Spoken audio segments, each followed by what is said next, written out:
here in Scottsdale, Arizona, with a wonderful group of supporters. And I would like to thank all of you who came and who have been part of this and have supported it, because we couldn't have done this without your donations and financial support. And we're hearing the speaker, by the way. We got an echo here.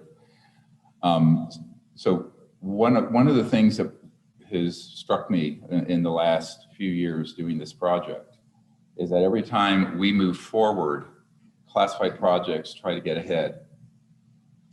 That's happened after Unacknowledged came out, and 650 million people around the world saw that. They then formed an organization called TTSA, which was a cutout for the intelligence community, with Luis Elizondo and Chris Mellon and Hal Puthoff and others who have been involved in these classified operations for years, that began to have a controlled leak of information on the subject that went through the mainstream media, and the media covered it because it was authorized by the intelligence community to do so. They do not cover this story unless authorized by the intelligence community in the mainstream media in this country and most others. The result has been that the war narrative, the alien threat narrative, got embedded in every single story in a very subtle and nuanced way. And this is, of course, why we're here. We're here because we knew this was coming.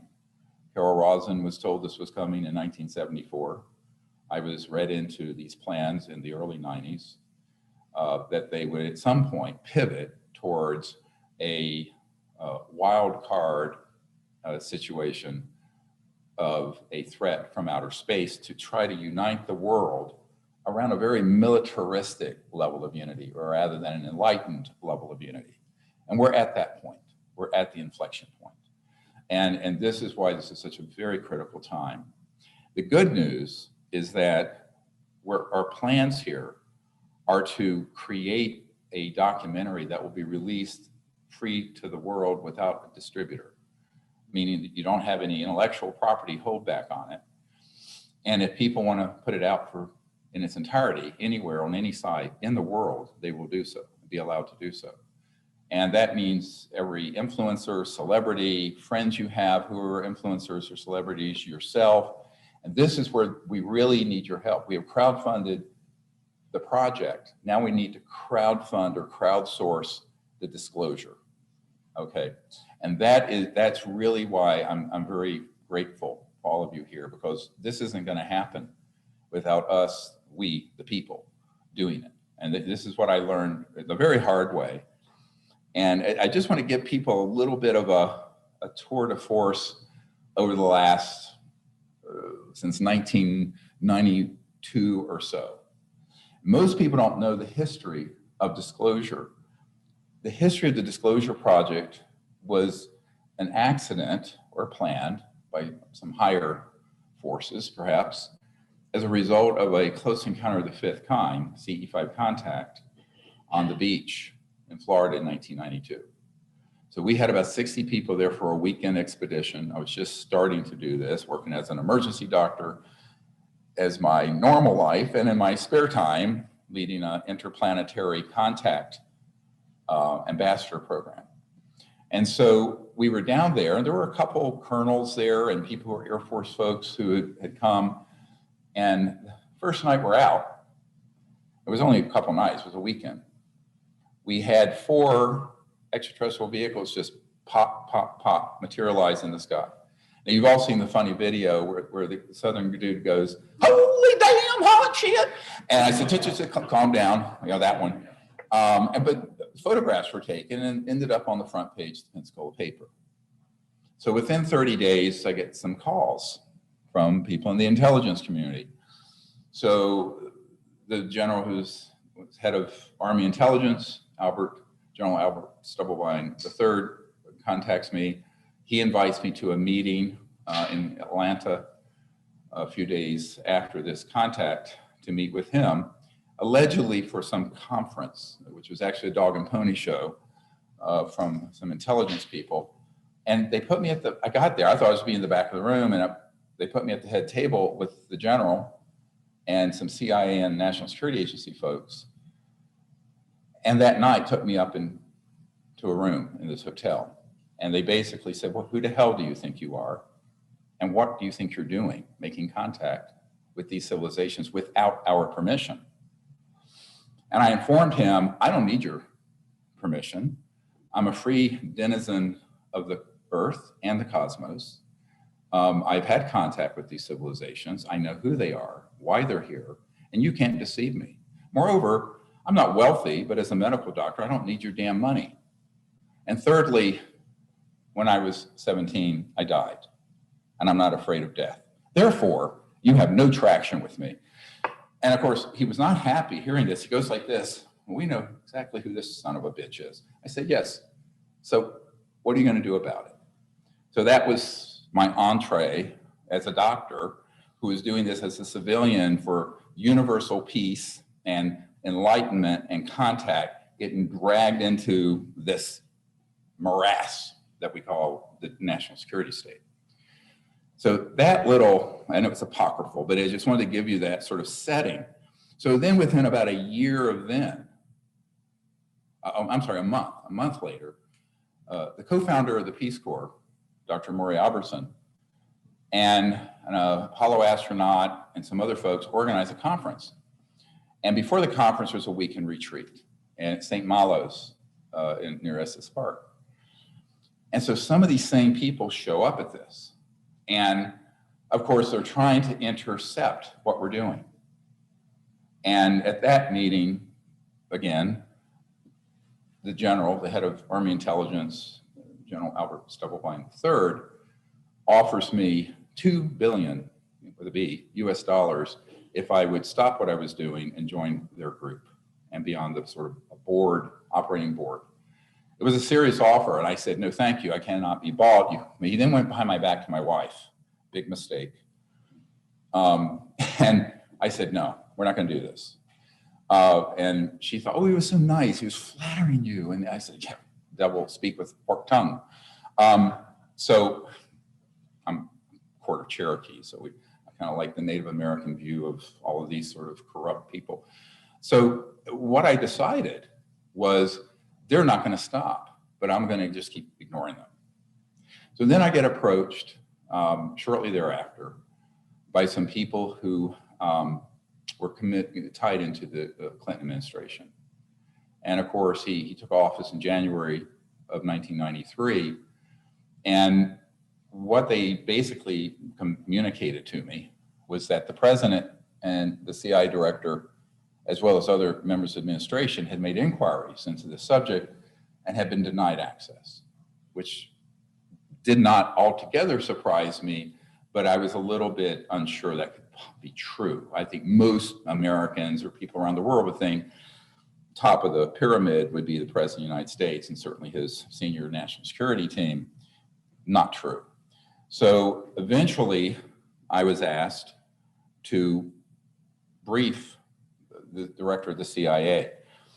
And I just want to share a couple sentences from the letter from myself. This is one document I think you have.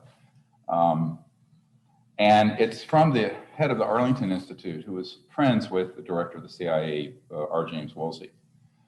And he says, I talked to Woolsey this morning and he suggested getting together over dinner. And then he wrote, there is an active attempt being made at lower levels of government to sabotage Project Starlight, which was the code name for the Disclosure Project before anyone knew about it. This group almost certainly has tapped your phones and is aware of most of the details of your plans. They are feeding information gathered from their collection, like the fact that you might be meeting with Woolsey, back in a negative way. And then he says, Operation Starlight will become a serious underlying threat to the status quo. And then he continues, you must understand that great principalities and powers will oppose your plans if they know about them. And then later says, remember, the most powerful people in the world will have a deep, compelling interest in our activities and will use everything in italics at their disposal to affect their objectives. So with that, I went, okay. I mean, I'm an emergency doctor and sort of seen everything. I said, all right, we'll go. Now, at the time, I really thought that this was a ruse, but it wasn't. And in fact, the CIA director had been denied access, as had the president. And subsequently, Lawrence Rockefeller, with whom I had met, hosted the president and first lady, Bill and Hillary Clinton, at the ranch out in Wyoming, where they were subsequently briefed with materials that we had assembled. But ultimately, they signed off and didn't want to proceed. These meetings continued. So once I realized that the national security state was not going to allow the president or the CIA director or a lot of his senior team to have control over this, we ended up having a really serious problem with figuring out, well, then what are they going to do? So I started putting together a team early on of whistleblowers, people in the government who knew about this. And this continued, for a number of years behind the scenes. The public knew very little about it because I was trying to keep it confidential, because otherwise they wouldn't have taken a meeting. In 1997, most people don't realize that we conducted a briefing for members of Congress, where Edgar Mitchell, the astronaut, and about a dozen of the first top secret military and intelligence CIA people were gathered to do a private briefing for members of Congress, including chairmen of committees and what have you. But it was private. It was not up on the hill in a SCIF, a secure communication intelligence facility. It was at a private setting in Georgetown. So when we did that event, there was a man, and he had been on an interagency committee in 1974, interesting year, same year that Werner von Braun shared with Carol Rosin. And he said, look, I have been on this committee, and back at that time, I remember this is 97, almost 25 years later, we could push a button and an algorithm would kick in where there would be a staged alien attack on the earth that we are doing, and that everyone from the president to the National Military Command Center personnel and most of the joint staff would not know it's not alien. They would think it's ET, and it isn't. Now, I had heard similar stories from people who had been in these operations before, and that's when I realized that this was actually the heart of what they were, one of the reasons for the secrecy. The technologies that they're hiding is one reason, because that's an $800 or $900 trillion issue with oil and gas and coal and everything else that's destroying the planet. But this was actually bigger, because this is how eventually they could unite the world, not in peace, but in war. And not in enlightenment, but in fear. And so this is when I realized we have a very big problem. I never knew that I would step into this arena.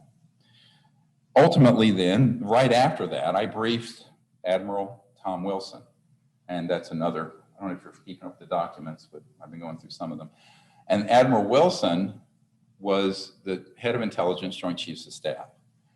He was somebody who really did not know about this issue. He'd asked about it. We provided briefing to him written before I met with him.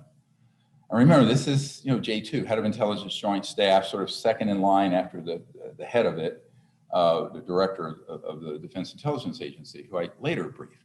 And he said no, in his inquiries on this, he was denied access completely and was actually threatened with demotion. So that is a huge problem. And I said, well, you're not the only person who's run into this lead wall. And he said, well, who else? I said, well, CIA director, members of the Senate Intelligence Committee I've met with, the Secretary of Defense, Gordon Cooper, who was an astronaut, whose team filmed an object landing out on a dry lake bed back in the 50s, was asked by Secretary of Defense Cohen for Bill Clinton to get him all that information so he could get the original footage out of the vault or the classified projects. Gordon Cooper did so because he and I were given a talk to an organization in Washington. And he shared me this story. And the Secretary of Defense was completely unable to extract anything on this subject, including having all the actual intelligence on that case from an astronaut whose team filmed it, he could not get it. And this is the Secretary of Defense of the United States. So between 1992 and 1997, I knew we had a massive, unparalleled constitutional crisis. Forget Watergate and little scandals like that, or the Monica Lewinsky scandal. This is the biggest one in the history of the United States, period. Nothing comes remotely close. And so it began. And at a certain point, I realized that the politicians simply were not going to do anything about it. And for that reason, we decided to do it ourselves. So in 1997, under the guidance of discussions with constitutional attorney, who I wish to introduce for a moment, Daniel Sheehan, and my military advisors, I did an unless otherwise directed letter. What does this mean? It means this is a military strategy where you can write to your commander or to the head of an agency and say, this is my assessment of this situation. This is what we are going to do about it unless otherwise directed, UNOD. So we did that, went to the heads of the FBI, NSA, CIA, the whole alphabet soup, everyone. Return receipt requested, I can prove it happened. And I said, you have until the end of January 1998 to inform us that we are not correct. And unless you do, we are going to proceed as follows. The projects that are dealing with this issue are unacknowledged special access projects and are being run illegally and unconstitutionally. Therefore, we are going to authorize and enlist the help of people who have top secret clearances to hand off to us documents, information, schematics, testimony, what have you. And they cannot be prosecuted under the National Security Act because that would require that that project be within the bounds of the law, and we can prove that they are not. We can prove in a court that key people in the United States government who should know and have a need to know have been denied access. And no one, as of this date, April 25th, 2021, has ever contacted me or anyone who's given me a classified document that is not declassified that I have published, or any of our now 980 or so military and intelligence and corporate witnesses. No one's been contacted and said, be quiet or you're in trouble. Not one. And if they were to do so, Daniel Sheehan and myself and a couple other constitutional attorneys would go after them seriously in a major federal lawsuit and case to protect whistleblowers, which is what they are. Because they are not exposing, like Snowden did, projects however ill-founded and ill-advised that were snooping on us, like PRISM. But we're being overseen by the president and the oversight committees. They're exposing projects that we can prove have lied to presidents, have been completely done off the books, black projects, unacknowledged special access projects, meaning those who are in them don't tell anyone about them unless that person has been read into it and agrees to keep it secret from even their commanding officer. So that is how that happened. Then it took us from 1998 to about 2000 to assemble who we wanted to have, and then in 2001 had the National Press Conference for the Disclosure Project, which launched the whole modern disclosure movement. Now, that eventually was seen by 800-900 million people. But the day of the event, for the first hour, we had my security people watching that building overnight. There were people in the building putting devices, so everything out of the National Press Club building for the first hour was jammed by the National Security Agency. That's a true story. Hopefully we're not being jammed. Is this still working? We're good? Okay. So that is just a quick overview of this. And I think that the reason this cosmic hoax documentary is so important is that it's a singular focus on this very important warning that many, many, many people in the intelligence services in Pentagon have told me about, this plan to stage a threat. And now you and I, all of us, are living through an era where that is literally happening before our very eyes. It's literally happening. If you look at the spin of the stories coming out of the mainstream media, first of all, there are two massive lies in every single story in the mainstream media. Number one, that these objects are a threat to the national security. They are not. Everybody knows it. Even the people who are saying it, like Luis Elizondo has admitted, they know that. Number two, that we don't know how they operate, that we have no idea how these could be going faster than the speed of sound and not making a sonic boom.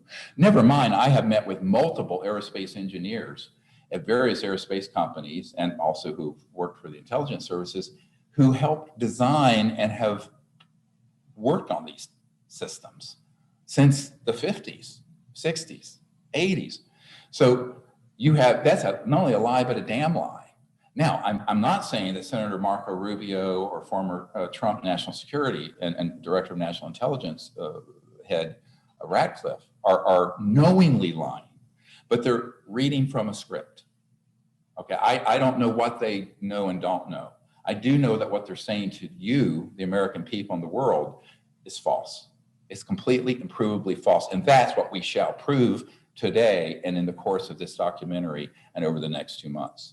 Because the public needs to know the reason for the holdback on acknowledging that we would have anything that could behave the way the Tic Tac, that video, that was all in the news a couple years ago, and the new ones that are coming out from the naval destroyers, which are these triangular objects over our Navy. The Pentagon a week or two ago said, yeah, those are real.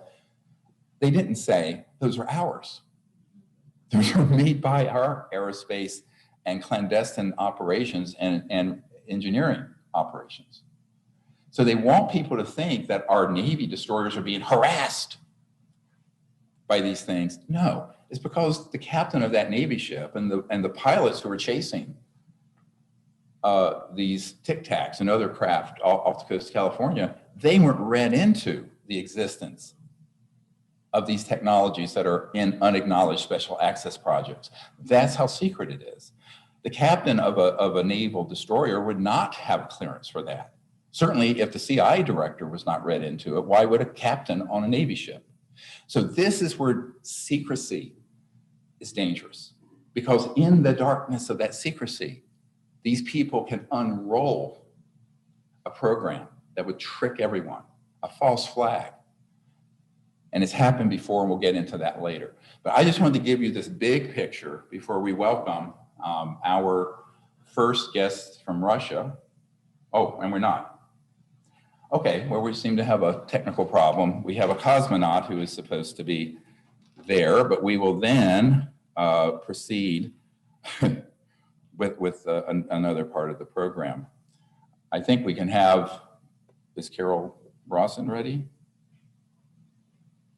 When you guys get Timothy, Carol, can you start now? Because she's next, and I'll introduce her. We have a cosmonaut who is supposed to click in at 1:15 to 1:20, and I've been waiting for the signal, but apparently he's not online.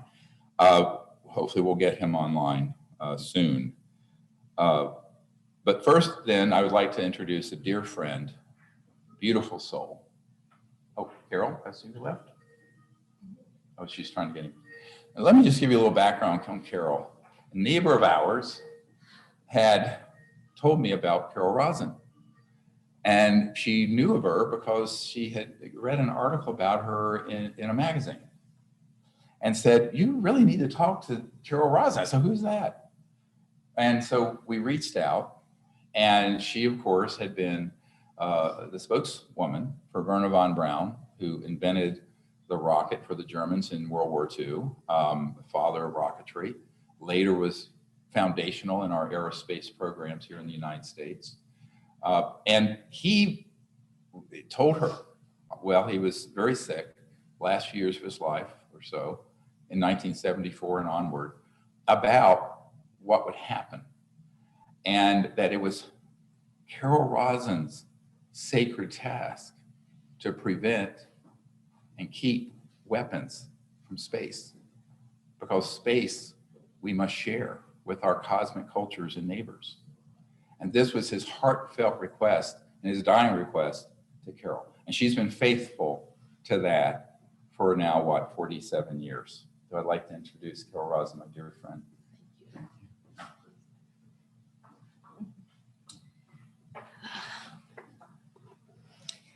This is possibly the last presentation I'm ever going to give, because I think there's nothing more that needs to be said after this event. In terms of pivoting the course of history, there are so many issues of concern that we all have. For me, as an educator, I was concerned about the orphans on the planet. At that time, I heard there were 30,000, and I have no problem, we'll get them homes. Now I hear there are 400 million orphans. And I hear 100 to 200 species a day are disappearing, and you know all the problems of the earth changes and the climate and the disease and the issues that all of us have personally as we're trying to survive and enjoy our lives. It's pretty hard. My husband, John Cipher, I proposed to 3 days after I met him because I was looking for an actor to give my speeches for me. Now he's written a book called If You're Not Depressed, You Ought to Be in Therapy. So it's a kind of a comedy because it's 99 limericks, but it's prose, and it addresses all of these issues. And that's where my heart is, in the issues. But I came here today after quitting about 5 years ago because of Stephen Greer. I think he is a world champion. What he has put together over the years gets to this point where we have a choice that can be made is astonishing. He's courageous. He's discredited. He's challenged. He's got all kinds of things that go against what he's doing, including, I hope we get our link to the Russian connection. They were shut down from YouTube just a few days ago, and they got back up. We've all had our challenges to get this issue out. So I really honor the people who are listening today and who are really paying attention to what Stephen Greer has put together, because this is going to be a fact-based presentation, not only today, but in the film that he's producing, in the courses that he's getting ready to teach, in the writings that all of us are going to be doing as we're all aging, and this travel thing has been very difficult during COVID and all the excuses that we have to be playing in the masquerade. We have a chance now to remove that mask. That's what the lies are. When I met Wernher von Braun in 1974, this is who's known as the father of rocketry in this country. He escaped from Germany from Peenemünde. He was also discredited. He worked with prisoners, never worked with prisoners. There are all kinds of things that happened to the German scientists who really were good people. They were rocket scientists, space cadets. They just wanted to go into space. And in Germany, they could only work with technical people, but it was all being geared to the war machine. So they get out of Germany. Some go to Russia, some come here. I was very lucky. I didn't know it. I was teaching 6th grade. I thought I was going on planning a field trip for my students when I met von Braun. And a few hours later, after he explained to me that he was dying of cancer and that he thought it would be funny if a woman in a miniskirt would come in and start talking about space-based weapons and why they shouldn't happen and why we needed to put a lid on the war machine before it escalated into space, because if it does, we can't picket, we can't protest. This would be a disaster. Imagine, as President Putin says, having nukes hanging over your head and weapons of all kinds. Of course, we're not supposed to know that we could be friends with Russia. And von Braun said, you need to go to Russia, you need to go to China. I did, because we need to be friends. We can't keep identifying one enemy after another, that leapfrog game that we do. They may have weapons, so we have to have weapons. Well, ours have to be better, but they're going to have to think that ours are better, so we better be better than the ones they think we have. This goes on and on. This is ridiculous. It's a child's game. and all of our lives are at stake from any one of a number of what Dr. Guy McPherson, abrupt climate scientist expert who has 61 feedback loops, Guy McPherson, that he says could wipe us out in a minute, in an instant. 61. I had a little radio show until I quit 5 years ago from American Freedom Radio, donated to me. And I interviewed him once and then again and then again. And oh my God, this is for real. He said to me just 2 nights ago, tell everybody to look at the methane map on the planet. When's the last time you heard people talking about methane? We see it from space. We need these satellites. But guess what? They're putting thousands and thousands of satellites up. And are they doing it with consciousness? Maybe for the PR campaigns. No. I called Elon Musk's office. I talked to the president of his company, then I talked to his lawyer. It was a lot of fun. He actually had a great sense of humor. And he said, oh, he's not going to talk about peace in space, peaceful uses of space technology. No, no, no. He has confused children to deal with and a divorce, and now he's going to have companies, many companies, and where his contract's going to come from. So a lot of people who are good people, but they count on the contracts. And Werner von Braun taught me all of this. And he was dying of cancer. And he said, if you don't get a ban on space-based weapons, the pivot can't take place to peace. You cannot have peace on the planet if you have weapons hanging over your heads, aiming down at us and up. Well, what are they going to aim it up for? Are they really going to shut off our communication? That I know some of the people listening today, you have had experiences perhaps with real contact, they call it, with ETs coming in and having a conversation with you. I've never gone public with this before, especially in an audience like this, other than a little handful of people maybe, that I have been in contact. I have had extraterrestrial beings walk through my wall. And as my husband, the actor, retired, says, make sure they know it's not Spielberg. So it's real. Now, are we taken seriously when we say that? No. And because I work from the military industrial complex view, that's what I came out of. So I became a corporate manager, thanks to von Braun, of an aerospace defense company. When he died 4 years later, 3.5 years later, I became a consultant, a military consultant. Excuse me, I'm allergic to the planet.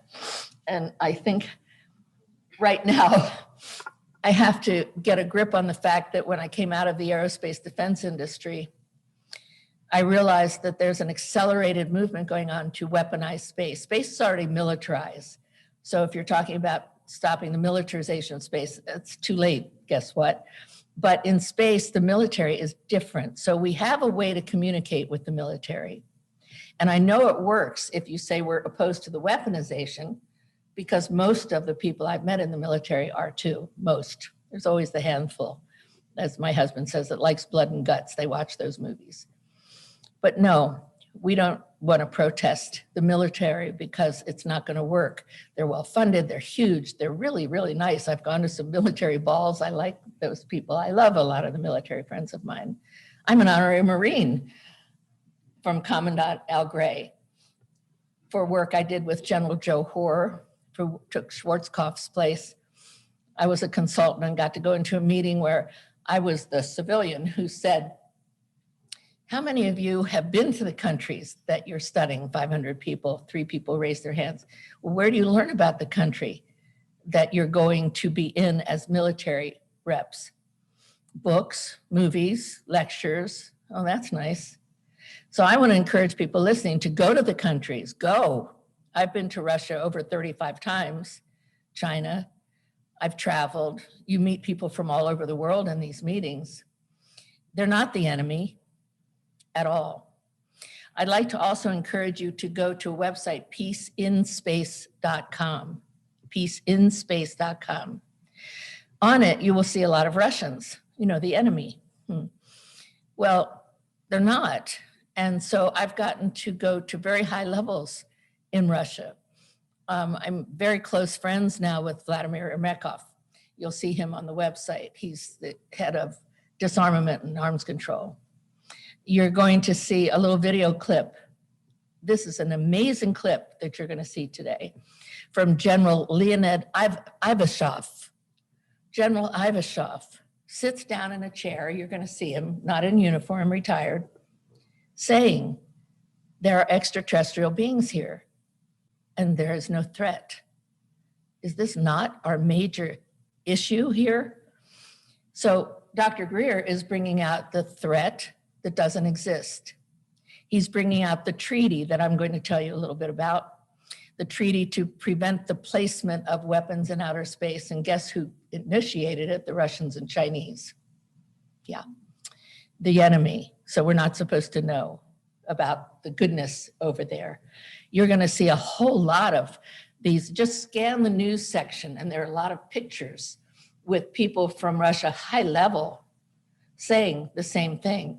We've got to get a binding world treaty. It's verifiable because we're only cooperating in space right now. It's enforceable based on the cooperation.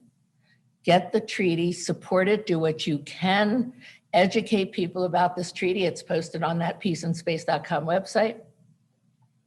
And let's get that treaty signed. But I mean fast, because the accelerated process is not just a basing weapons in space, it's the extinction process.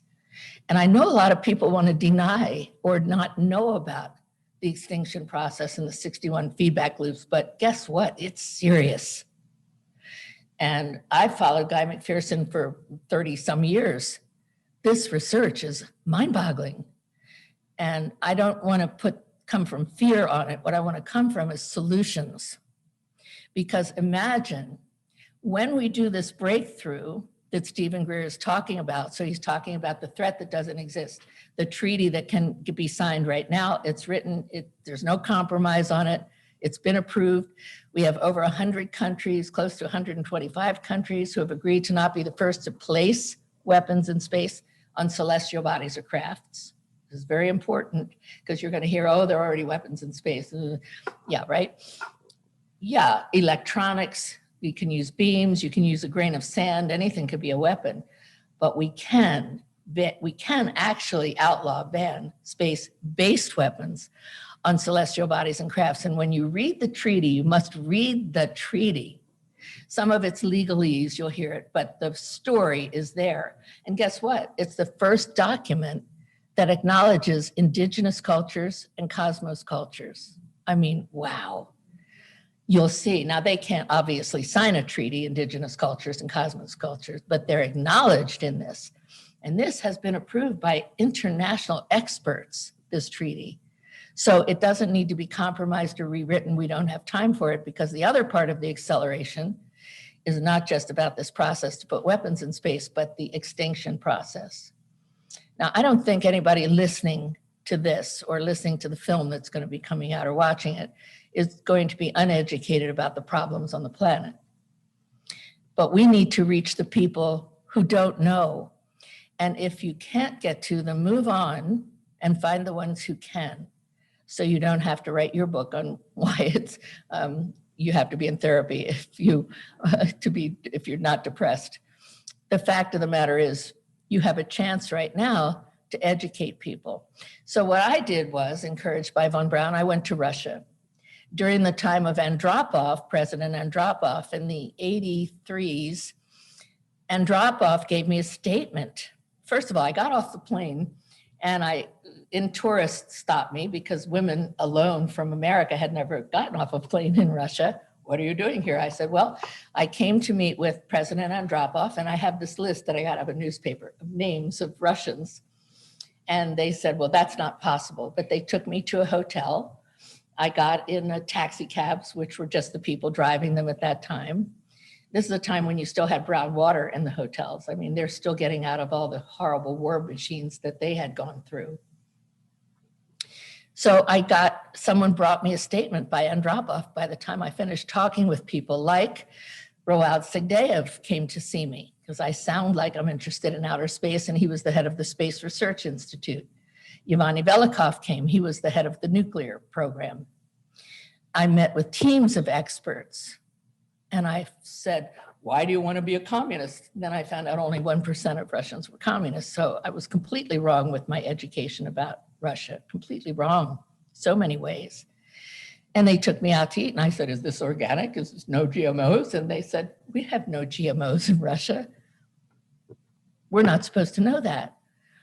Well, do you want world peace? Do you want no weapons in space?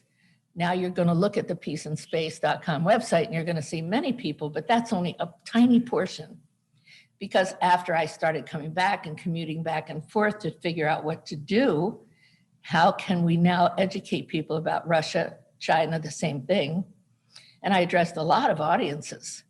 And I never had anybody say to me, we want weapons in space. They did say, but America does. And the allies who need to communicate and stay friends because they want extended business and trade, a seat in NATO, financial assistance, or technology transfer.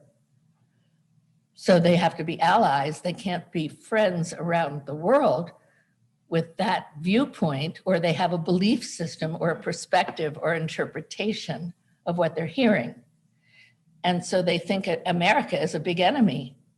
Well, I live here. I'm a flag-waving American. I'm an honorary Marine. I'm the head of now the president of the Peace and Emergency Action Coalition for Earth, who was just given to me to be president of by Commander retired Scott Jones, who used to work for Senator Pell, who was the one who invited me to testify before the Senate Armed Services Committee, a woman at that time. And also, I'm also the founder of the Institute for Security and Cooperation in Outer Space. I had a 3-story building in Washington. I was testifying before the House and Senate and the President's Commission on Space on this issue. But I didn't communicate with the UFO community at that time, basically because I thought most of them were whacked out of their skulls. I mean, the stories that were coming out, and I couldn't present those stories to the Congress or to my corporate friends. Or as a military strategist that I became, I was the first woman, this woman thing got me into a lot of doors actually, to address the Space Command when they were forming. The Army, Navy, Air Force, and Marines were coming together to form the Space Command. And there I was in Cheyenne Mountain going into the tunnels. Whoa, and there's a war room. I mean, it's like in the movies. But they were really cool. I took my husband, the actor, because I knew he could get into more places than I could in for a visit. We have a picture when John, my, I thought was very sophisticated husband, got on his knees in the middle of this room and said, so tell me, are there weapons? Are there ETs in space? And they took a picture of him. I have that picture. In the Space Command, as we're going on the tour of Cheyenne Mountain, Colorado Springs, there's my husband on his knee. Oh my God. Well, anyway, this is a chance now we have to use our dramatic forces, our communication skills, use the satellites, use television, use the media, and get what you're going to learn from this event here out to the world, with the emphasis that Dr. Greer is bringing to us, that there is a treaty that can ban all space-based weapons. And I say all because if you start talking about the different weapons that we all know about that we want to ban, it gets confusing and they won't, it's distraction. We want something simple to get done now. That's what this treaty that you're going to read will tell you about. And we know a lot of alternative technology. Stephen's a master of this. Alternative energy, how does this come out of this program of reverse engineered? You'll hear about that today too. These are technologies that are available. You're gonna see drawings of it. You're gonna hear different perspectives of it, but the perspectives that are going out right now are perspectives, interpretations, belief systems. They're biblical. I mean, do I need to go into that one for you? I hope not, because we have to create our own narrative now. We have a narrative that's going to come out of this event and what you're going to hear from Dr. Greer in the future and his witnesses. We have a story to tell. It's a new story. We need a new story, a new narrative, but that's based on facts. As Stephen said to me, we want facts. We don't want fiction. We don't want rhetoric anymore. We all know I'm giving you a lot of rhetoric too, but it's an introduction to this issue from my experience. It's direct. I don't know anyone. The Russians were saying to me before I came here, but you're the only one that ever mentions the treaty. I don't think that's going to happen here. I hope not. I hope you all go back with that one thing we can get done. Get that treaty signed, read it. Read just the headlines. If, by the way, you don't want to go through all the articles that are on that website, there aren't that many. But I wrote the headlines so that they used as talking points. And you know what that did? Just this, we got over 100 countries committed to not being the first to place weapons in space. This is huge. I mean, I'm a 6th grade school teacher. You know, get over it. If you think you can't do something, you can. So find out what that is, follow your guidance, get into what Greer teaches you about meditations, about reaching into a higher consciousness. I'm meeting hundreds of people in Russia. One of the people you're going to see on a little video clip is Professor Alexander Semenov. I love this guy. He has had 2 meetings a year for 50 years in Russia, where he brings in hundreds of experts from every field. And I met so many of them, and they all have this space bent. So you're going to see another lady, Valentina, on this little video. And she is a lady that's a psychoanalyst. She's also the head of she's the director of the Transformation Consciousness Center. Really? Before we go to this, could you just share couple things? Oh, please. What did Werner von Braun tell you, which you didn't say? Mm. And what did you see when you went to Russia to see Andropov in the Yes. underground? And what did you see in the defense long-term strategy? Stay right here so you can guide me here, because Yes. I have all these stories. Okay. Yeah. So those are 3 key things I'd like for you to share before we break to the videos. Okay, first, stay here. Werner von Braun told me that there was going to be a faked alien invasion. And this is really so important. This is why we're here. And he knew. He was in on the meetings. There was no question about it. And that was my first assignment. Let people know that there will be a faked alien invasion. And it's going to be huge. The technology exists to produce it. It's going to be even more. Now, that was back in 74 to 77. Now we can actually see it. Oh, I wanted to tell you this about Andropov too, because he then sent me to Russia. President Andropov, in his time, had a whole slew of videos, and I was taken downstairs into a building. I called it the dungeon because it was so dark, and into a little theater where I saw so many videos. I mean, over an hour's worth of videos of UFO craft. And I was so young and naive at that time that I didn't know what to do with that information. When I got back to the States and tried to tell them in the States, I went to the New York Times office in New York, and I said, could you go to Russia? They would love to get media over here to see all this stuff, and nobody would go to Russia. So it didn't get out. And what was the third thing?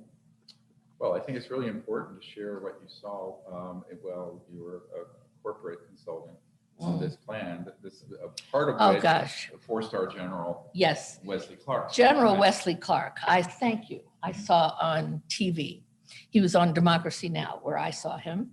General Wesley Clark was talking about something that he saw when he went into a defense office, that were 7 countries against whom we were going to have a war.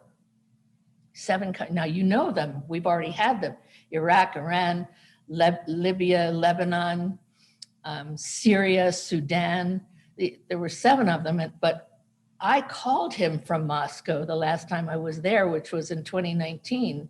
I had his phone number. One of his friends had given me his home phone number, and Wesley Clark answered the phone. And I said, I'm Carol Rosen, and I'm Werner von Braun's former spokesperson. And now I'm here in Russia giving speeches at the Association Ecology of the Unknown, which is Alex Semenov founded that, and also working with General Ivashov, who founded the Academy of Geopolitical Problems. And he said, oh, what do you want? And I said, well, I want to comment from you. I want to have a conversation because you presented this list of 7 countries, but I have a whole long list that made me quit my job at Fairchild Industries because they were on the wall of the countries against whom we're going to build space-based weapons. A whole list of them, longer, twice as long as his. One of the countries was Yemen. If you're looking at Yemen right now and the starving, suffering, sick children, how long has that been going on? Well, that was on the list. That's the one that made me quit my cushy corporate job and give up my Thunderbird car and all the things that go in the perks of an aerospace defense job. I quit in that very room. And I stood up in the room and said, what is this list? And they said, well, this we're preparing, and this is the theme. The theme of the defense industry, we have to prepare for war, prepare to fight and win. If you haven't seen the Vision 2020, I have it on my website. It's been taken down, but it's from years ago. It's the Air Force viewpoint for lay people, and almost every page says domination and control. The United States has to dominate and control. We have access to space. We give permission if you want to go into space. One of the reasons the allies need to be in cahoots here. Well, now we have this list that has actually occurred. If you go back, and I've had many people say, oh, Carol Rosin, she was right. Well, I don't want to be right. What I want is for somebody to wake up. And I have one last thing about this to say. After that list that I realize now has all happened, all these wars have happened. Now we know what's going to happen in space with the faked alien invasion. We know that we have technologies that can solve enormous problems, which Stephen and the speakers know about, that they'll tell you. But are we just going to know it? I think back to a show that John did on Broadway, my husband, 1776, where he played Thomas Jefferson. And I remember one of the themes of it was, does anybody care? Does anybody see what I see? Does anybody hear? Does anybody see? Does anybody care? Does anybody see what I see? That's why you're here. That's why you're listening. You've got to pay attention to this. You've got to look at that website. On the introduction, one more thing about that. The introduction of that website, if you read it down to the bottom, there's a link to the organization, Association Ecology of the Unknown, which I'm honored to be representing here from Moscow. Imagine me on a board in Moscow. This organization has this website up that has launched 700 videos. That's why YouTube shut them down recently, but they got back on. Not all UFO ET. There are a lot of speakers like us, speakers from the Ziegel's readings that Professor Alexander Simonov puts together, and some of the video clips that we've collected here. We won't have time to show them all. The ones we can't show, I will post on Peace and Space, but they're also on the website link that's at the bottom of the introduction of that website.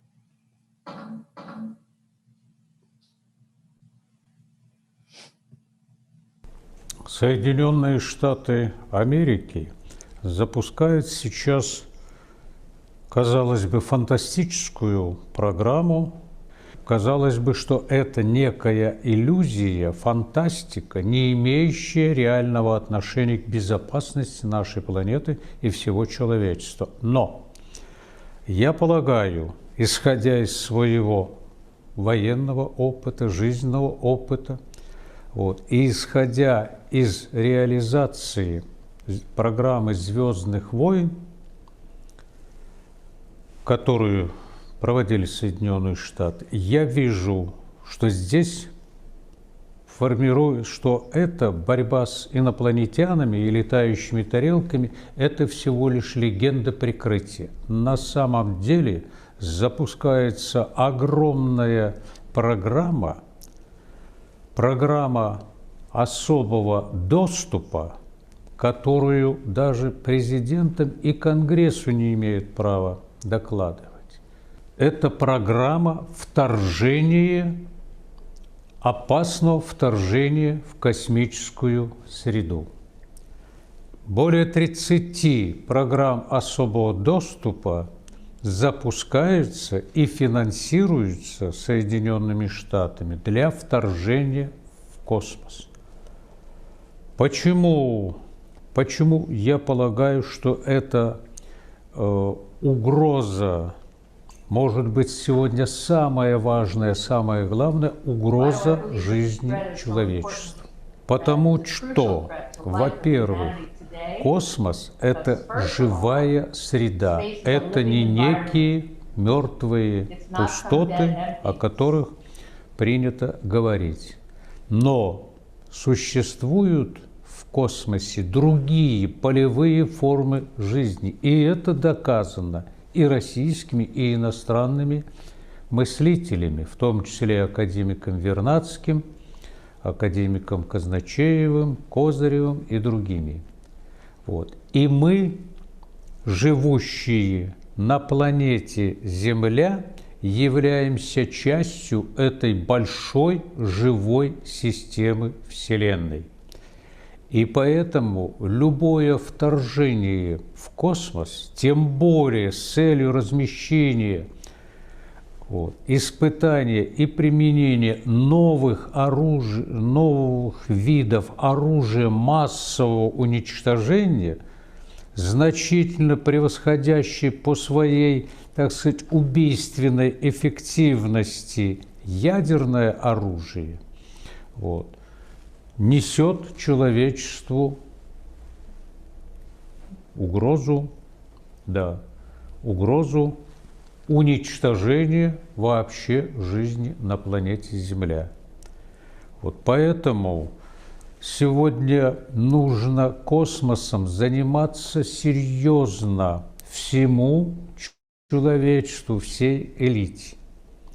И тем более не выводить оружие в космос, не создавать оружие, которое было создано в результате реализации программы «Звездных войн», а это оружие климатическое, это оружие информационно-психологическое, когда через космос поражают миллиарды людей, меняют сознание людей. Это оружие, которое способно выключать все программы жизнедеятельности.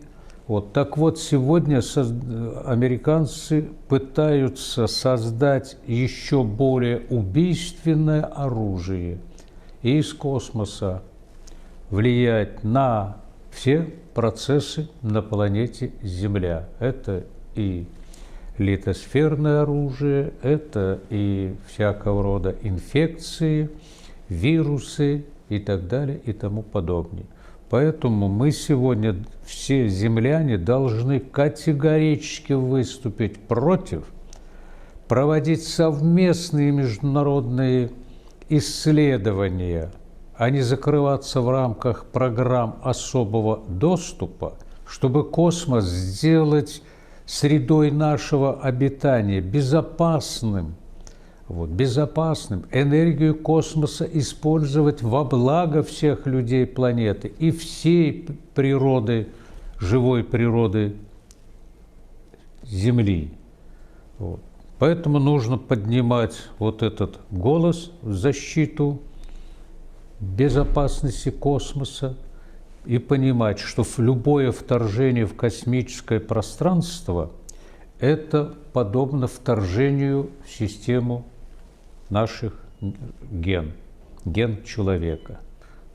Обязательно любое вторжение со злыми намерениями в космос, оно скажется на ситуации планете Земля, на здоровье и выживании человечества, на сохранении жизни всех живых организмов планеты Земля. И при этом нужно учесть, что ни американское государство, ни президент и ни Конгресс осуществляют эти тайные программы, а именно люди, которые находятся в тени. То, что Дональд Трамп, президент Трамп, называл глубинным государством. Это люди, несущие зло человечеству, люди, выступающие за уничтожение более 6 миллиардов населения планеты. И при этом нужно иметь еще в виду, наверняка инопланетяне в той или иной форме и в том или ином образе присутствуют на планете Земля, потому что из миллиардов галактик по теории даже вероятности не может организованная разумная жизнь существовать только на планете Земля. Но пока инопланетяне своим присутствием не нанесли никакого ущерба землянам, инфраструктуре и вообще живым организмам на Земле. Поэтому говорить о том, что есть инопланетная угроза, ну, это, наверное, не соответствует реальности. Вот. И если иные инопланетные цивилизации имеют контакты с Землей, то они более нас развиты и образованы, и они понимают, что в любой живой системе, тем более в системе Вселенной, в системе инопланетных цивилизаций, нельзя наносить ущерб другому элементу этой жизни, вот, не разрушая эту систему в целом. Поэтому, пожалуйста, ученые России, да я полагаю всего мира, готовы обсуждать вот проблему инопланетного присутствия иных внеземных цивилизаций. Но сразу закрывать, делать эти программы таинственными и доверять людям, которые не стремятся обеспечить нормальную жизнь и безопасность всей жизни на планете, безусловно, нельзя. The reason this is so significant is that to have a man of that stature to go on the record, this is very recent that he came out and made this statement, because he knows that we're pivoting very quickly from this unacknowledged special access group that's a transnational clandestine operation and organization to move us into this last card that Werner von Braun spoke to Carol He about. called it the last card because he said this is all a giant game and it's a dangerous game. And I think everyone listening today knows that. So are we ready for the next one? So this next Russian speaker, maybe later today, if we can get Timothy online, we'll pivot back to him, but we'll just roll with these. People can be flexible. What happens with live things out of Russia to here? This is Professor Alexander Simonov. All of these people are also scientists, economic experts. They're all experts from the ecology of the unknown.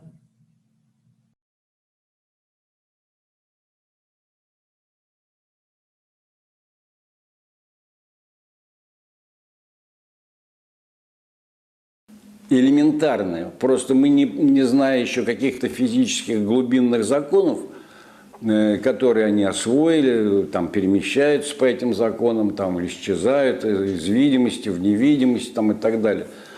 Мы не знаем еще этих полей, мы не знаем этих вибраций, мы не знаем частот, спектров, мы этого просто не знаем. И поэтому ведем себя вот неправильно, когда, допустим, приближаемся к НЛО, или когда какой-нибудь самолет догоняет там НЛО. Ну, это не является актом агрессии. Еще проще. Над американской базой завис НЛО. Это что, агрессия?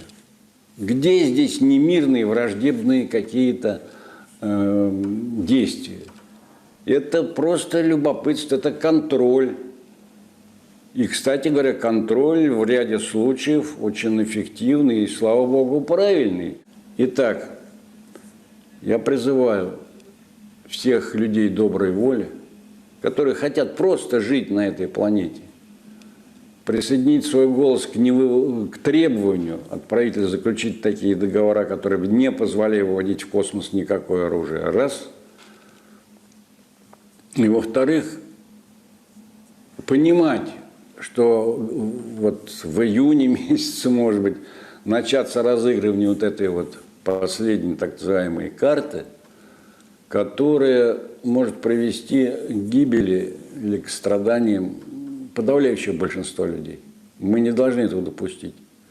Мы не должны рассматривать представителей иных миров, цивилизаций как враждебных. Мы должны сами измениться. К этому нас призывали все религии, к этому нас призывали выдающиеся наши соотечественники Вернадский, Флоренский, Чижевский, Казначеев, Циолковский и многие другие мыслители не только в России, но и за ее пределами. Будем жить. Спасибо. Now, this is a man that we had trouble even getting on, another general. Very important, yeah. Yeah. He did commit to doing this. This was a speech I think he gave in 2016. Под In Харьковом America, no. был арсенал боеприпасов и ракет, где содержалось ядерные боеприпасы.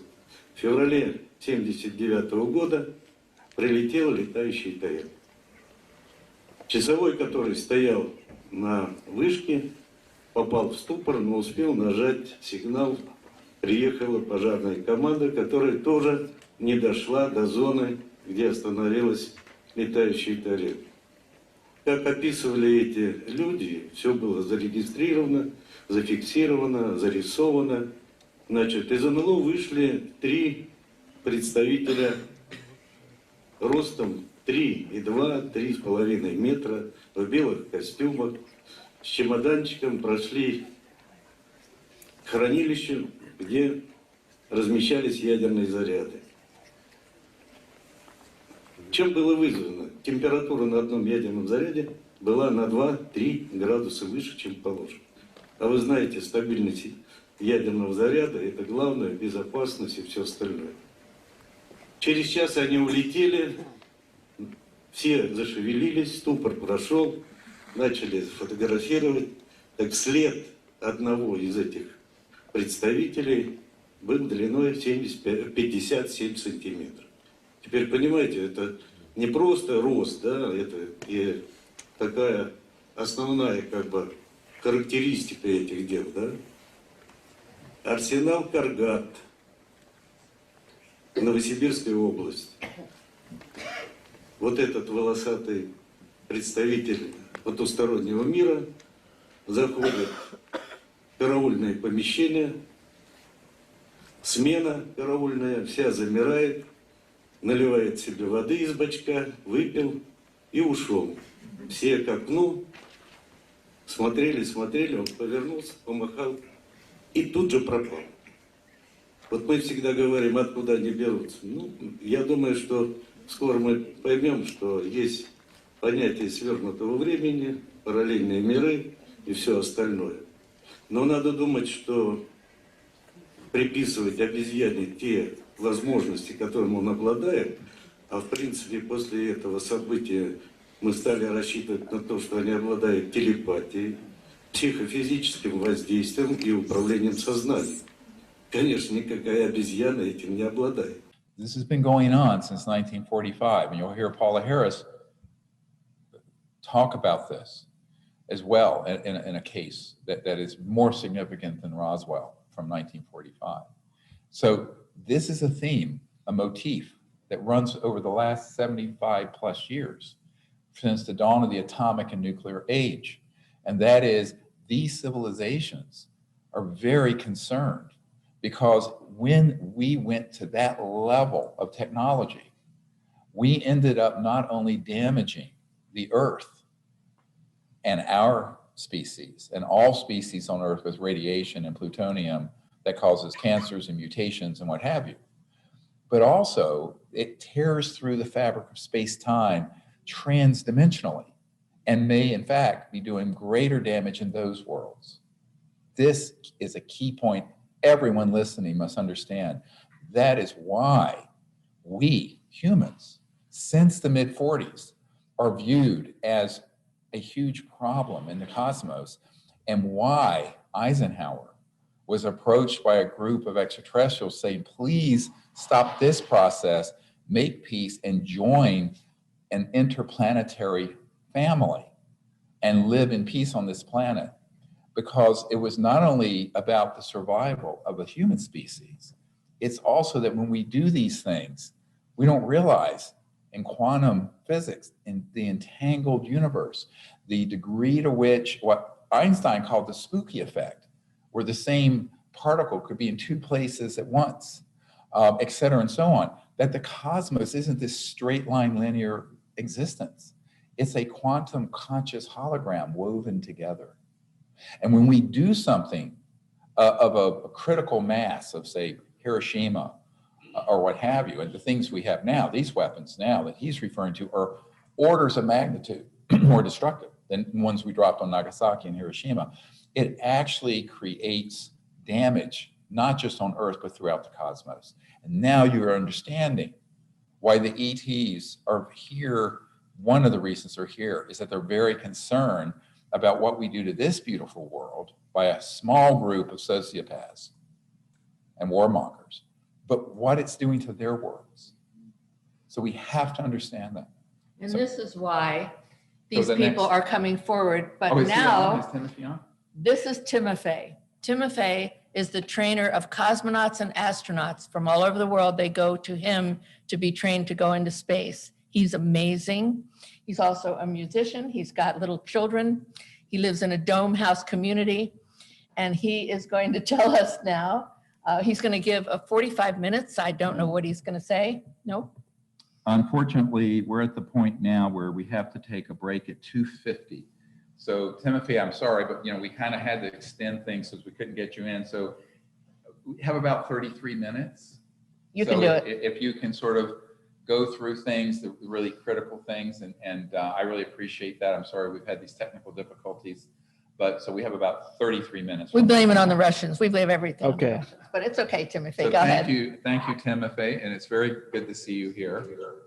And So I have- I really welcome your involvement, and this is a very courageous guy that I've gotten to know through Zoom in the last few months, and the work he's doing is really important for the world, and I want to thank you. So go ahead, Timothy. You have the floor. Okay, thank you, Dr. Greer. Hello, everyone who's watching us.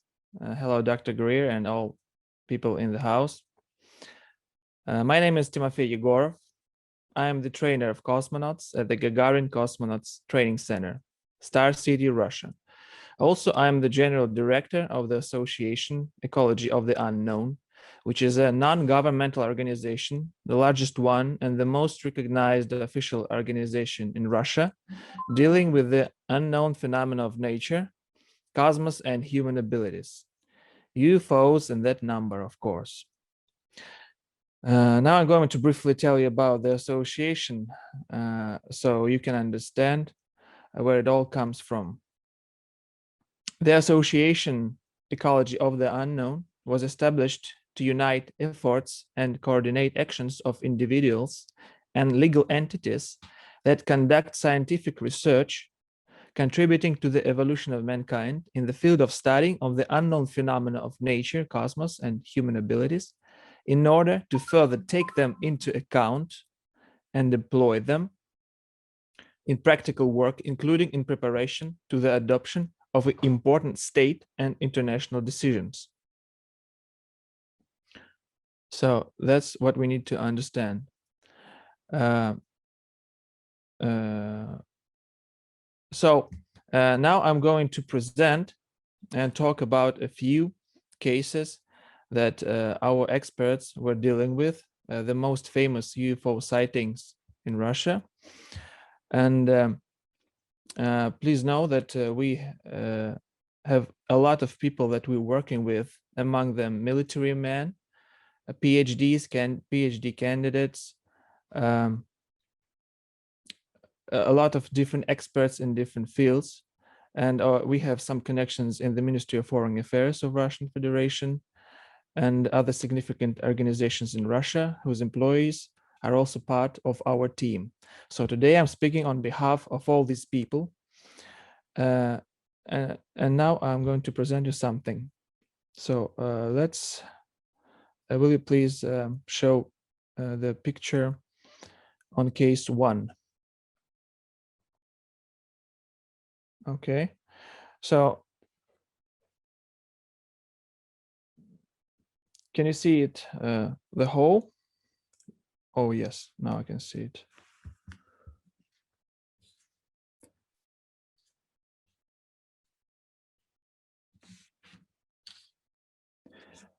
This is the Petrozavodsk phenomenon.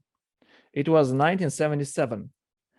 A large, bright, jellyfish-like object appeared in the sky of Petrozavodsk, Russia, in Karelia. It was also simultaneously seen in a number of other cities of Russia and Finland. The phenomenon was observed by a large number of eyewitnesses. Some made sketches, some saw it through a telescope, some took pictures of it. The object burned holes in the windows of the houses of Petrozavodsk with the jets coming out of it. As you can see, the jets are coming out of it. But not a single living being was harmed. So this is another picture. And now please show the burned holes in the windows. Yes. Next one. Next one. Next one. As you see, the holes are burned through. The glass didn't fall apart. Next one. Next. These are some articles from Russian newspapers back in the day in 1977. Reports about the phenomenon with pictures were published both in the local and in central press, which gave the Soviet public a reason to study the unexplained phenomena. Even Brezhnev was also read into this. Initially, the phenomenon was explained as a natural phenomenon, but later they begin to tell that it appeared as the result of the launch of a satellite and an unsuccessful launch of a ballistic missile conducted nearby at about the same time.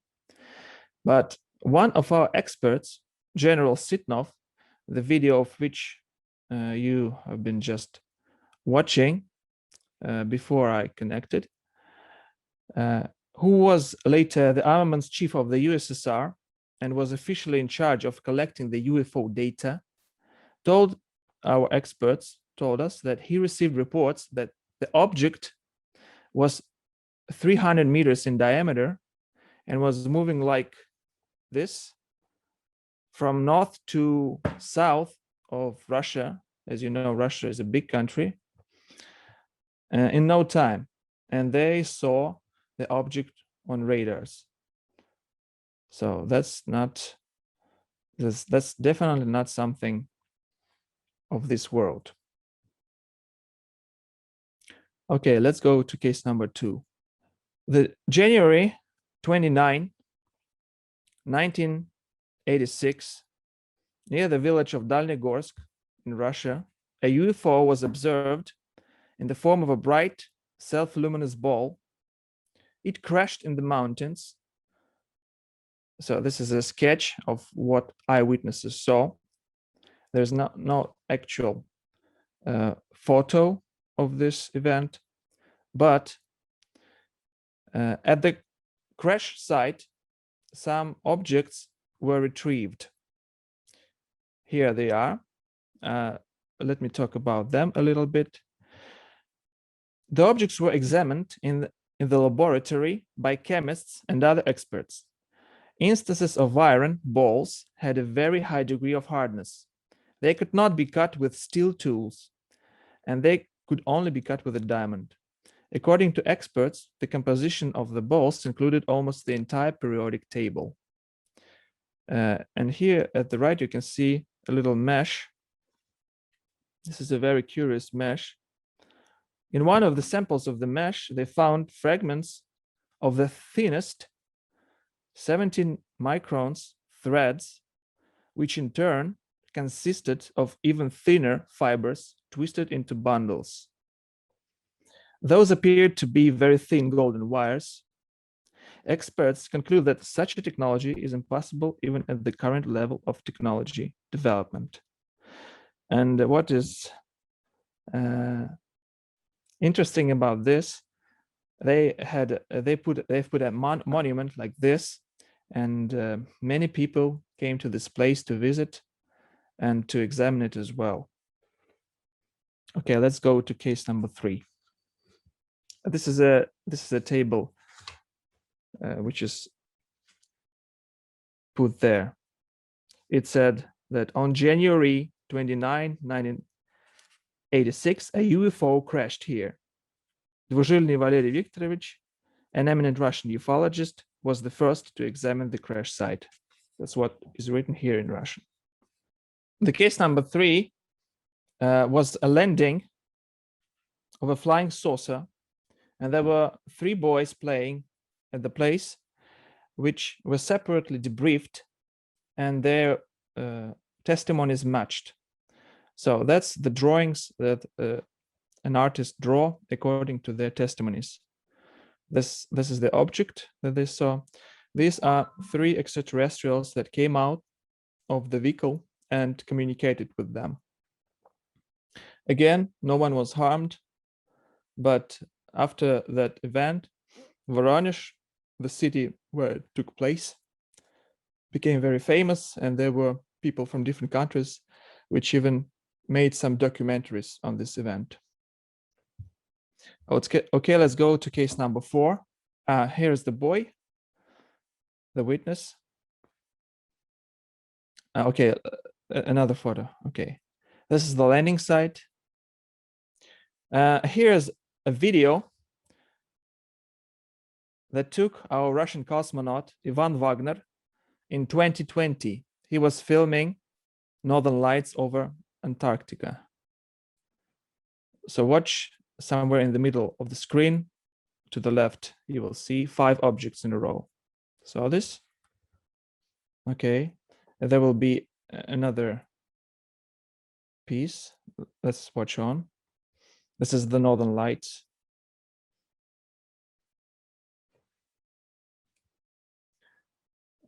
It's a zoom in. You see one object flying, and at the top of the screen and in the middle, you'll see 5 objects. They're going in a row. And there will be 2 more. This is, again, the same. And there will be 2 more. Right here. Following those 5, 2 more.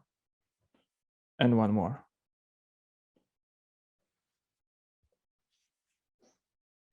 So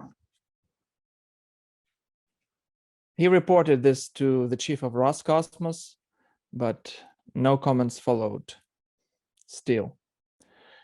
Okay, after we have briefly viewed these 4 cases of, as Dr. Greer uses to say, evidence, I'd like you to take one step higher and watch the video of one of our best expert. He's the president of the Association Ecology of the Unknown. And he will talk about what we can do with this evidence depending on our level of morality and ethics. It depends on you. Let's view the video. Let's watch it. Hello, my friends. Please excuse me, but to save time, I will read the text. Every word in it has its meaning. I am Alexander Semyonov, president of the Association Ecology of the Unknown, which has been operating for more than 30 years. I am also a professor and a presidium member of the Academy of Geopolitical Problems.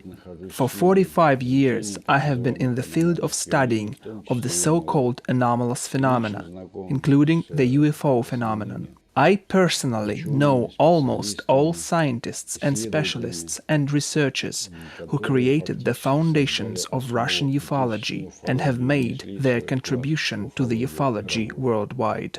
For about 15 years, while working in the group of the Soviet pioneer of ufology, Felix Yurievich Ziegel, I, just like the most researchers, believed that the more observational data about UFOs is there, and the more reliable the witnesses of their appearance are, the sooner the state authorities will stop covering up and classifying information about them. The faster the full-scale scientific study of the phenomenon will begin, and the media will stop relegating its study to the level of simple curiosity. And that's when we will finally know the nature of the UFO phenomenon, probably related to its extraterrestrial origin. I, as well as numerous Russian and foreign researchers, hoped that the official scientific recognition of UFOs will encourage the advancement of humanity into the universe, will facilitate contact with the brothers in consciousness, as well as it will expand our knowledge of the world.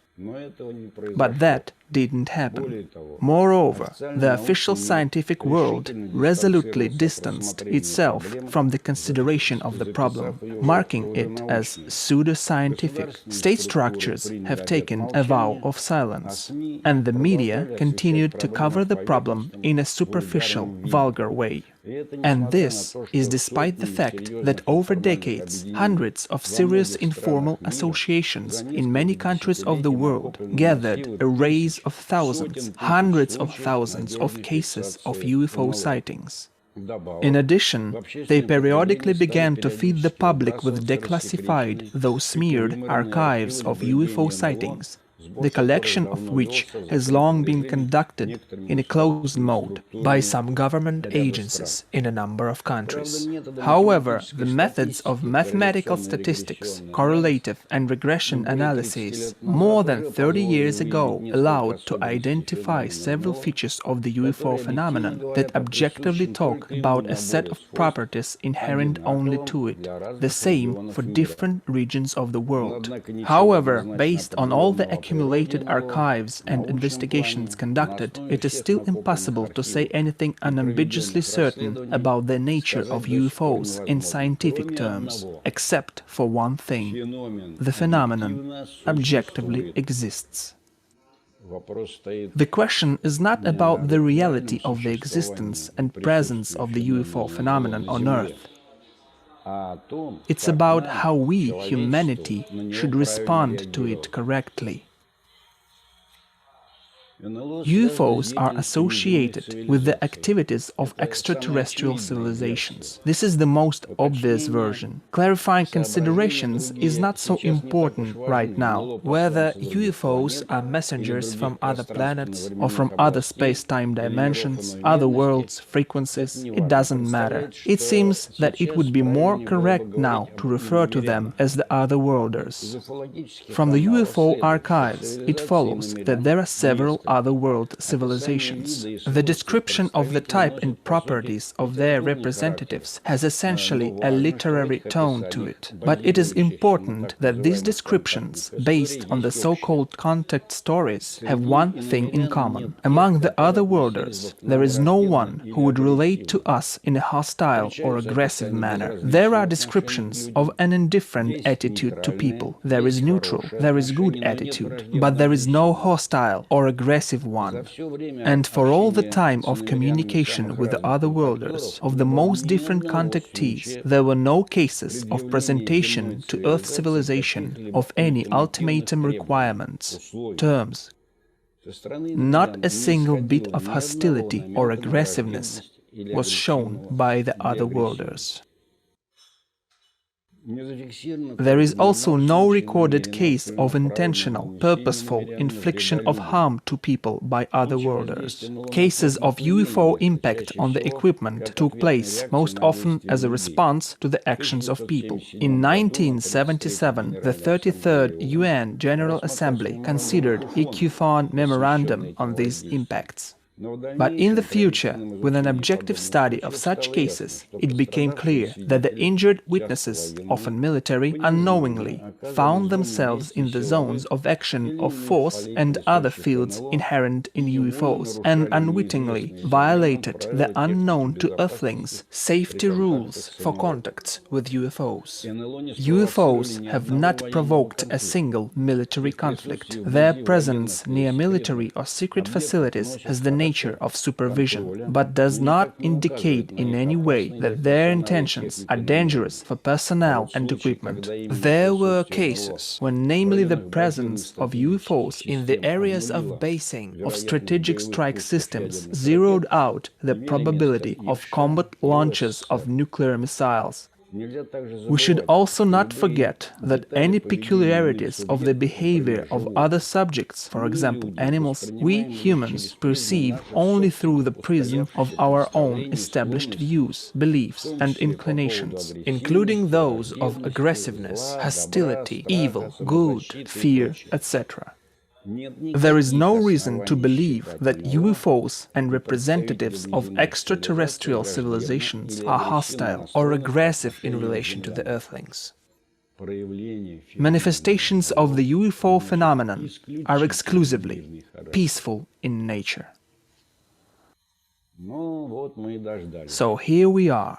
The UFO phenomenon that was not taken seriously for 70 years, that has not become an important subject of study of the world science, the phenomenon which they abused for filming thrillers about bad aliens, now turned out to be in demand, moreover, at the official level of US Congress. It can be employed when playing, according to the expression of Werner von Braun, of the last card, that is, for implementation of the fourth stage of coming to the New World Order. According to the major spending bill signed by the President of the United States on December 27, 2020, the Minister of Defense and the Director of National Intelligence have to report until June 2021 to the Committees of Congress on Intelligence and Armed Forces what their agencies know about UFOs.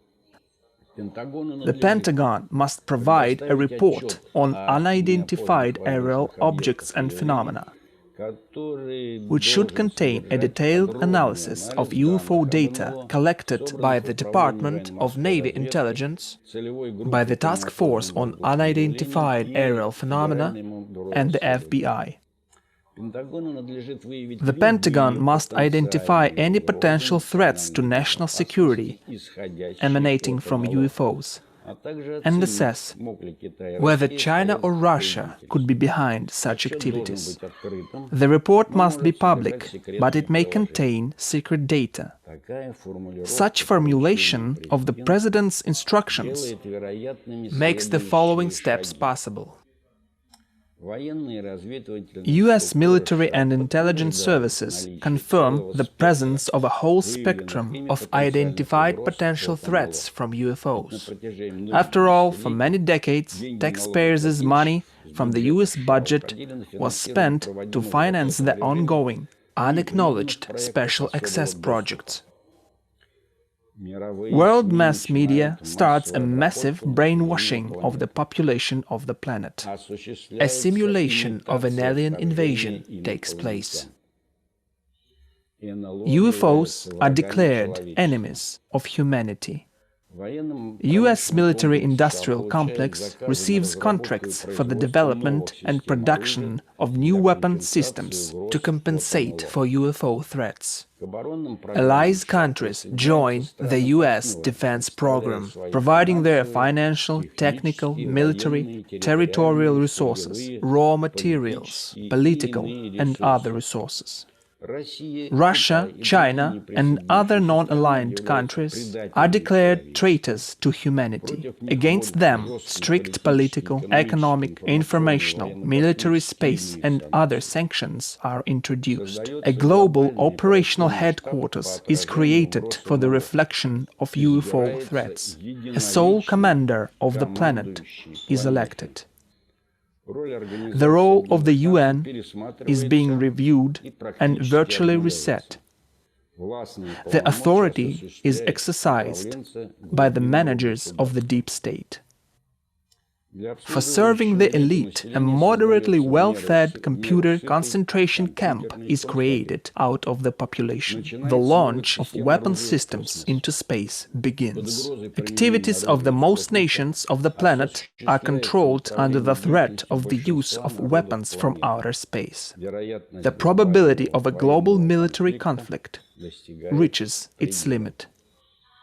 What does the UFO phenomenon have to do with all this? Absolutely nothing. They just needed a convenient excuse. And now, the most important thing. In the Soviet Union, there has been started and then continued and modernized the methodology for making contact with representatives of, let's say, supreme intelligent powers of the cosmos. The task was set to achieve bilateral, meaningful communication with them. The goal was not to get some momentary situational hints or new technologies, but to gain knowledge of the cornerstones, fundamental laws of the universe, about the main principles on which the cosmos is built. The ideological and scientific basis for setting this goal were the researches of the great thinkers, Russian cosmists of the 19th and 20th centuries, such as Berdyaev, Tsiolkovsky, Vernadsky, Chizhevsky, Kozyrev, Kazanachev, and others. The goal was achieved. Among the many topics raised during this communication was the question of the possibility of putting into the space environment of a so familiar to Earthlings attribute, like weapons.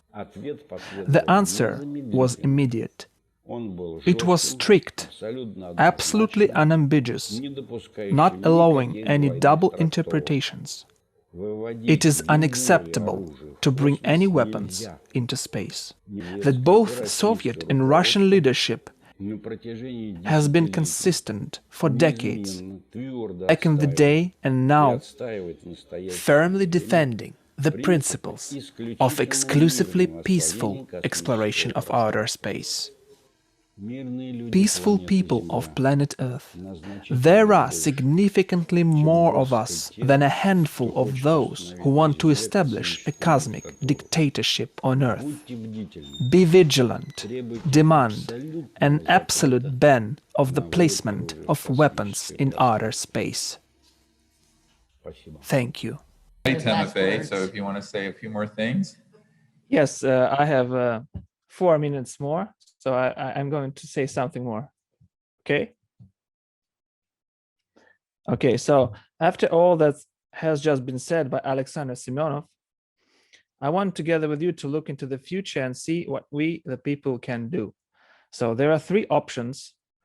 One, how the situation can develop. One, an extraterrestrial ship lands on the lawn of the White House. The ambassadors of the other world come out of their ship, and the people get a proposal from them to initiate and maintain a peaceful contact. So this is very unlikely to happen because extraterrestrials know, see, and understand that humanity has an extremely low level of morality, of ethics, and such an event can cause an inappropriate reaction of people. Second, the initiative group that promotes the idea of exclusively peaceful exploration of space, that's being us, manages to reach out to the leaders of their states, officials in high positions, so in other words, decision makers. This outcome is still more likely than the described in paragraph 1. But as you may well know, such people who are in high positions and have access to big money and big power are often more, have more, let's say, various human vices, and they have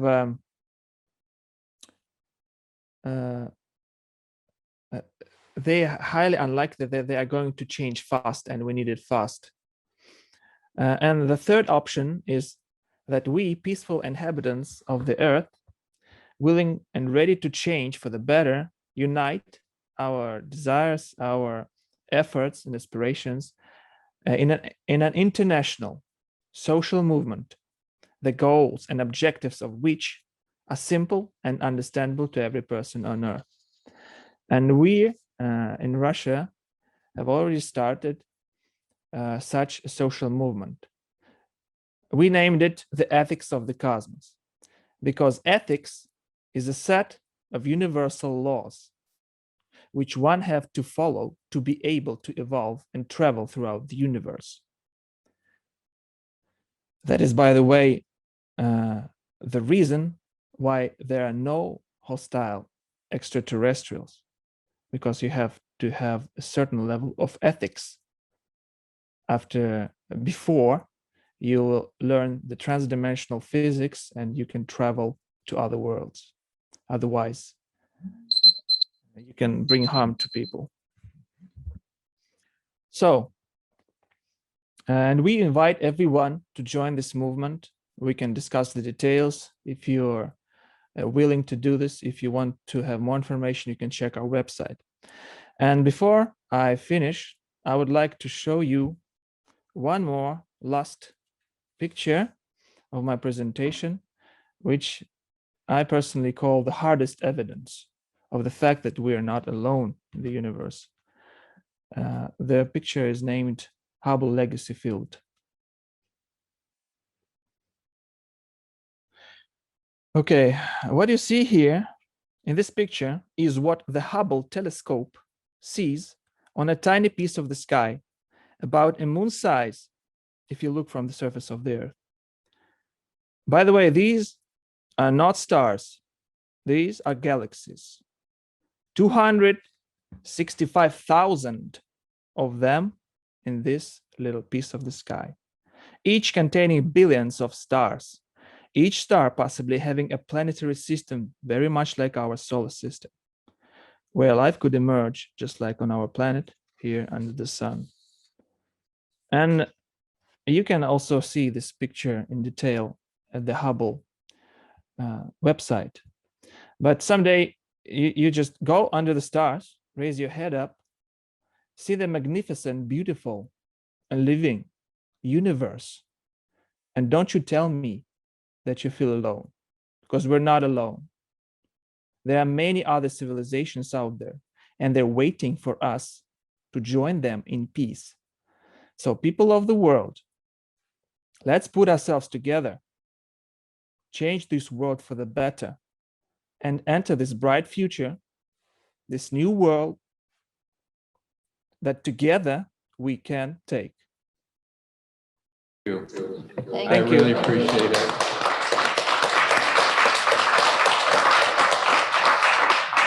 Thank you, Timofey, and I know it's very late in Moscow. On behalf of all of us and the 20th anniversary of the Disclosure Project, I want to please extend a thank you to all those who made videos for us and how much we appreciate their coming forward. It takes a lot of courage for these sorts of generals and other people to say what they have said, and we honor their courage. Thank you so much. Thank you. Thank you as Thank you, well, Timothy. Dr. Greer. Hello, Carol. Hello, Timothy. So if we want to have like one more minute, if you want to wrap up, and then we're going to show a little. It's 3 o'clock in the morning for them. We're going to show a little video that's a sort of a celebratory video of our 20 years, but just in 1 moment, because we're running out of Just time. real quickly, I'm sorry we didn't get to see all of the videos, but we will post them on peaceandspace.com. Again, go down the introduction and you will see Timofey's website link. He also is chairing the Ethics of the Cosmos project that we can all join in with and you can learn from, because they're going to be providing a lot of information. Again, there's 700 videos or so that you posted on that website about the Ziegel's readings, a lot of these speakers. We didn't get to see Valentina, but you'll see her. She's a psychoanalyst, a psychologist who chairs that Center for Transdimensional Transdimensional. of consciousness, the transformation of consciousness very important. And she was taken into the woods as part of an 8-people selection from the government to meet 2 extraterrestrial beings. So she is on the website now. You'll see her. And sorry, we didn't get to see her in person right now on the video. But these are amazing people. As Stephen said, they're so courageous, just like you, because you're going to be going out with the ethics of the cosmos kind of conversation now. You see the Russian position. You just heard it from Professor Simonov. Wow. I mean, this is the Russian position now. They're calling for the treaty to prevent the placement of weapons in outer space. Read it. You'll learn about that too. And please go out and promote it. So thank you all for being participants in all of this and what you're about to do. Go for it. Thank you. So we are going to do just a really quick little celebratory video that Michael put together, and then we're going to take a 20-minute break. Okay? Thank you.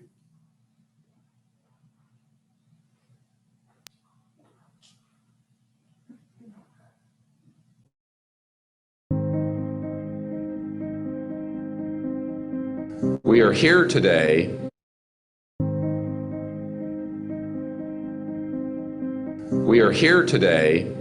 to disclose the truth about a subject that has been ridiculed and questioned, denied for at least 50 years.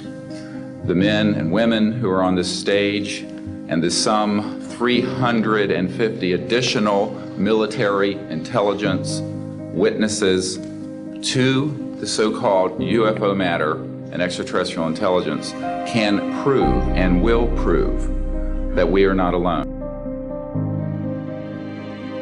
And we have witnesses here today that have shown you that these extraterrestrial beings, that these craft that have come here are now not UFOs, they're identified flying objects. And we know that they have beings in them. And we have witnesses here who have told you that they can shut down our missile silos. They can stop a rocket going into space that's a test. We have witnesses here who have worked in the classified departments who have the courage to come forward here. They actually photographed the UFO following the missile as it climbed into space and shining a beam on it, which neutralized the missile. If you accept the multidimensional theory, it's highly likely that we've done a hell of a lot of damage. In somebody else's world, they might have even done more damage there than we did here. There is no evidence, I wish to emphasize, that these life forms from elsewhere are hostile towards us. But there is a great deal of evidence that they are concerned with our hostility. An alien had come off the craft and had been shot by a military policeman, and apparently was wounded and was heading for McGuire. When I got out in 1989, we had cataloged 57 different species. You have individuals that look very much like you and myself that could walk among us and you wouldn't even notice the difference.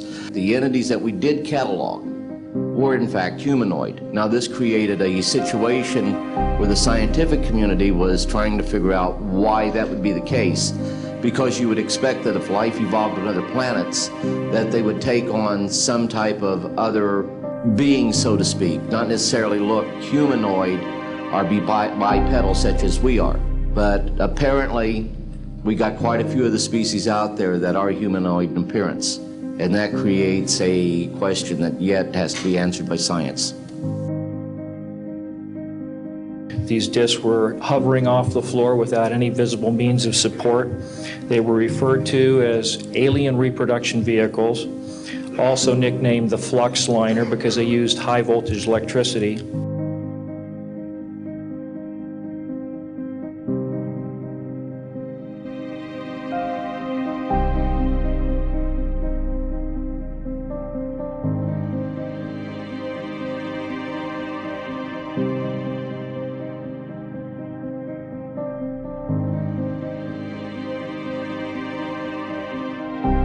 We're back. Okay, welcome everyone. And again, all the thousands of people who are online watching, I hope you enjoyed that. I'm sorry we're running a little bit late, had some technical difficulties, but in the scheme of things, it's all right.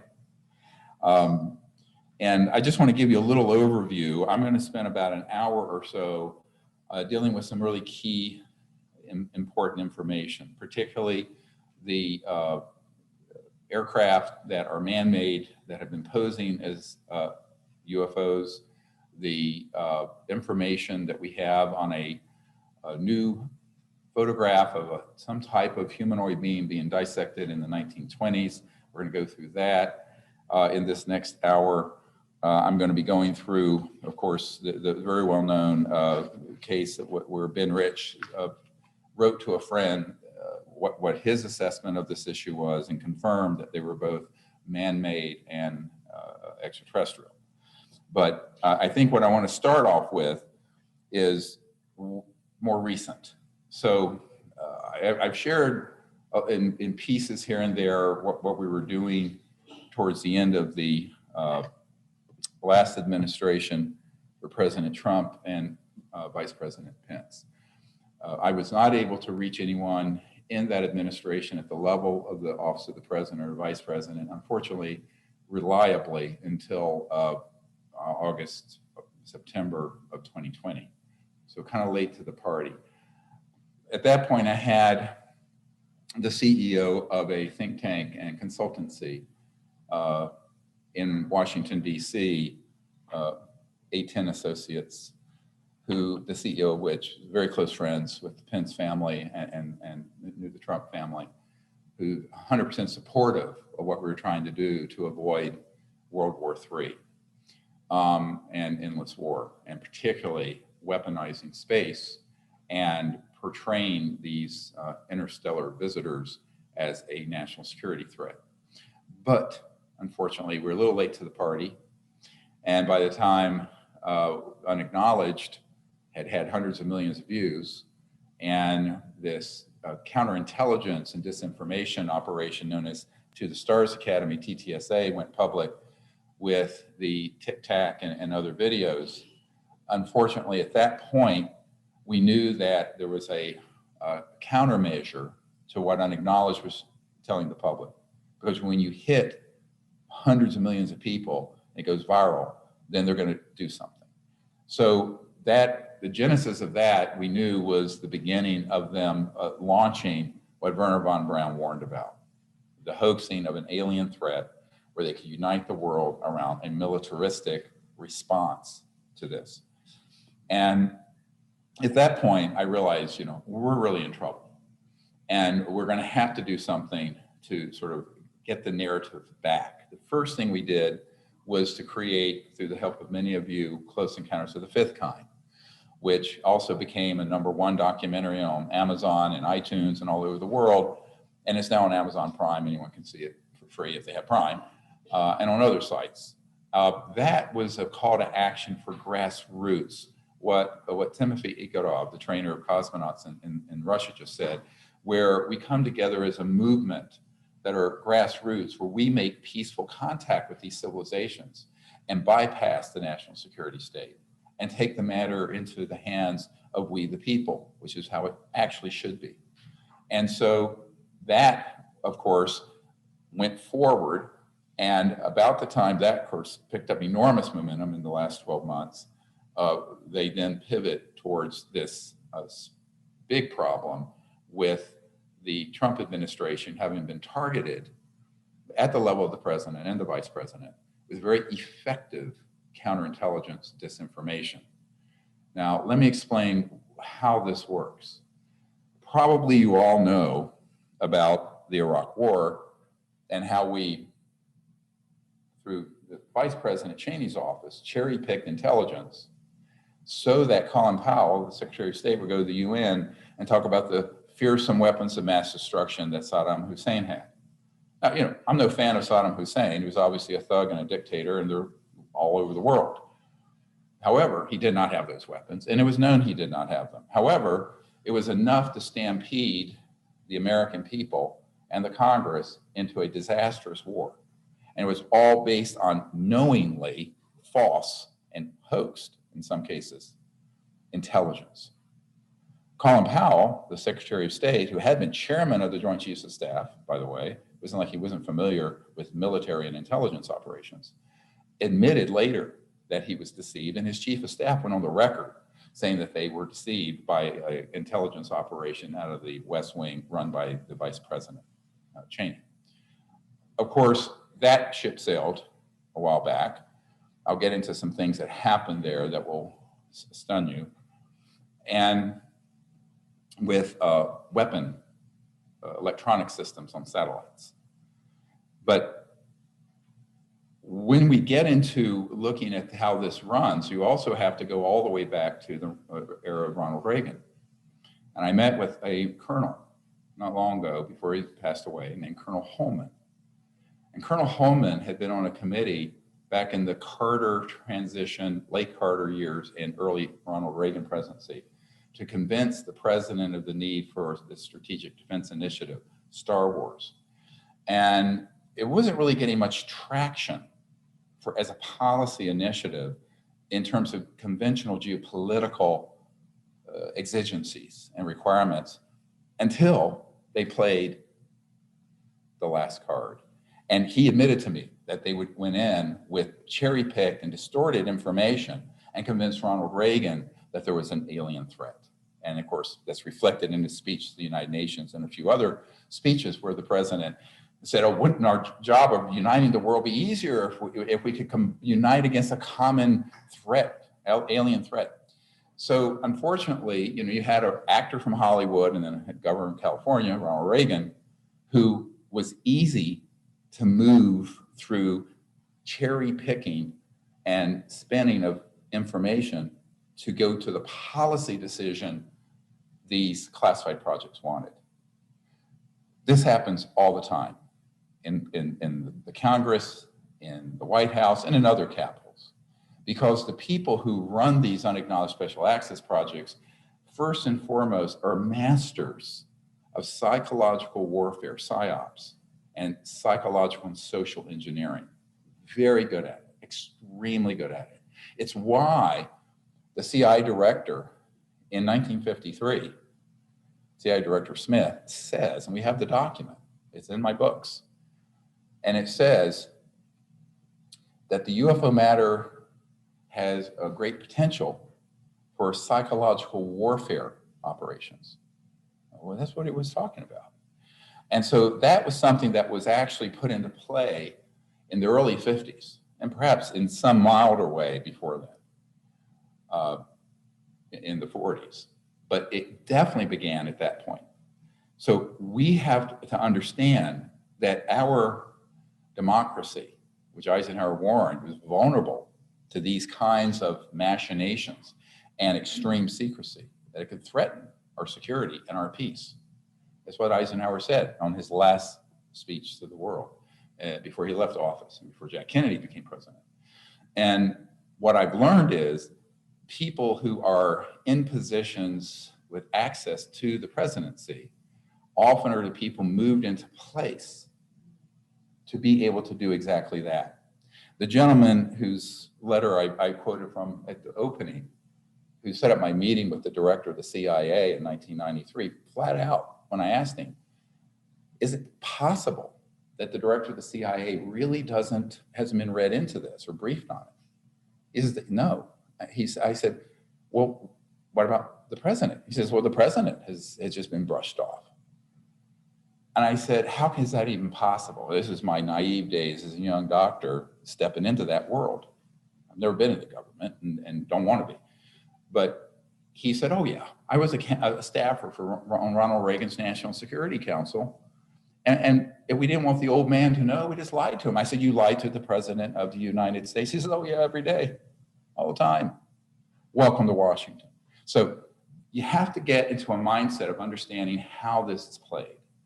Your civics lesson and the naivete of what's presented on the mainstream media, what you've read in your history books and all this, throw it away. And that's just a PR stunt. It's not how this country's been running since World War II. So I don't say that with any pride. My mother's ancestors were the original prisoner of war with the British, interestingly. And my dad was half Cherokee, the native peoples of this land.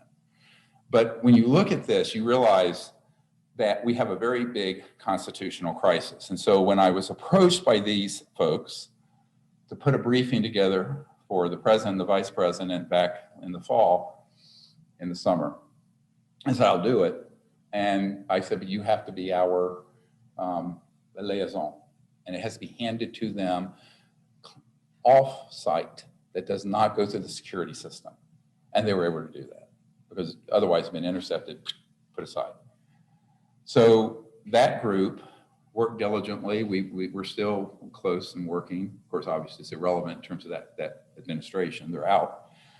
And we also did about a 20-minute video brief summary that was handed to the Vice President and the President, and was also sent actually to Russia as well for President Putin. And what's important about that is that we were trying to get the President to pivot away from the Space Force and the green lighting of weaponization of space, et cetera, and so on. I was horrified. My worst fear when I heard about the formation of the Space Force, and also when this counterintelligence group with Luis Elizondo and Chris Mellon, these other people went public, was that in fact, the train had left the station and that they had effectively pulled the trigger on the ramp up to this false flag operation.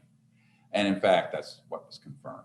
What was confirmed to me from people very close to the President and Vice President is that they had been targeted with virulent, hateful disinformation about the alien threat, and that they were convinced that it was an existential threat to this world. Now, into that disaster, I stepped. Unfortunately, it also was a disaster of this election. So it wasn't easy. This is the original letter they wrote on my behalf to the President and the Vice President, and this is the briefing document for President Trump and Vice President Pence. Now, our recommendation, just to be clear, was that they steer away from that narrative, that they do a joint announcement with other world leaders and religious leaders around the world, saying that we're not alone, that they're not hostile, they're concerned about what we're doing in space. We come together and keep all weapons out of space and develop a rapprochement and a diplomatic initiative to make contact peacefully with these civilizations so we can go forward. Obviously, that didn't happen. We were trying to make that happen before January 20th, and of course, it was one catastrophe after another. You know, I was on the phone and up all night, you know, with what happened on January 6th. And we won't go into all the gory detail of that. I mean, it's not important, it's over. But that is what we've been doing. Of course, you know, I've been doing this at a certain level for different places around the world since the early 90s with the Clinton administration forward. This was the scariest situation I've ever seen, because in other presidencies, we knew that they were doing things clandestinely, like Dick Cheney is on this committee of 200 or 300, along with George H.W. Bush Sr., and a number of other folks that I know about and some of whom I met with over the years. But they were sort of moving, they were keeping it sub rosa, underneath. And it was not in the mainstream media in that narrative, and it wasn't coming out of the government officially. That all changed. The beta test, the trial balloon for it, was the TTSA imbroglio, where they were, everything they released. The Tic Tac had, every story in the mainstream media was, and it's a threat to the national security, and it's a national security threat. And they're invading our bases, and they're interfering with our nuclear weapons. Everything was couched in a xenophobic, fear-based manner. And stories like that once were forbidden to be published in the New York Times. This subject was redlined, I'm quoting. I was told this by an editor of the New York Times. We don't cover this stuff. Suddenly, simultaneously, it appears in all the media, mainstream media, both digital, cable news, CNN, Fox News, New York Times, and globally in other media. That's when I knew they had hit the button. They had hit the button go. And their lackeys and the shills in the media who actually work undercover as journalists and editors were ordered to carry this story.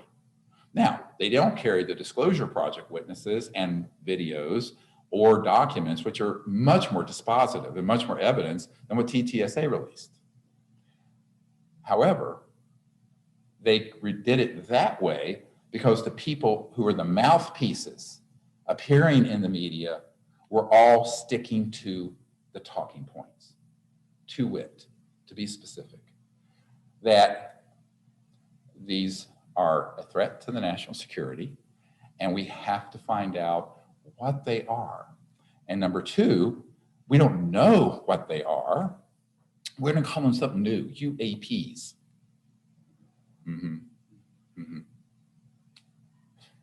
And we don't know how they operate or fly. We don't know how they're moving. Never mind, we've been building them since the 1940s and 50s experimentally, and fully operationally since October 1954. And that's what we're going to show you. Now, this charade is very dangerous because in the last month, both the ranking member of the Senate Intelligence Committee, Marco Rubio, and the Director of National Intelligence for Trump, Radcliffe, have said the same talking points. We don't know what these are. They're a threat to national security. And even, we don't even know how they're going faster than the speed of sound without making a sonic boom. When, of course, there have been classified aerospace projects and people I know who developed those systems decades ago. Now, if in fact the ranking member of the Senate Intelligence Committee doesn't know that salient fact, or heaven forbid, the Director of National Intelligence doesn't, then that's a very big problem. The only problem that's worse is that they do know that that's a lie, and they are scripted, and they are lying to the public and to the American people. And it's appalling. It cannot go on. Because the reason they would want people to think, this is what's important, this is the punchline. The reason they want everyone to think, we don't know what those are, or maybe they're from China or Russia, it's nonsense, is because if and when they roll out this last card, this hoaxing of an alien threat, this false flag operation, the whole world will be convinced, oh, we've been told we don't know what these are, therefore anything that goes bump in the night or is violent or something disastrous happens, it's alien. Blame it on the aliens, because we don't have that capability. What we are here to do is to prove in point of fact we do. Full stop, end of discussion. Let's quit playing games. Because if the public understands the technologies, the modus operandi, the research and development that has happened since World War II to now, and that we have these systems, and that they have been in the past and will be in the future used for counterintelligence and hoaxing and faking events. Then, if enough people know that, 1 billion, 2 billion people know it, which is our intention with what we're doing today, then they may not pull that stunt. We may avoid that last card from being played. Because if we don't, you've heard what these generals and others have said, what the consequences are. And they are not overstating the gravity of the situation at all. Not in the least, and neither is Carol Rosin. So that's what's at stake here. So as we go forward, and I think you all know that if you're following the news, back a few years ago, Senator Harry Reid from Nevada, who was the majority leader of the Senate, was working on this issue. He has been mentoring Senator Rubio and also works with some other senators very interested in this issue. They authorized, from the Pentagon budget, $22 million to do a study. Now, this is in the New York Times and CNN on the UFO issue. And I had the opportunity a few months ago to speak to the general who actually arranged and set all that up, who had retired from the Pentagon and was a staffer for Senator Reid and a friend of Senator Reid's. And in this couple-hour Zoom call meeting we had, because it was in the height of COVID a few months ago, he told me that they authorized this thinking they were going to get a legitimate study from Bigelow Aerospace out of Nevada. Now, I've known Mr. Bigelow since I met him at the Rockefeller Ranch in 1993. And he immediately, it was clear to me from what he told me, that he intended to get into the inside of the technology and knowledge, and he'd probably do anything to do so. I've met a few billionaires and centimillionaires who have done this, because what they don't need the money, they want the access, they want the knowledge. So his consigliere and the people around him who were his mentor for him forming Bigelow Aerospace, and before that, the National Institute of Discovery Science, were all counterintelligence operations from these unacknowledged special access projects. I knew them, I knew every one of them.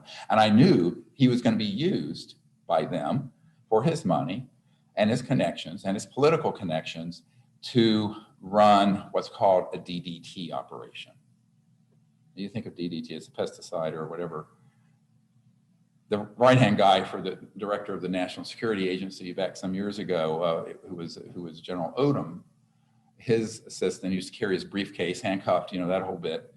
And I was meeting with him, and he says, "Oh yeah, we call these DDT operations." I said, "What is that? You're poisoning people?" He said, No. You set up a decoy operation, it becomes a distraction, and it trashes people's money or their understanding or their influence, and diverts. So it's a diversion. It is in and of itself a counterintelligence false flag strategy. And that, my friends, is what happened to our $22 million. Your money, my money. I've never gotten an Indian head nickel from the US government, but I sure have, or contractor or anyone, I sure have paid a lot. And that money went right into this operation, which was designed to get a report back to Congress. And this is what General Herbert said. It came back. We had a classified briefing in the SCIF, the Secure Communication Information Facility. That's what it is. I'm going to use SCIF in the future in my presentation in the Senate. But he said there was nothing that substantive there. It was a view from 40,000 feet. He was an Army pilot, this General Herbert. I said, yes, of course. He said, what do you mean, of course? I said, well, let me explain to you what the DDT operation was that was run on you. And I explained to him what I just said to you, and he went, oh my God, I wish we'd known you then, because we just wasted $22 million. I said, is that why you didn't renew the grant to Bigelow Aerospace? Because you felt and sensed that you were actually being deceived and it was a waste of money? He says, yes, we knew we weren't getting the story. He told me that point blank. Now we have this Director of National Intelligence report coming out. And what kind of dog and pony show that'll be, who knows? Likely in the classified SCIF for Congress, they will present some cases that will all be couched like they did for President Reagan and others, and President Trump and Vice President Pence, that it's a national security threat, that it's an alien threat. We need more money for the defense contractors, and we need to have more assets to put weapons in space to protect us from the aliens. That's the game that's being played right now, today, and that's why we have to act. Now, what I would like to begin to share with you is a series of things on this issue that sort of presents how are they going to do it? Now, one of the things that we'll start showing, if you want to, for a moment, if you can provide, you know, this is the authorization for the study that's due in June. And then I want to show you a series of things. So let's look at this for a moment. This is a very interesting case. Cash Landrum, you probably have all heard of it. This was actually a extraterrestrial vehicle that was being test flown by 4 humans out of the Nevada test range. And this we have from an Air Force intelligence guy who is the principal investigator. You'll see his clip later, talking about the fact that he debriefed the pilots of this and what happened. As you know, the people underneath this object, when it was out of control, were irradiated and were extremely and very sick, had to be hospitalized. One of the famous cases in 1980. Now, what happened is that when this occurred, they couldn't get the extraterrestrial energy power plant to work. So they put on, foolishly, a portable nuclear power plant on this thing. And they were test flying it out of the Nevada test range, Area 51. By the way, nobody calls it that, but people don't know what's out there. And it was being flown to a base in Texas. It went out of control outside Houston, Huffman, Texas, I believe it was. And it came down and irradiated, and actually irradiated the land there. And actually that whole road had to be repaved clandestinely. Now, the public was left to believe this was, the aliens came down and poisoned everybody. Or they didn't say, they were happy for people to reach and leap to these conclusions. In reality, we have now proof and testimony from the principal investigator for the Air Force who debriefed the 4 pilots on this, humans. And that object, my friend, was test flown by humans, but it was extraterrestrial. So this is a hybrid case where you have an extraterrestrial airform and systems, but the power energy system, they couldn't quite get to work. They put this nuclear power plant on it. It had a filter or some problem where it malfunctioned, started spewing this stuff out to these poor victims who have never been compensated. In fact, the case went to court. The judge threw it out because the government said, we don't know what this is. We had nothing to do with it. But the truth is, they weren't lying. The government, people talk about the government. Which government? Who in the government? The nature of an unacknowledged special access project like this is that if the Secretary of Defense doesn't know about it and the director of the CIA isn't read into it and they're lying to the president about it, do you think the public information officer or the case officer for an Air Force base near Houston is going to know what the hell this was? No. So they're not lying. This is plausible deniability because since they don't know, they can testify under oath, this wasn't ours. We know nothing about this. Now we know for a fact, and we have the recorded video testimony of the Air Force Office of Special Investigations, principal investigator on this, Richard Doty, who is a master of disinformation in his career, but is coming clean on some of this. Next.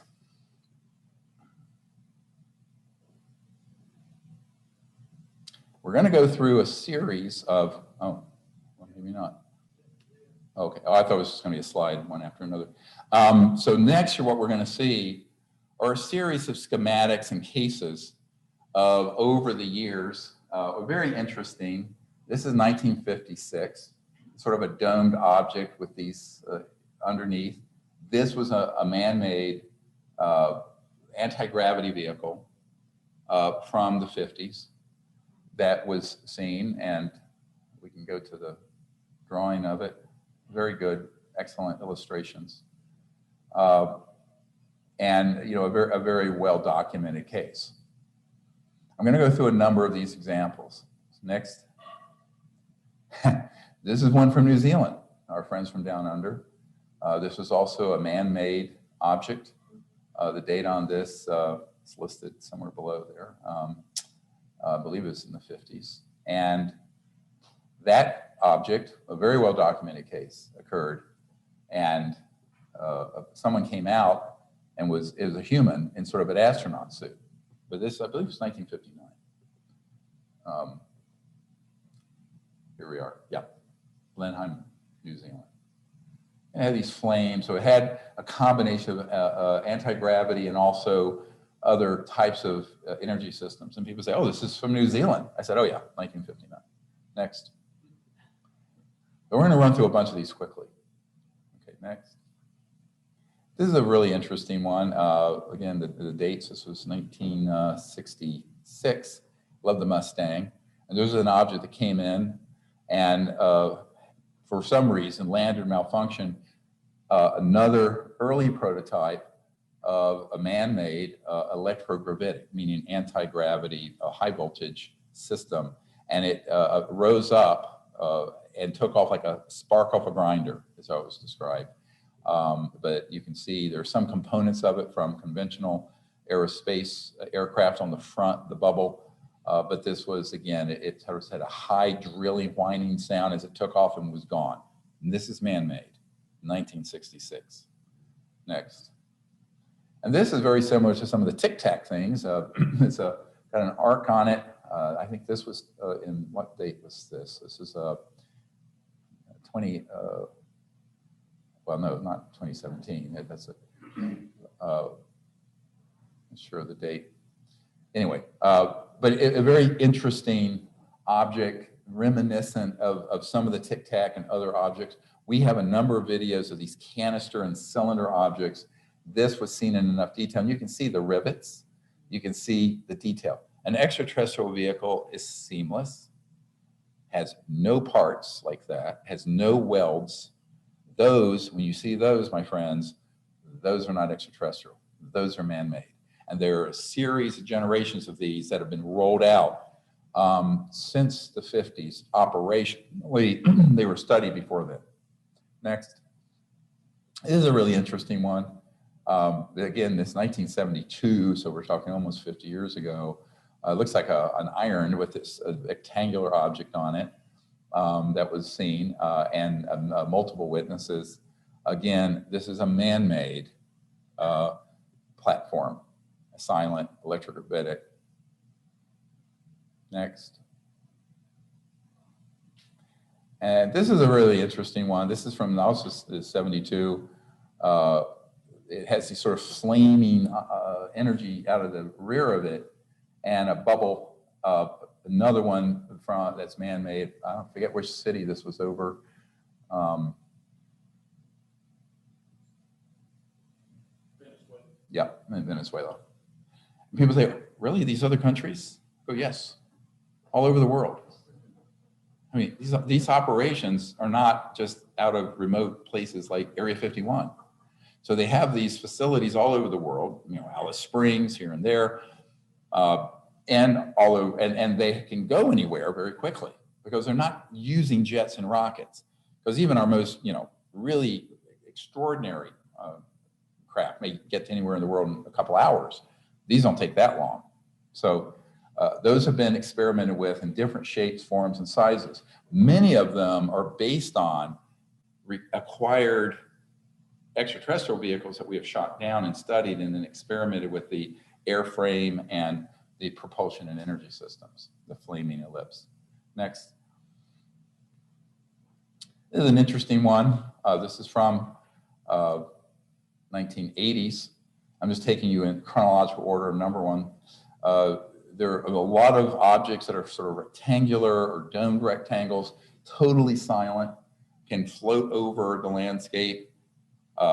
Many of the objects we'll get to in a moment, and seeing the Hudson Valley back in the 80s, 90s, were those kinds of objects. These are, again, electromagnetogravitics. These are pop culture anti-gravity, and different versions of them, different airframes, different experimental types, and many of them have been deliberately flown over populated areas to prompt a UFO sighting, but make people think that they are the extraterrestrial ones.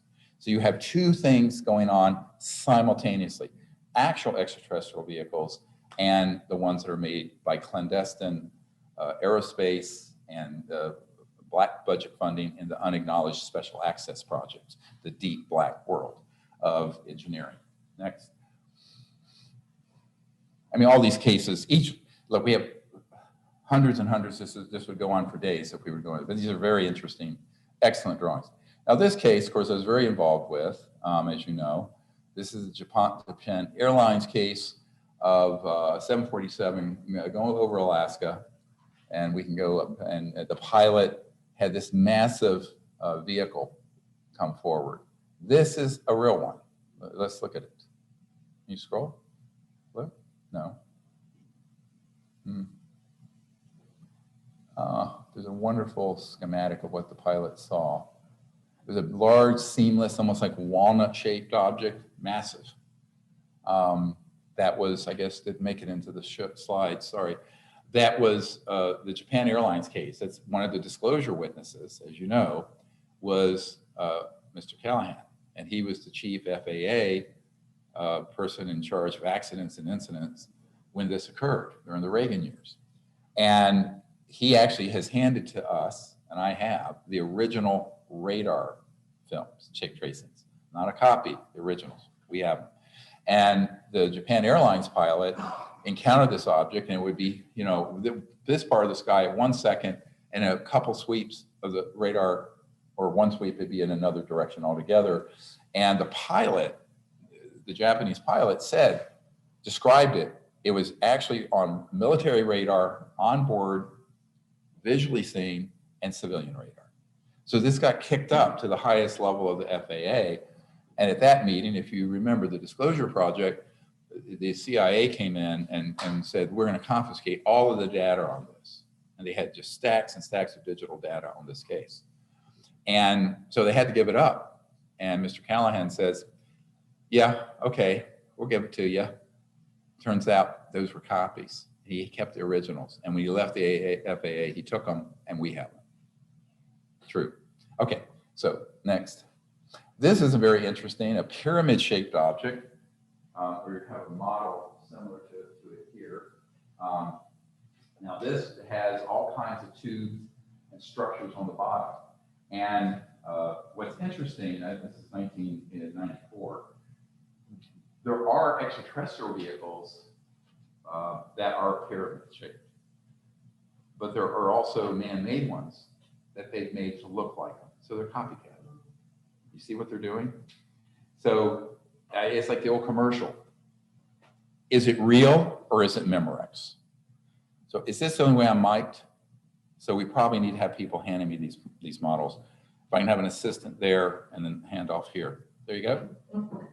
Thank you. So here's the, thank you.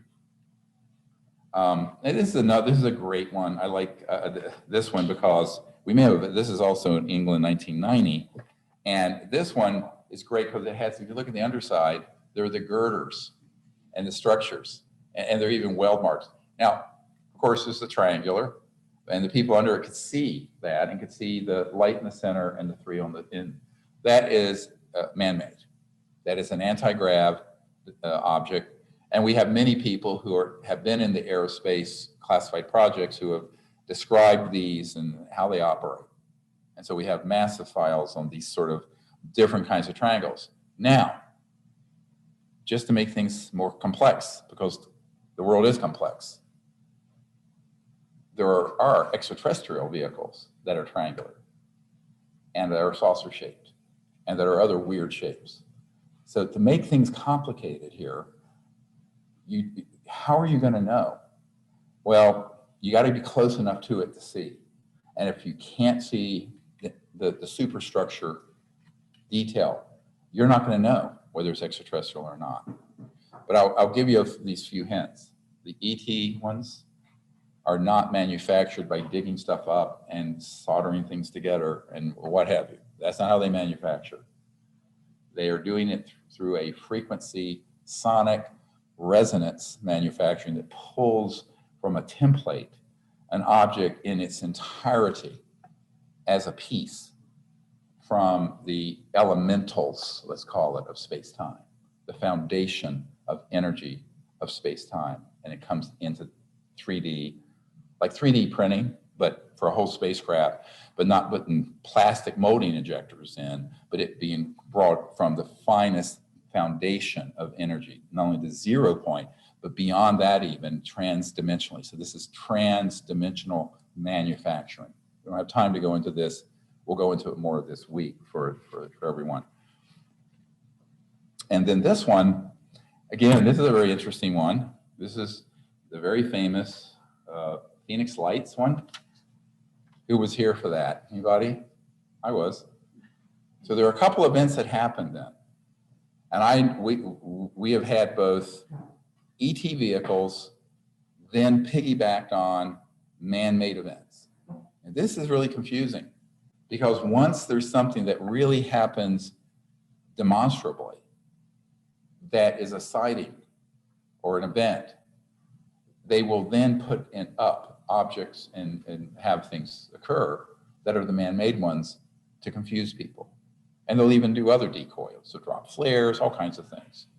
So when I was here in March of 1997, I flew in on an airline, and as I was doing final approach into Sky Harbor Airport, I did the CE5 protocols and asked the ETs to do something that would be very definitive that night or while I was there, because we were at a digital lab that was run by an intelligence group. And we were getting the best photos and videos that we could for the whole planet for the congressional briefings in April of 1997. That's why I was here. And then a few hours later, this whole event happened, Phoenix Lights. And there were a lot of things that were coming out of the South Mountains. Last November, when we were here for the Close Encounters of the Fifth Kind premiere, we did a hike up there and came down at sunset, and an object dropped, materialized right over us and went.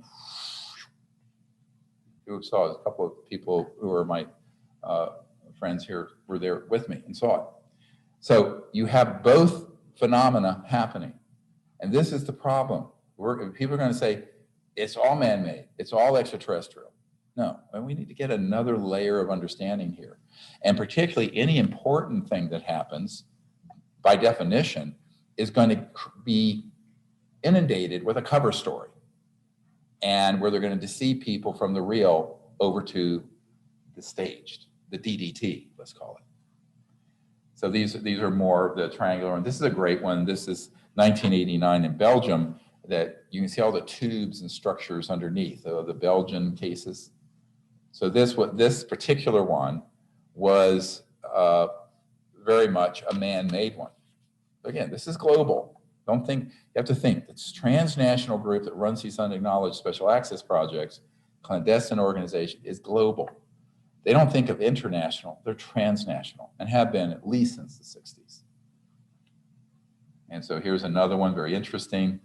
Again, this is from Missouri, a little different from the ones that you can see the girders and the welds on the side.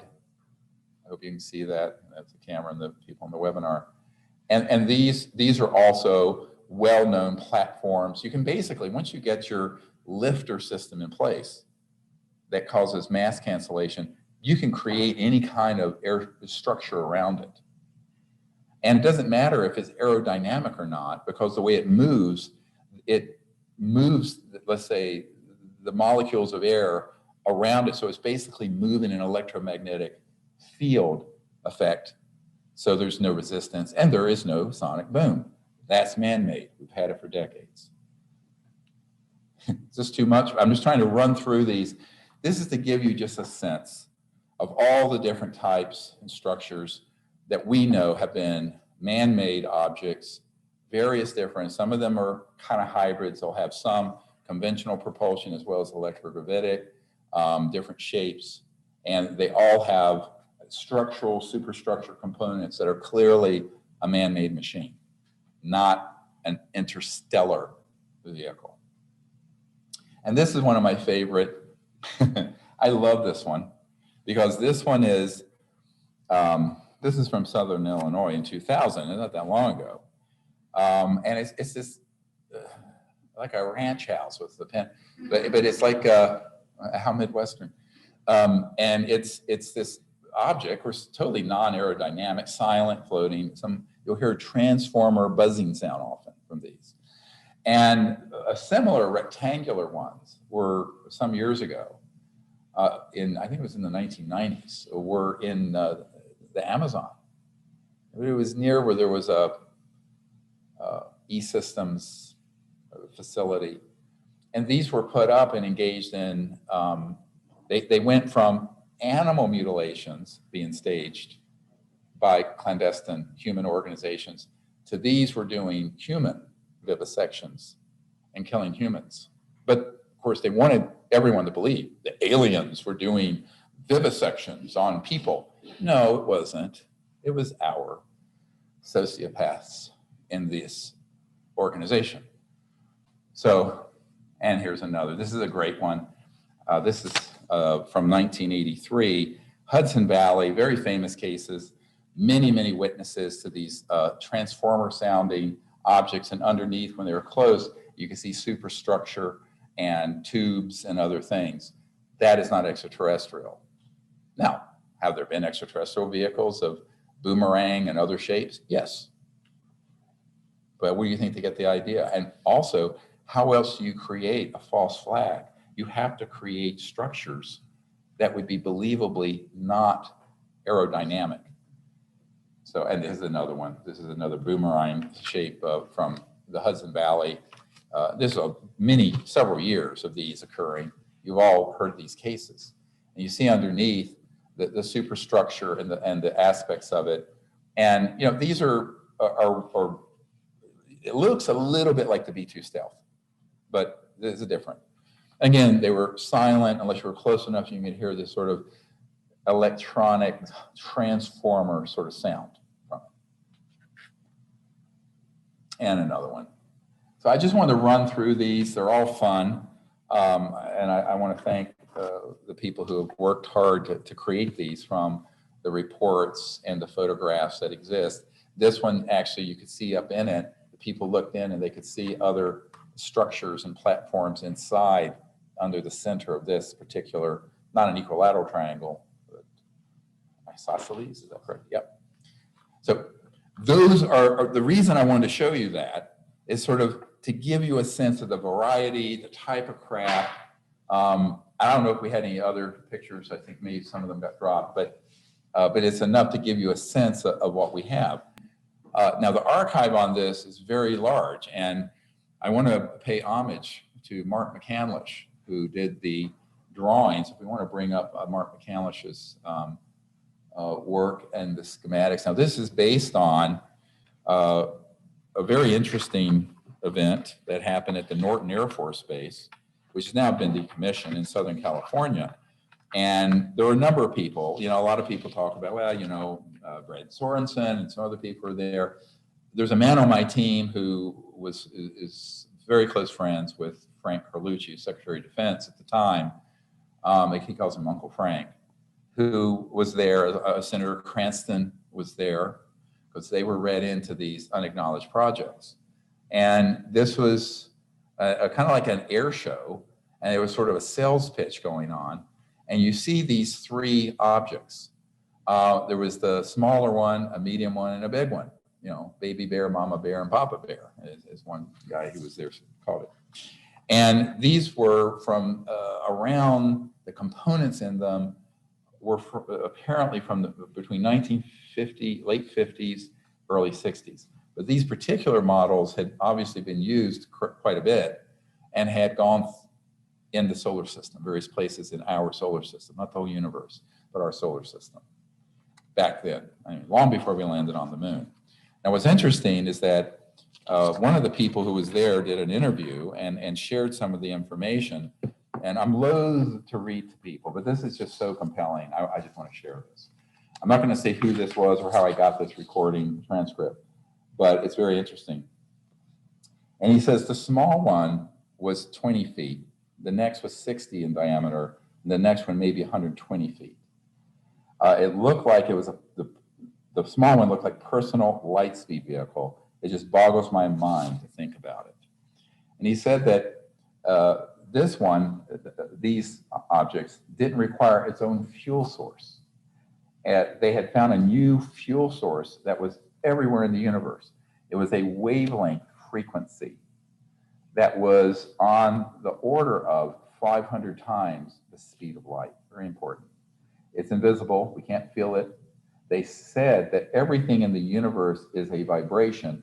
Light is just a resisted vibration of this other force. It is really fast vibrations or frequencies. If you start with this force that's 500 times the speed of light and you resist it down, you get gravity. Resist down more and you get magnetism. Then resist it down more and you get light. Resist down and you get sound, heat, etc., and down to things we really recognize. Einstein and others could only sense light, so thought that's the fastest thing in the universe. That's all we can clock, and they were dead wrong, that light is the fastest thing in the universe. If you wanted to go to the moon, say, you'd point the upper video camera that was on these objects and point it to where we wanted to go, and then you'd put the crosshairs on it. Then you'd move the rheostat, a lever on the inside of the seat, to add power and allow that power to be available, and it would go. And it goes on and on. Now, Why is this important? Because this was at an air show in 1988, and there's more than one witness to this, by the way. And we can put up Mark McCandlish's schematic of the interior that was based on the description.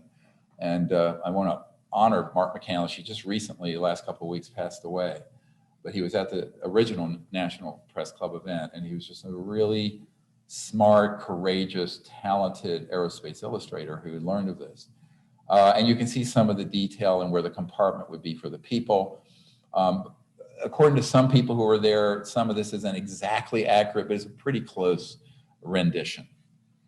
And it's a very important piece of history, because that was the transition between a Reagan administration and George H.W. Bush, Papa Bush.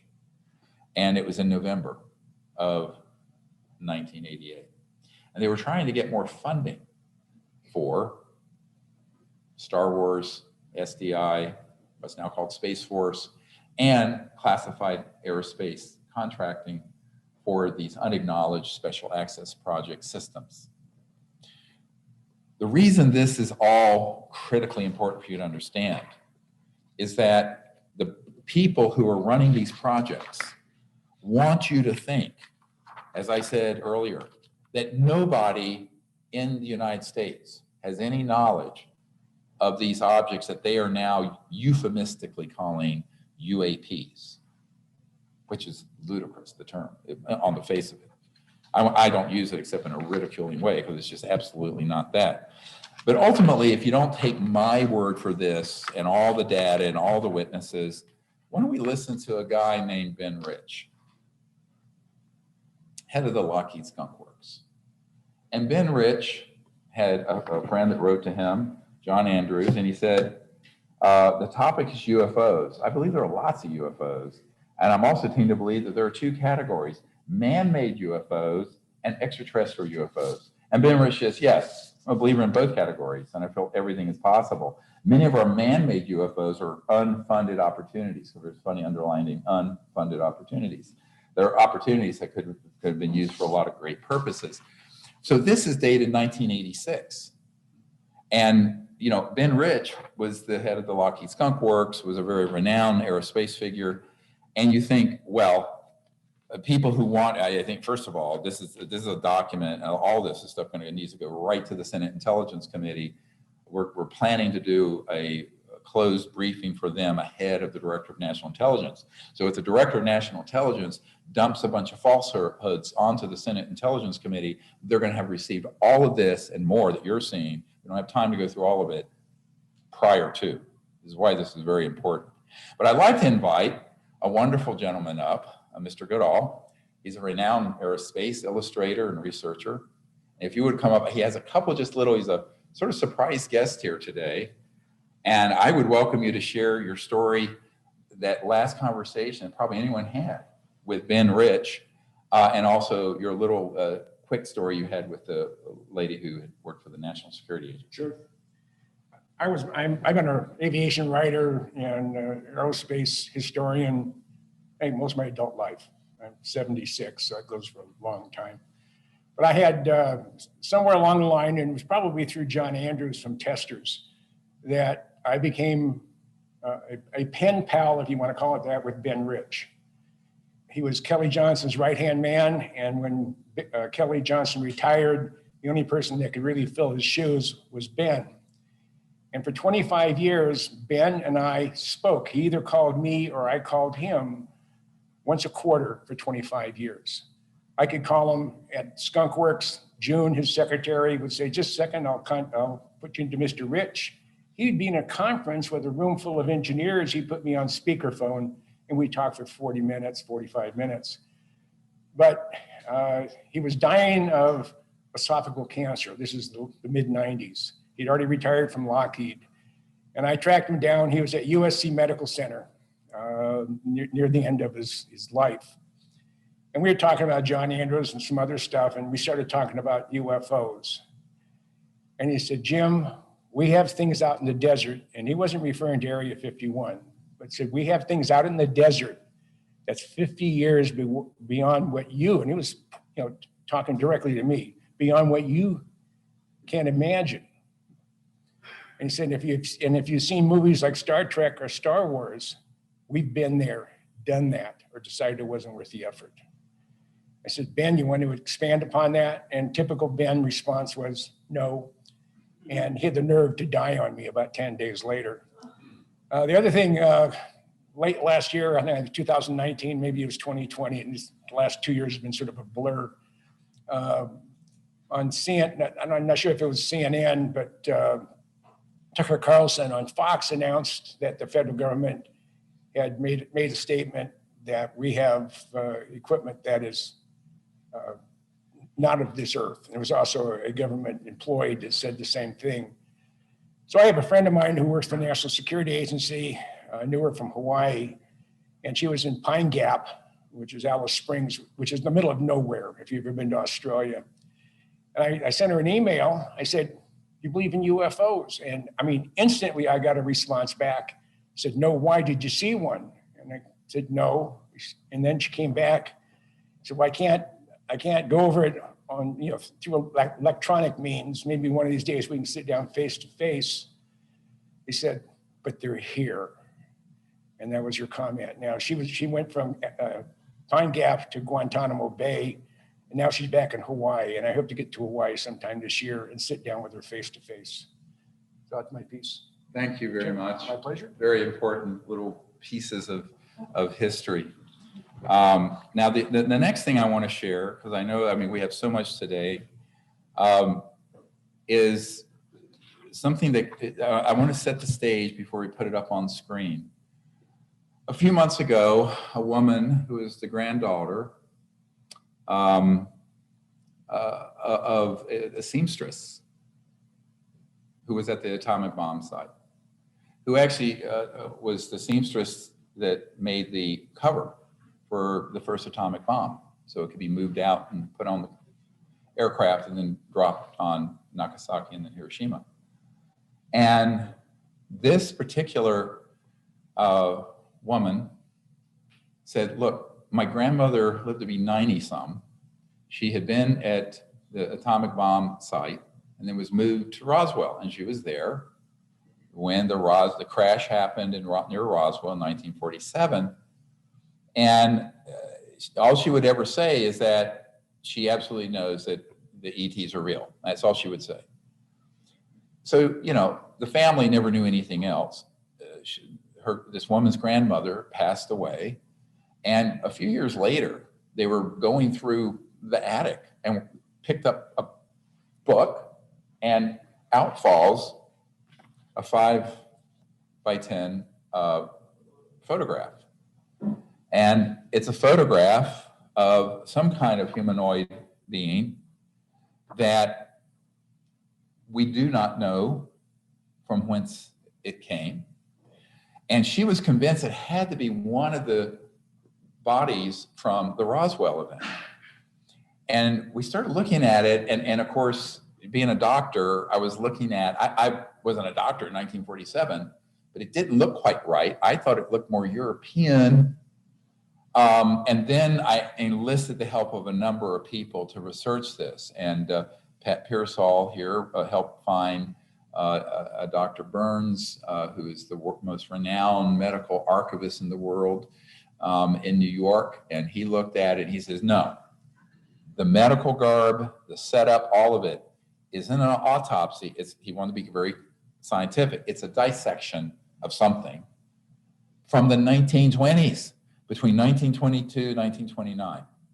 Then we had a member of our team who has very good connections with the Metropolitan Museum of Art, and they have a whole division on clothing and eras and all that. They looked at, they said, absolutely, this is mid-1920s.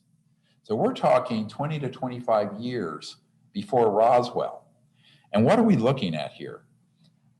Unfortunately, I'm not wired. I thought I would be, but I can't walk over to it. But you have, if you want to zoom in on the head and the body, oh dear. Oh boy. This is why I never touch a computer. Oh, it left. Well, he'll come back. See, I don't understand all this. Give me a big thing like this. But while he's bringing it back up, I will speak from this one. So you have what look like, military or intelligence civilians here, here, and here. You have medical personnel. This is the main doctor doing the dissection. This blob here is just damage on the emulsion. We had the paper tested, the original paper, because we had access to it. And the original paper is from early 50s. We know that. We also know that it's a photo of a photo, okay? And I'm just telling you what we know. I'm giving you the facts first, and I'm going to give you an educated assessment after. And it's a very unusual head and eyes. You can't see great detail, but you can see some. It's got a towel over it. Obviously, it had probably a lot of facial and neurotrauma. You can see the body cavity and the ribs, very unusual in how it's structured, almost like an external, these bumps on the outside, certainly not a normal human. And the hands and the feet and the legs. So we're dealing with something, that isn't a Homo sapien, a human. We don't know what it is. I'm not calling it an extraterrestrial at this point because we need more information, which is why I was given permission to disclose it to you today. And if it is what we think it is, in point of fact, one of the most important things ever to surface, because it predates Roswell by 2 decades or more. And it is also clearly some kind of formal operation going on, dissecting this. And now I have been told by a number of my contacts in the intelligence community who have been in the vault, as they call it, that there are files classified, still top secret, on this issue from the late 1800s and early 1900s. They never went through them, but they know that they were related to extraterrestrial intelligence and UFOs going that far back. This is now 100 years ago. So I will pass this around. You're free to look at it. Those of you at home, you can zoom in and out as I now talk about my assessment. So I believe what happened, because I've been involved in a number of cases as a medical doctor, an emergency doctor, and forensic cases, that when the Roswell event happened, and this woman, Ms. Heaven is her name, was there at Roswell and had been at the atomic bomb project, she was cleared to a very high level of secrecy, even though she was doing a rather ordinary task as a seamstress. But when Roswell happened, if there was actionable intelligence and files in an archive on prior retrievals or events, those would have been couriered in so that they would have had a comparative anatomy and a comparative point of reference in studying the retrieval of the objects from the Roswell crash. What I think happened, now this we don't know, we're asking for the public to help, is that they needed these older files, and someone she knew who was probably in the photo lab at the Walker Field said, wow, look at this. And he took a picture of the picture and gave it to her, but she secreted it away until she died and it fell out of a book. Now those are the facts that are known facts. It came from someone at Roswell, but it's not Roswell. It came from someone clear to the level of the atomic bomb project, the Manhattan Project, and to be at Roswell, which at the time, the 509th Bomber Squadron was the only place in the world that had atomic bombs in 1947. And yet it isn't that era. But that's even more explosive. It means these covert programs that have studied this issue go back much further. Now, what we're asking for specifically for the public, look at these men. People out there may have family pictures who will know who one of these people are. If we can identify one of them, then we can connect it further and begin to go deeper into what this really means. Or if you're in a classified project and have access to the vault, and you know who you are, contact me if you have any detailed information on this. I am telling you everything we know. Most of what we should know about this case, we have no idea. This was a serendipitous strange thing that happened where these people who we know the provenance of the photograph, we've tested it, we know it's from the 20s, we know that the woman in whose belongings it was found, who had deceased, was in fact at Roswell, we can prove it, and that she had been on the atomic bomb project. More than that, we don't know. I'm giving you an informed assessment of probably what this is. But we need the public. This is where we can crowdsource digging into this. And maybe someone has an answer that's very ordinary. I doubt it, not that particular being. So anyway, that is something that I think is a really important case. It's in development. We've hit a wall. The family and my team, we can't go any further without someone being able to tell us who any one of those people might be. And you may have a family album from your great-great-grandfather, whoever from the 20s, who would have been an adult then, because all those men are dead by now, obviously, who might know who they are. And from there, we might be able to connect them to an operation, an agency, a military branch, what have you. So that's what we're asking you guys to help us with. So what I want to do next is to show a number of clips of some interesting interviews that are really astonishing. The first one is astonishing in the sense that we got it on record.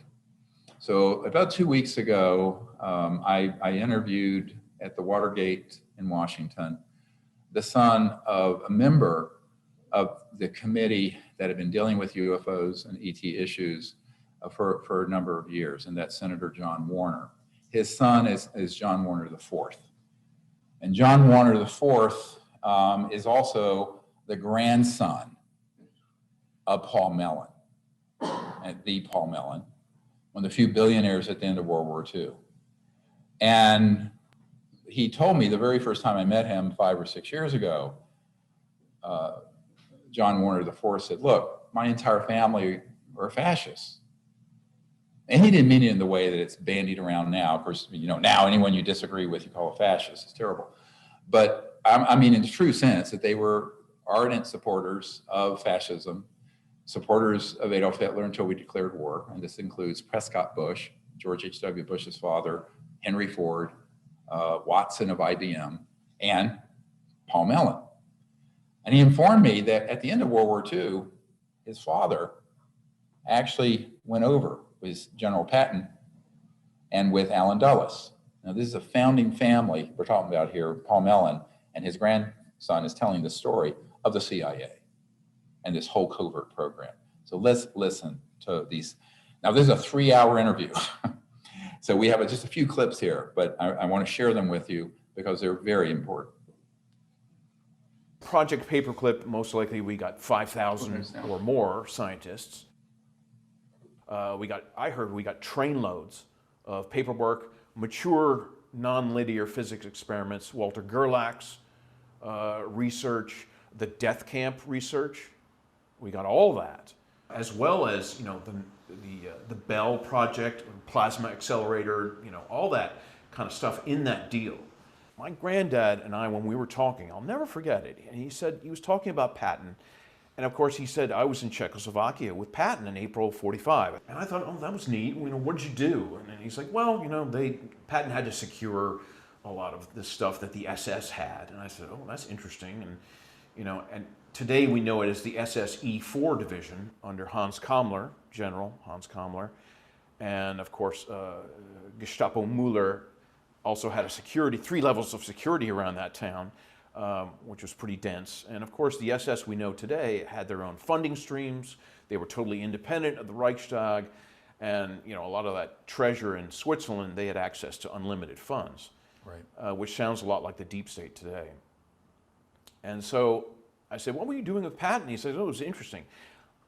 Memory serves that Granddad told me they were with General Marshall, but I could be wrong on that. But I remember that he said he was with Patton, probably maybe Marshall, maybe some other generals. And they said, well, we went into this warehouse and there were all these exotic, you know, jet aircraft, rocket engines, parts of the V2 and maybe a V3, I don't know.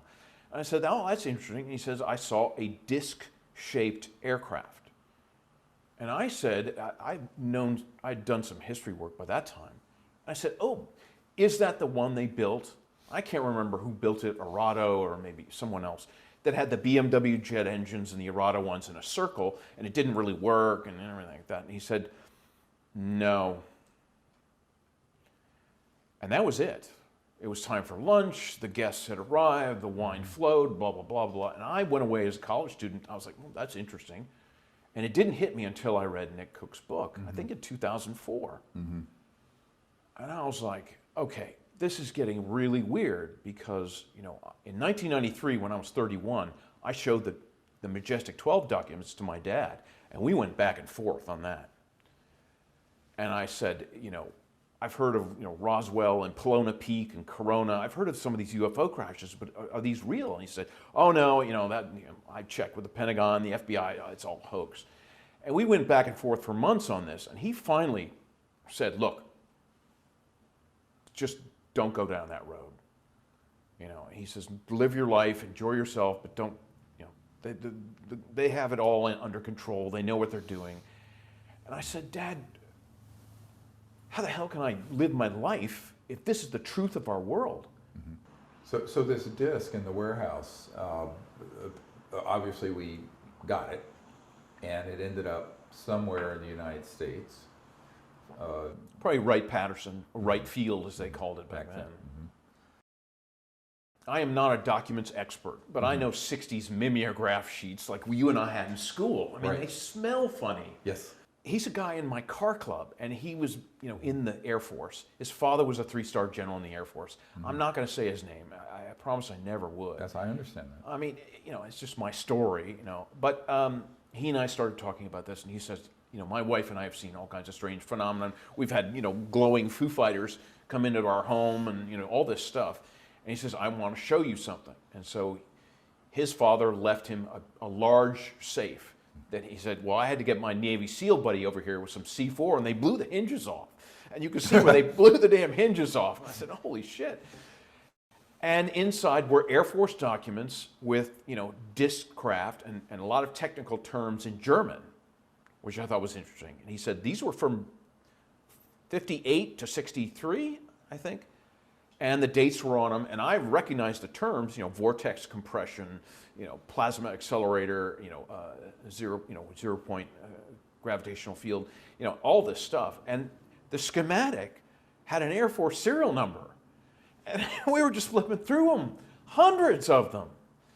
Now, these looked a lot like the German Haunebu ones, the Vril saucers, you know, 3 maneuvering nodes underneath, you know, powdered quartz with monatomic gold and insulators, you know, torsion field maneuvering nodes that we know now. I figured that out. I actually sketched that out, a TR3B black triangle, how it worked with the plasma ring and the 3 nodes with monatomic gold and powdered quartz to Chris Mellon. You know, and he's like, oh, wow, you and Tom DeLonge are into the wild stuff.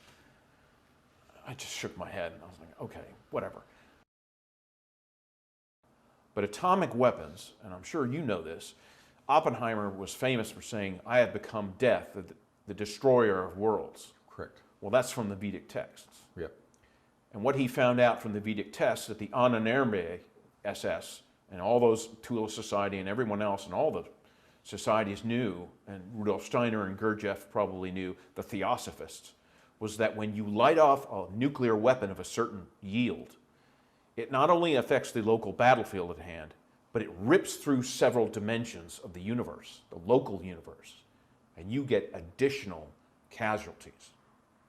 And that's why when we started, you know, I think the Germans tested one in the Baltic in October of '44. I think that was true. The Navy did the Zinsser report on it. We go through these Yuga cycles, and all of a sudden it's like Atlantis again. We're starting to do, material science, regressive, actions, chimera construction with DNA, atomic weapons again, and scalar and free energy weapons, which can crack the Earth in half. Correct. Dangerous stuff. Dangerous stuff. As you said, firecrackers, but it's more than firecrackers. These kids are playing with C4, and they're 3 years old. Yeah, they're 3-year-olds playing with C4. Chunks of it as big as this table, enough to blow up an entire house. it's incredibly dangerous. And so Oppenheimer knew that.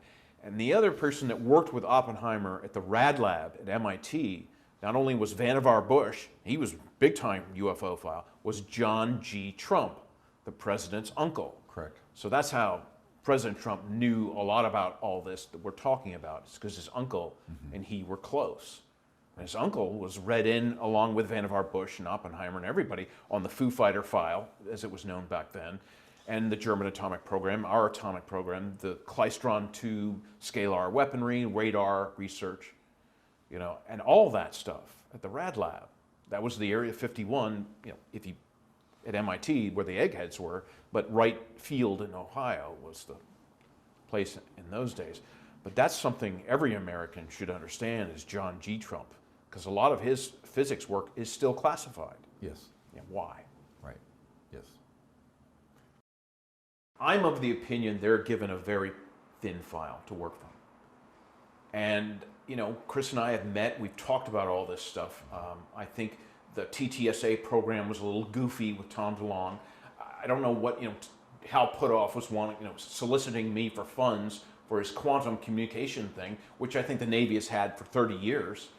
So there's a lot of disconnects going on. And of course, they've left that TTSA program, and I don't blame them. I think it was a shit show and some type of CIA, you know, quasi-psyop something. And I don't think anybody was really excited about it. I was a little hard on him, and I will, because I was expecting much more disclosure after 4 years of this. And when they say, this is a mystery we need to solve, that is not true.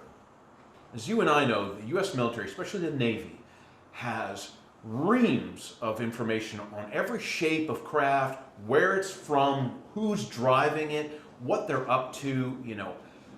Forget it. It's just been going on for 70 years. The military-industrial complex is not stupid. Neither are the branches of the military. They know exactly what's going on.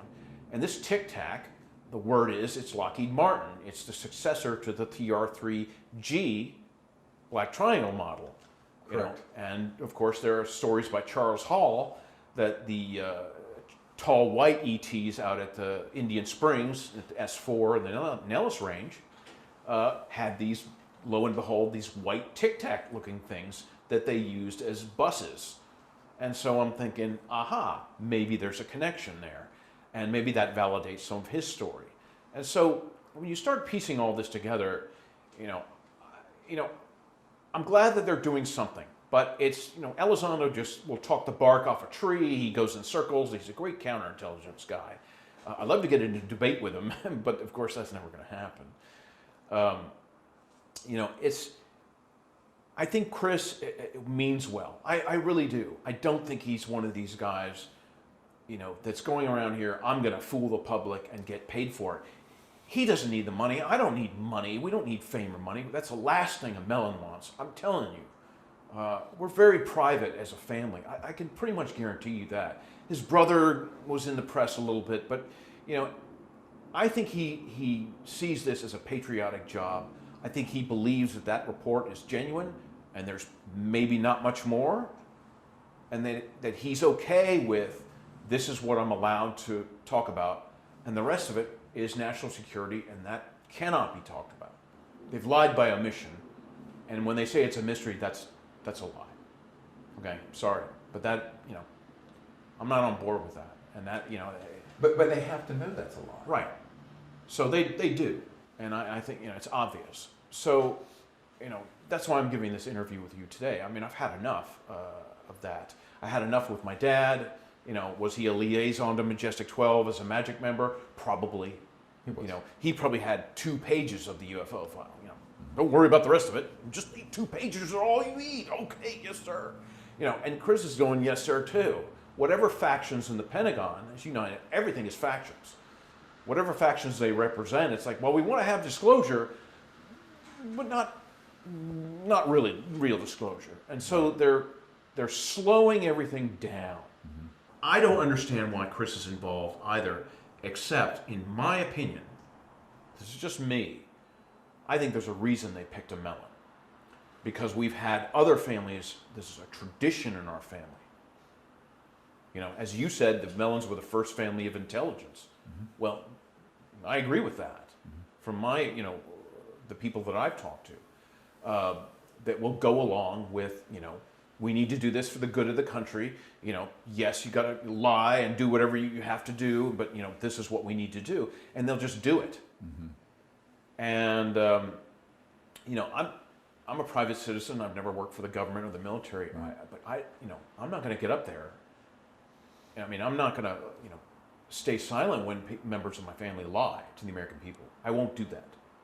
It's one thing for my dad, you know, in the old days, to get up there and do some mild fibs about, you know, highways.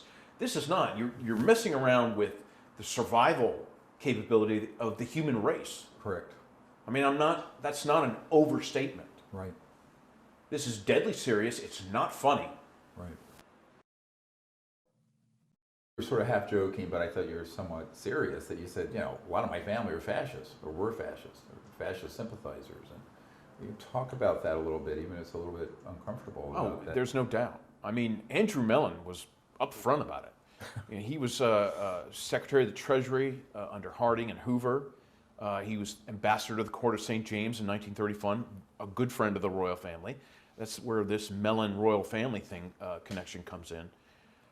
His outdated policies with Rockefeller, Morgan, Carnegie, DuPont's, you know, that made the Great Depression much worse, I believe. I've also heard that, you know, he was heavily invested in DuPont's nylon, which came around in the late 30s for naval rope. And of course, hemp and marijuana were made strategic materials and therefore illegal. Of course, it was a war on consciousness too. Oh, we don't want people smoking those jazz cigarettes. You know, that would be bad, you know. And so, you know, Andrew, and of course, their dealings with Sullivan and Cromwell on Wall Street, the Dulles brothers, John Foster Dulles and Allen Dulles. Oh, invest in Nazi Germany. You know, Hitler's a great guy. He's a Republican. Don't worry about it. You'll make lots of money. And then Standard Oil, you know, through straw man in Portugal, all during the war. I mean, business thrives during war. You know that. It's a racket. And so, you know, my grandfather wasn't the industrialist kind of war profiteer that Andrew was, but he was more into the mystic intelligence side for sure. And if your bottom line, brass tacks, if you're on the CFR with Allen Dulles, you're in the Trilateral Commission, you're on the Jason Society, you're Scroll and Key at Yale, which Scroll and Key and the Skull and Bones are directly connected to the Tula Society of Germany and the Vril Society. And you're a Knight of the Order of Orange Nassau. You've got a KBE from the Queen. You know, my dad does too. You're not a friend of the common American. You're just not. You're a very, you know, neocon, ultra-conservative. You know, I don't buy this whole, yes, he was a gentleman horse racer. You know, he had a racing team of stables. He was, you know, donated the National Gallery, the East Wing. His father donated the other National Gallery. You know, these are things they did, in my opinion, so that the American people would put a gold wreath on their heads and go, what great oligarchs these guys are, billionaires, oligarchs. See what great things they do. Now, that's a great thing to do, to donate an art museum, but it's a great cover story. I mean, Andrew Mellon had intimate dealings with Hjalmar Schacht, who was Hitler's private banker. And so did Sullivan and Cromwell. I mean, this is dirty, nasty history. And it doesn't make, I mean, it took me years really to gather all the intelligence bits and to come up, you know, a lot of it I'm connecting dots on my own, but they make sense to me given my German history and the history of the military-industrial complex and everything, and why the Mellons are so active still. And, you know, secrecy and big money and these big American families, some call them the Committee of 300. That's probably a loose term, but, you know, I've never heard it, but, you know, it makes sense to me. Yeah, I've had that confirmed, that it is a committee around 300 that are involved in these operations. And it's not just extraterrestrial UFO, it's a whole lot of aspects of technology, finance, global, geopolitical. My friend who was an ONI Navy captain, we had a dinner one night and he said, you know, I said, what can you tell me? And he spent 30 years in the ONI, and he said, well, you know, we're pretty proud of our satellites. You know, we're competing with the Air Force, and they're two-man satellites. We've got our own two-man satellites. I thought, oh, that's interesting. And they, you know, they have scalar weaponry, and he was like, well, I can't comment to that. You know, more wine, more wine. And he said, I said, tell me about your tracking systems. And he says, oh, you know, that's I love that. And he's like, we can track those bastards, UAP, UFOs, punching in and out superluminal, and we can track them 25 miles under the earth. Under the earth. Or the ocean. Yes. And tell me a little bit about Mount Weather. I mean, you use that. I think a lot of people don't know why that was important at that time. The official narrative is that Mount Weather was built in the Blue Ridge during the Kennedy administration as a continuance of government, COG. And I think it still is. My dad's been down under there. My dad also tells me about the high-speed train they have, because during 9/11, he's told me that, I said, because I was out of touch with him for 5 days, he said, well, they had us out DC to an undisclosed location. It wasn't Mount Weather, it was in West Virginia, in 7 minutes. And I said, oh, is that the maglev train that goes Mach 2 in a vacuum tube? And, oh, well, how did you know that? You know, my dad always wonders how I know this stuff. But Mount Weather, the rumors are that it goes down, you know, probably a mile or two down to the sub-shuttle system and connects to other deep underground military bases.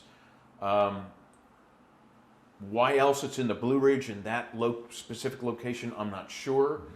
But it's a top secret facility. It's still very active and expanding. And if they're expanding on the surface, as you know, they're probably expanding tenfold beneath the surface. Right, correct. Yep. Had your grandfather, Paul Mellon, been in Mount Weather? Oh, I'm sure, but he never told me that. Right.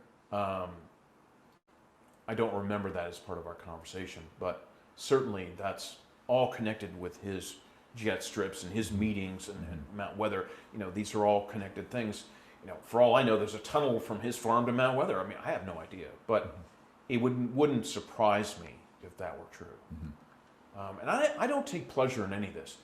This family history is very disturbing and actually disheartening for me. Steps from a 3-hour interview with John Warner IV, grandson of Paul Mellon and son of a member of the committee, the Majority Intelligence Committee, who's still alive and is about 94. And there's a great deal more information. Obviously, in the interest of time, you know, we can't go through all of it. We wanted to pick a few highlights to give you an idea of the depth of the archive we have.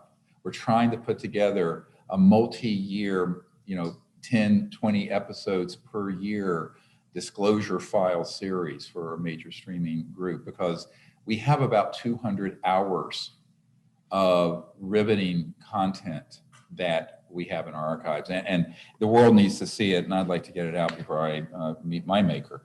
So that's what we're working on. Now, there's another very important video I'd like to show, and it's one that relates to the case we had earlier, the Cash Landrum case. So we can show that from Air Force Office of Special Investigations, Richard Doty. Were there human pilots on board? Or I never saw it land, so I don't know. I don't know. Did you ever meet an Air Force pilot who piloted them? Only the Cash Landrum. I actually interviewed him. There were 4 of them. I mean, the two pilots. There was a systems officer that was handling the equipment, and then there was I can't remember what the 4th person did. He was a navigator or what he was. And I interviewed them, and everything that could have gone wrong, it took off fine from Nevada and flew perfectly. But when it was going to an air base. I can't remember which air base it was. Some air base in Texas. I think it was Webb Air Force Base in Big Springs, I think it was. Yeah, I'm pretty sure it was Webb. And when they tried to slow it down, that's when the problems happened. And then they cut power, and so many things went wrong that they almost crashed. They called for rescue helicopters. They thought we were going to crash. So these helicopters came out, but they finally got it going again, and they landed at some place. Apparently, it was just past where they spurred all this radiation on those 2 poor people or 3 people or however many it were, and then they flew it back to Nevada. It was pretty huge. It was a one of those big ones. It was not a saucer shaped. It was more huge oval shape. Was it man-made? It was reverse engineered. Reverse engineered, Yeah. yes. They trained 9 months before they ever flew it. And then they trained another, I can't remember how long, 4 or 5 months, flying it all around Nevada. And it worked fine. But the problem is it's a reverse engineered alien craft with one of our nuclear propulsion systems. Well, that wasn't refined because they couldn't figure out how to reverse engineer the aliens. They got it to work at times, but they couldn't manipulate it the way they needed to for a human pilot to fly it. So they had to put one of our propulsion system in it, and it malfunctioned. And they trained, and there wasn't any. The pilot told me they were flying, and everything seemed. They were flying at a high altitude. I can't remember what altitude it was. Flying perfectly fine, no problems whatsoever, until they slowed down. He said, and then hell broke loose.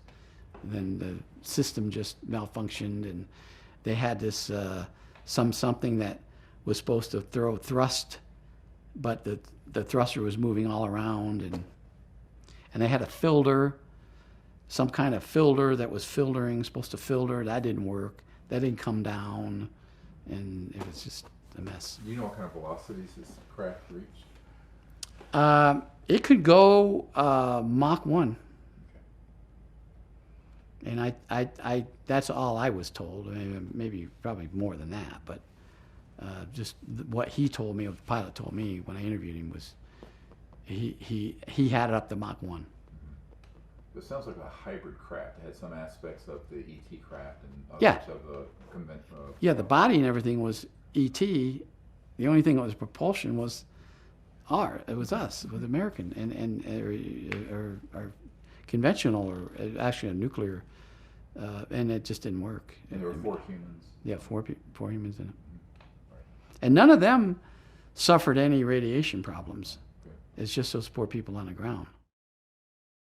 A couple of nuclear weapons sent into space were destroyed by the extraterrestrials. In talking to various contacts throughout, they would allude to the fact that these did happen. There was, for example, the missile, Minuteman missile, which destroyed the launch from Vandenberg Air Force Base. That's now a public matter of record. The one incident, for example, was they actually photographed the UFO following the missile as it climbed into space and shining a beam on it, which neutralized the missile. And that is their major concern, is to preserve the integrity of the Earth, because it affects their own system. Well, there was one incident when we exploded a nuclear weapon over the Pacific, and this was in about '61, I believe. And the consternation that it caused, because it shut out communications entirely over the Pacific Basin for a number of hours, in which no radio transmission was available at any time. And this was very significant, and of course, this was one of the things that the extraterrestrials, later I learned, were highly concerned about, because it affected our ionosphere. And in fact, spacecraft were unable to operate because of the pollution in the magnetic field, of which they depended upon. The very end of the 70s or the early 80s, we attempted to put a nuclear weapon on the moon and explode it for scientific measurements and other things, which was not acceptable to the extraterrestrials. And what happened? They destroyed the weapon before it got to the moon.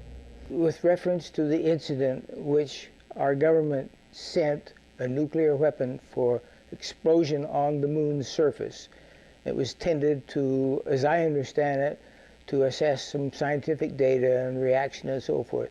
The idea of any explosion in space by any Earth government was not acceptable to the extraterrestrials, and that has been demonstrated over and over. And what's the consequence? How is that demonstrated?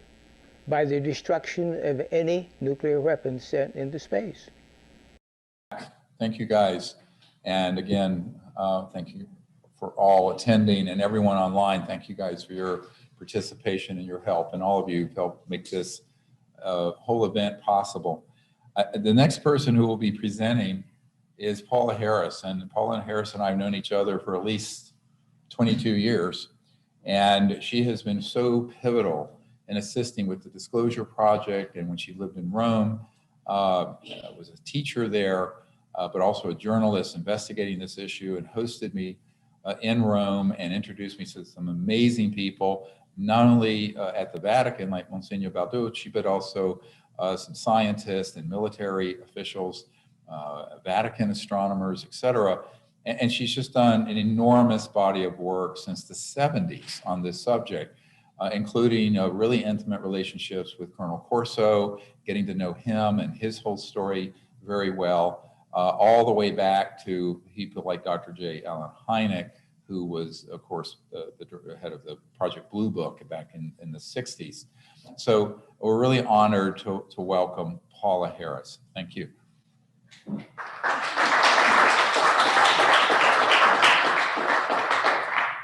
No, it's really me that's honored to be here.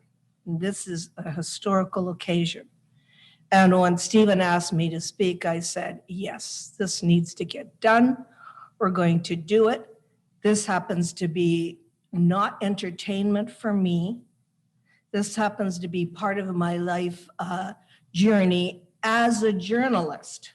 So my first slide was me speaking at the Washington Press Club with the X Conference, representing journalists. I am not a ufologist, although we have a field of ufology, unfortunately, that doesn't help this situation very much.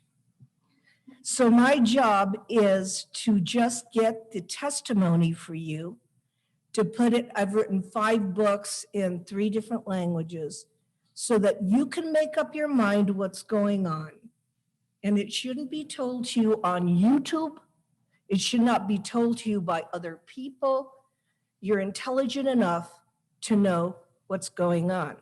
And before I even begin, I have to acknowledge my colleagues and the brave heroes that walk their talk.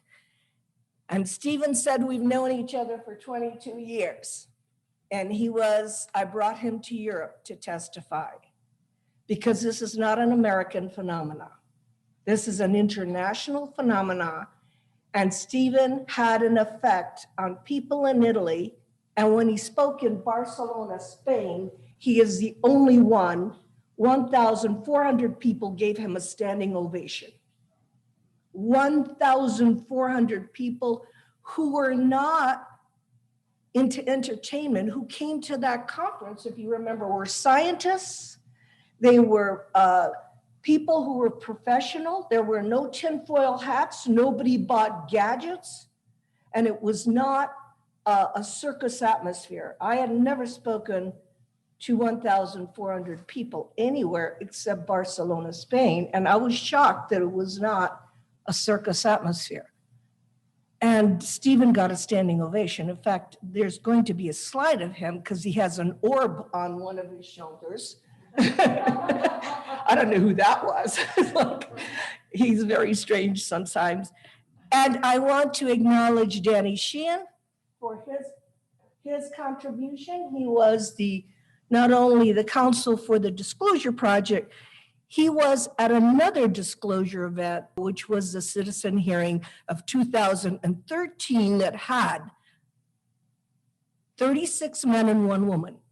If you remember the citizen hearing in Washington, D.C., where there were 36 different people from South American countries, from Europe, from England, there was England, Italy, Uruguay, Paraguay. If you don't think disclosure has happened, I don't know, are you sleeping? What do you think disclosure is? The latest flavor of ice cream that comes out of the media? This is the problem with this whole thing, is that people think they're misguided. They think that what comes out of the government is going to be disclosure. That's not where disclosure is. Disclosure is a serious study of this phenomenon. And unfortunately, people don't read anymore. Because if they go back to read the original source material, starting from Leonard Stringfield, Alan Hynek, and so forth, all the people that worked on this for years, and they would do it scholarly, they would get disclosure. The 4 diaries of Jacques Vallée have day by day entries of all of the process of what has been going on with all the groups that tried to get together to have some kind of disclosure. Unfortunately, this particular country is interested in one thing, the technology.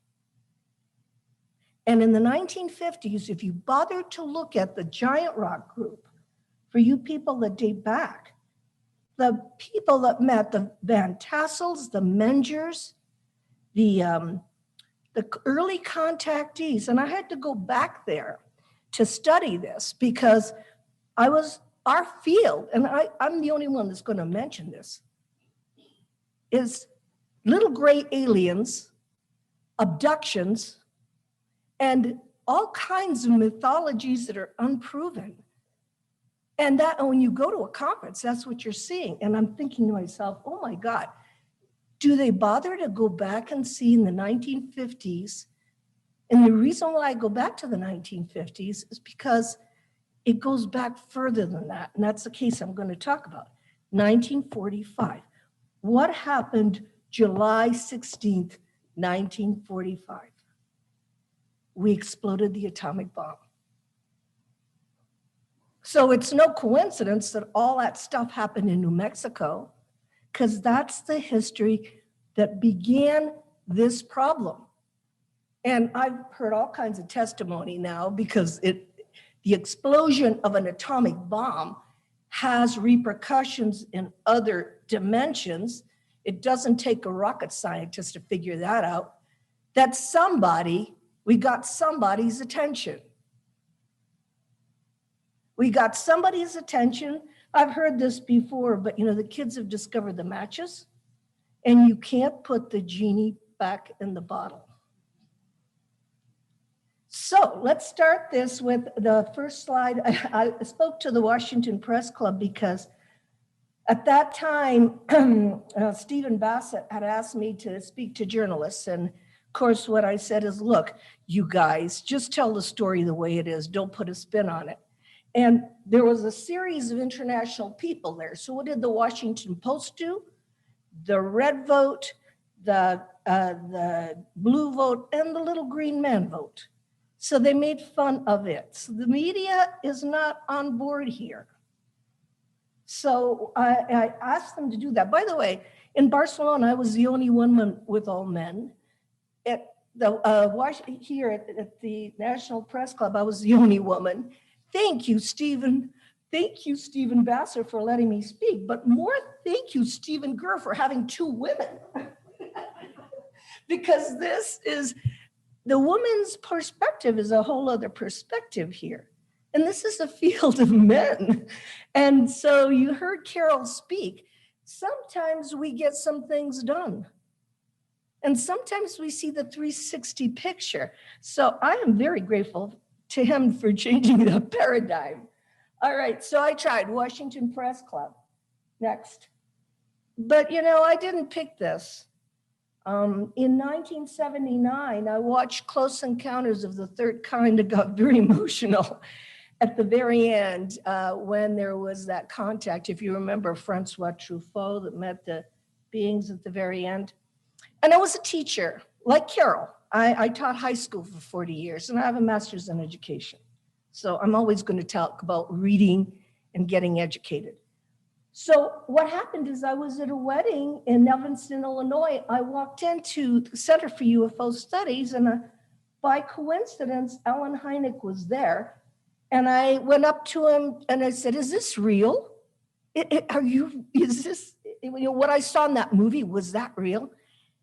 And he said, yes. He was working on Project Blue Book at the time. And he said, yes. He said, "I heard you speak Italian." And I said, "I do." And he said, "Would you help me? Would you help me with the Italian sightings? I'm going to send you some boxes full of letters I'm getting from all over the world." So I was lucky. Whoever gave me this assignment gave me the best teacher. How can you have any better teacher than Alan Hynek, who's an astronomer and a scientist? So I'm dealing with real science. And working with Alan, that's a very young Paula Harris there, taught me to listen. It taught me to listen, put together facts, do not make judgments, and collect the material. Okay, next. And you can see he had a sense of humor. And I think we need one. I'm so overloaded by what I've heard and what I've seen. And Alan said, "Laugh, laugh, study, study. Let's not forget our sense of humor here." And I miss him so much because I worked with him for 6 years. And he taught me a lot. Go ahead. Okay.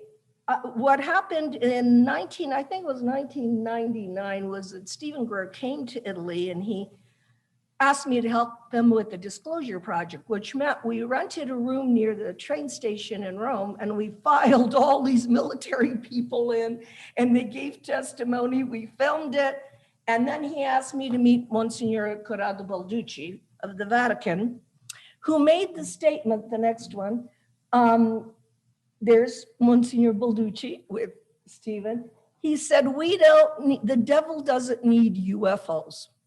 And this is very important because one of the problems that I thought at that time that had to do with disclosure was that it had to do with the downfall of religions or people panicking and so forth.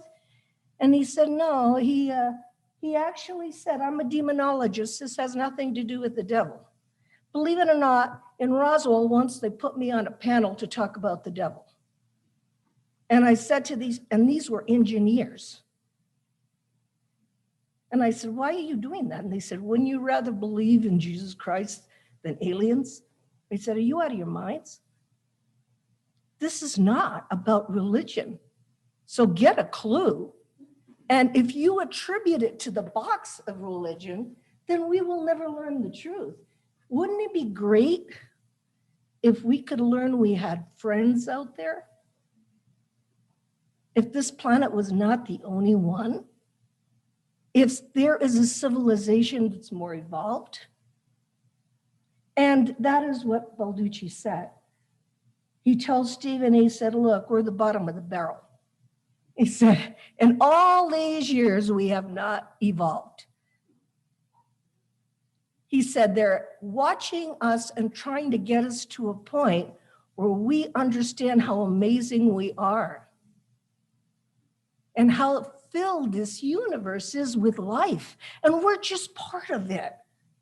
And of course I had to interpret because he didn't speak English very well. But I want you to understand, there's Zacharias Sitchin with Monsignor Balducci. I took the photo. The photos, I take them because I'm a photojournalist. So I'm going to take the photos of the history of this because this dates back for me from 1980. Go ahead, the next one. So these are some of the things that Monsignor Balducci said. Catholicism, he said, this is very important, you have to understand this, is based on witness testimony. The whole religion, the apostles and so forth. Why aren't we believing the witnesses to the UFO phenomenon if we've created a whole religion around witness testimony? He said, see, my talk today is more on logic and ethics. That's logical. All the witnesses, what do you need? Not only military, which Stephen has filed in, all these military credible scientists, but there's people out there that have witnessed this phenomena. This should also be taken seriously. The next one. There's Stephen on the stage in Barcelona, and there is the orb that appeared. Who took that picture? I did. I had to because it was a historic conference. Those people were really interested, and most of the people there, except Javier Sierra, who was the moderator, were American. And Bob Dean was there. If you remember Robert Dean, he was with us. Yes, go ahead. Okay, so my book, Conversations with Colonel Corso, will give you a word-by-word conversation with him. In other words, what it is all of audio tapes that I took while I was working with Corso. But I'm going to tell you a story about this. I don't know, do we have the Corso clip for, let's play that for them. Because I'll tell you what happened with Colonel Philip Corso. You need to know the real story. Sometimes I feel I am the voice of people who are no longer here.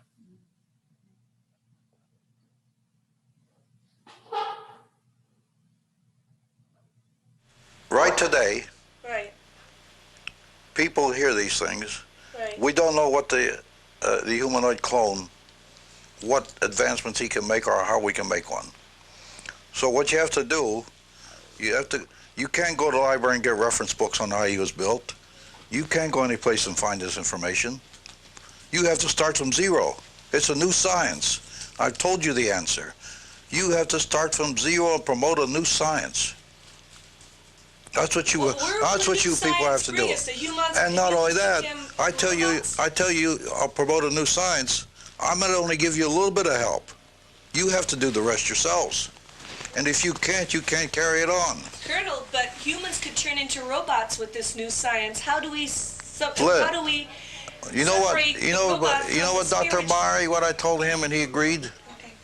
And my own doctor?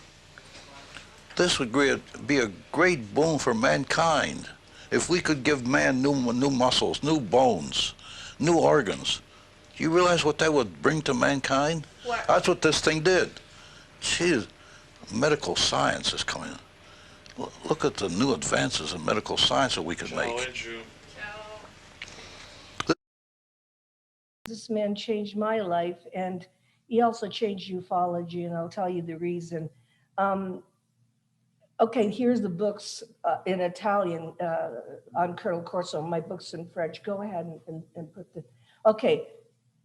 Here is his background. You could read it. The head of intelligence at the age of 28 in Rome. I could verify all that because I dragged him around Rome and he verified everything. Go ahead. Here we are in Rome. Go ahead. Stop here. In 1997 was the 50th anniversary of the Roswell crash. My boss sent me to look for Colonel Philip Corso. He said, the book the day after Roswell came out, Paula, you need to cover this. I was in Italy. I did not want to come. I had other things I wanted to do. I didn't know what he looked like. I didn't know what I was supposed to do with him. I got to, but there are some people that could drive me there. Once I got here and I got to Roswell, it was a big party. There was all the major UFO people, and Colonel Corso was there, and I didn't know what he looked like, but I went to the where he was having a press conference, and a blonde man pushed me into the crowd and said, you have to speak to my father in Italian. I said, who are you? And he said, I'm Colonel Corso's son. I asked Colonel Corso about the Santilli footage, the alien autopsy in Italian. And he answered, and he said, that seems real. He said, because that lens, now remember, little gray aliens that we see, that we have these big eyes. He said, that was a lens, he said, and we pull that off. He said, we engineered night screening devices from it. And he told everybody. Colonel Corso could not speak in this country for the jealousy and the court case against his book. So we promptly pulled him to Italy, and he testified on 2 different occasions in Pescara and the independent Republic of San Marino. Now, when I tell you this, I'm telling you that sometimes our own people stop our own people from testifying, because it was very, very interesting that he spoke in Italy. So this is the autopsy of the ETs. And it's in the book, Conversations with Colonel Corso. Go ahead, keep going, we'll go really fast. Here we are in Rome. I brought him to Europe. This is a conversation. He told me that I had to talk about this. And I said, I can't do this. And he said, you'll learn, you're a soldier.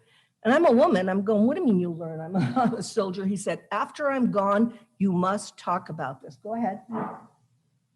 Here we are, go ahead.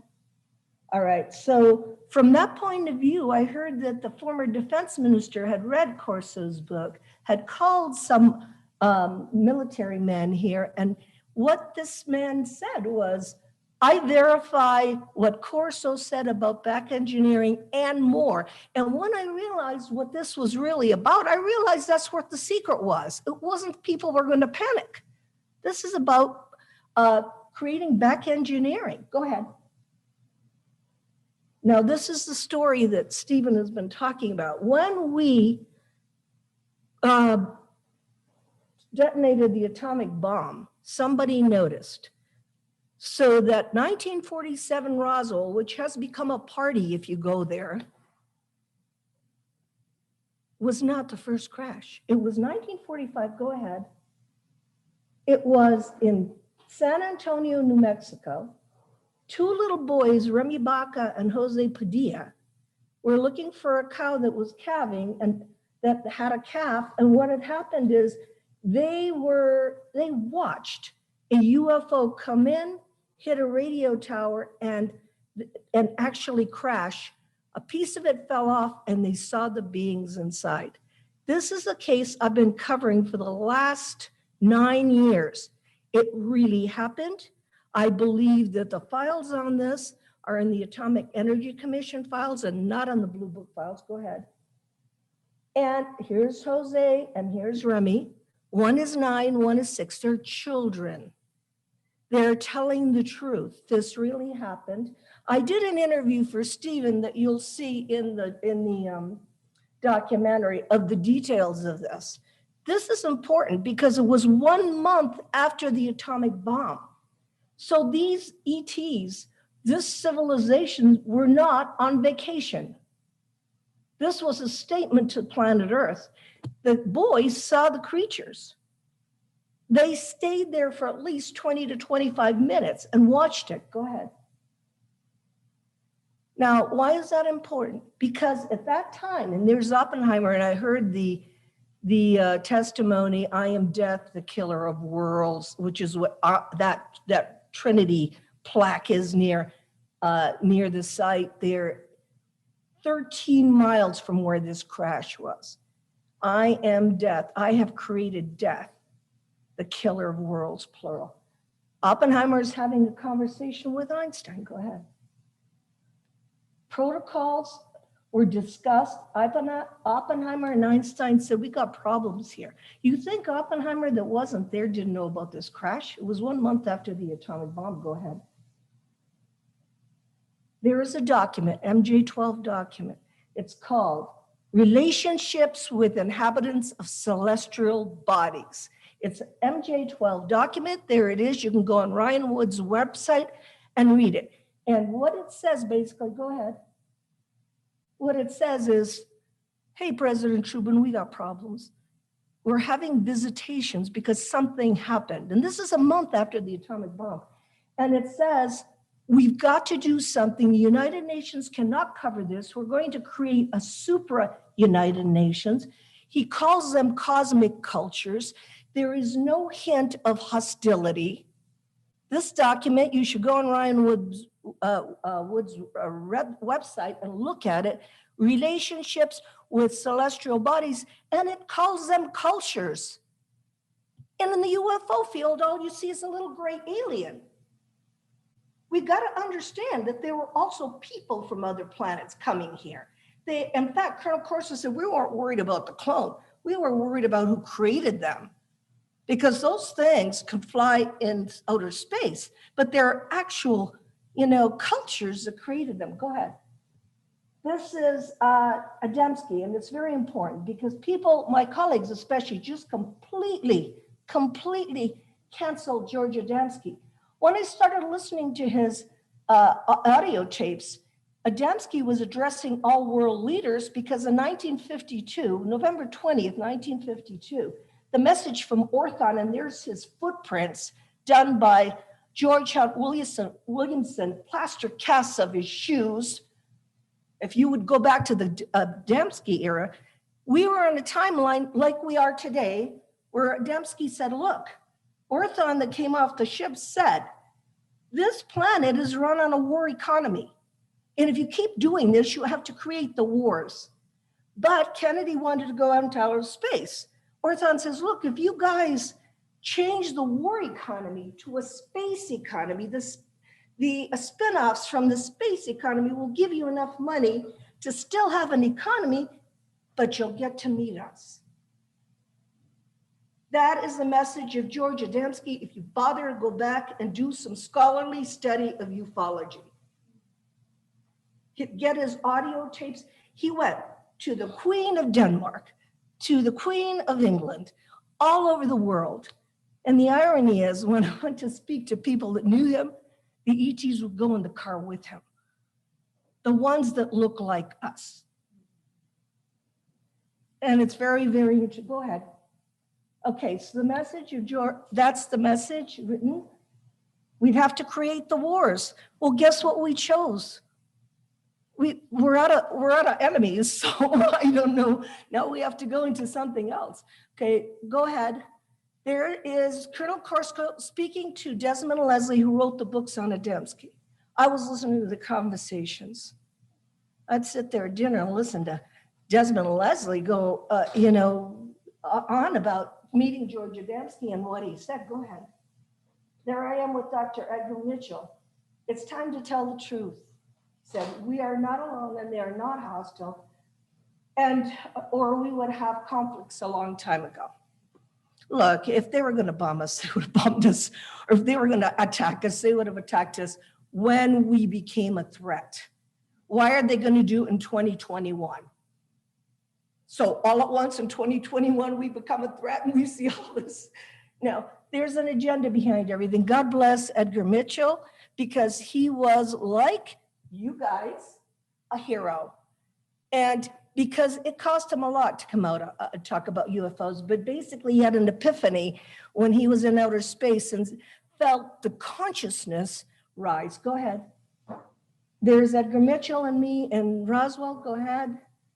Now, here we go. Clifford Stone just died February 12th, and I had his book published, but Clifford Stone has a message for you. He did 12 crash retrievals, 3 of them in Vietnam.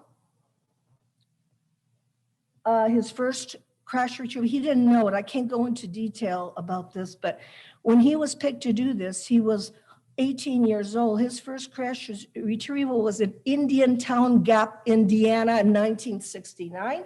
He had courage enough to speak at your disclosure conference, and the agenda for Colonel Corso was his 3 grandsons. He wanted them to know that it was real. It was not about making money, doing Roswell books or whatever. His agenda was that his son was killed. He had twin sons.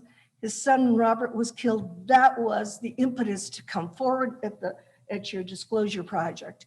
And these heroes have an agenda for the knowledge of mankind. The agenda of today is not that. Go ahead. And he just died, and he said he had a first aid manual with 57 different species in it. And guess what? Our field has reptilians, grays, and Nordics.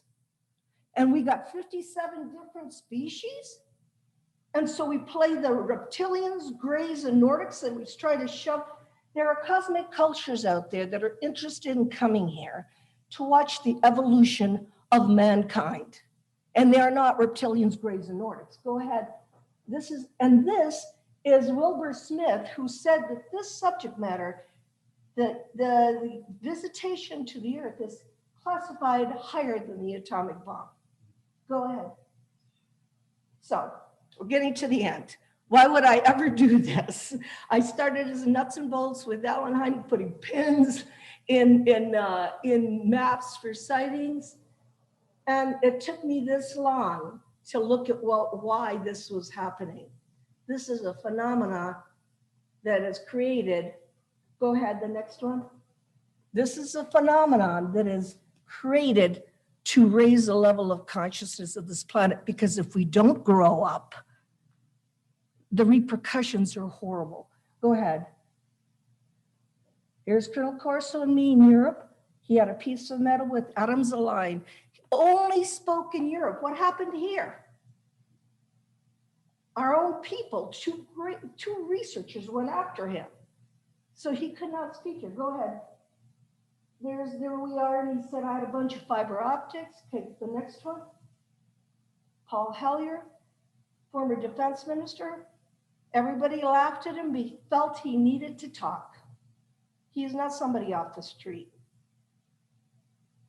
And there's Al Gore, and Carol talked about ecology, and he had courage to talk about, an inconvenient truth.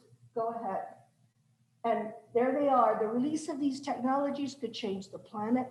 This isn't just about UFO disclosure. This is about changing the order of the planet. In other words, if these technologies were released, if we could learn to not look at the borders, we are looking at the United States, China, Russia. When Edgar Mitchell was in outer space, his famous quote that I love is he said, I'm going to grab one of those Congress people. He said, I see the little beautiful blue circle that's the planet, and say, hey, you son of a bitch, where are the borders there? This is a quote from Edgar Mitchell, astronaut, Apollo 14. There are no borders to fight for. There is humanity is humanity. I'm Italian, but I'm human first. And I think we've got to do something here. We've got to redefine humanity.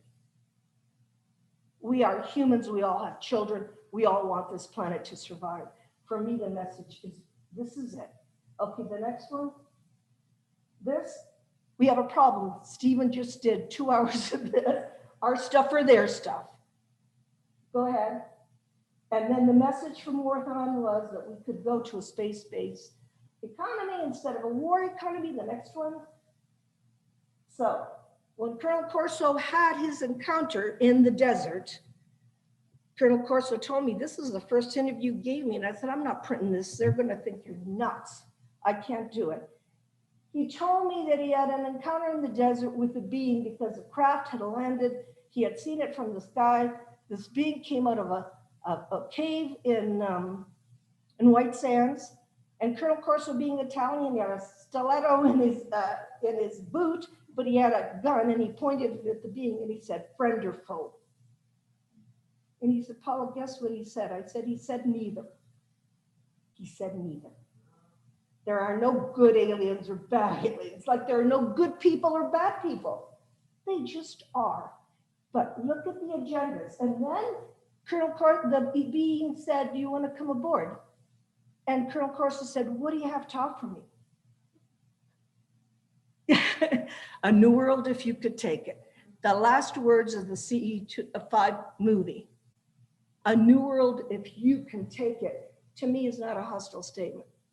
And I bless you for putting that in your CE5 movie, because that being knew we were going to do this today. He knew. Do you understand? There was no time. So whatever you're doing today, that being knew you were going to do it. Okay, go ahead. He said, Paula, a new world will dawn for you and you will be in the forefront. This is Colonel Philip Corso. I didn't know what he was talking about because I've learned so much since then. Go ahead, the next one. I leave you with a question. When what you think disclosure comes out, look where it comes out from and look what the agenda is. Please use your brains. Please use logic. And then maybe we can get through this together. And I thank you so much.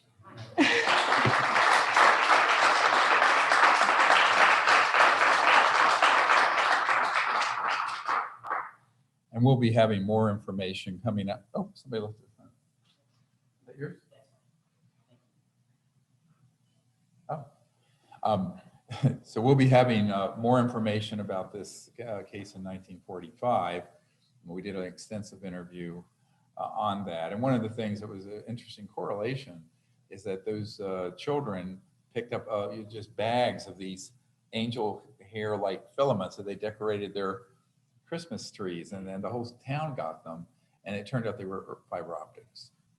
And of course, Corner Corso talks about the fact that in the 1947 crash and others, they had retrieved these filaments. You put a light at one end, it would transmit it. So much of the technology, interestingly, that's information systems have come out. What have they held back? The things that need to save the planet: energy, propulsion.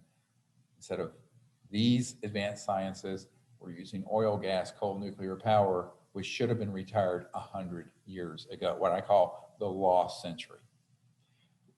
So without any further ado, I'd like to introduce a very good friend of mine. He's a renowned civil rights and constitutional attorney, Daniel Sheehan. Of course, you all know that he did the Pentagon Papers representing the New York Times. He also did the Silkwood case, nuclear case. He's done many civil rights cases, the KKK case in Greensboro and others, but he's worked with us since the 1990s and early 2000s as a constitutional advisor and attorney who's very accomplished and was part of how we came to the assessment that the national security state operations that are unacknowledged special access projects are in fact breaking the law. They're illegal and they're rogue, and therefore all the witnesses and all the material we have that have come from classified sources, we have been able to bring out to the public with impunity. And to this date, no one has challenged that assessment. So I'd like to welcome Daniel Sheehan.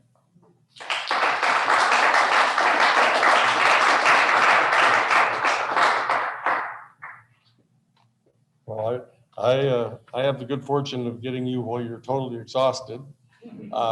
And so this is sort of the closing argument, if you will, of the day.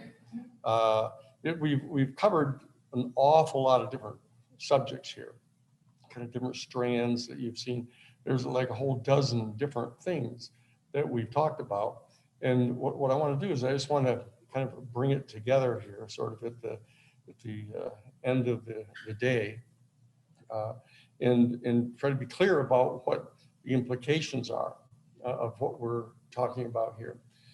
That we know that one of the fundamental questions that we've got, that we all share, is whether or not an actual other intelligent civilization exists, an extraterrestrial civilization of another intelligent and highly technologically developed, but categorically distinct species, or one or more exist.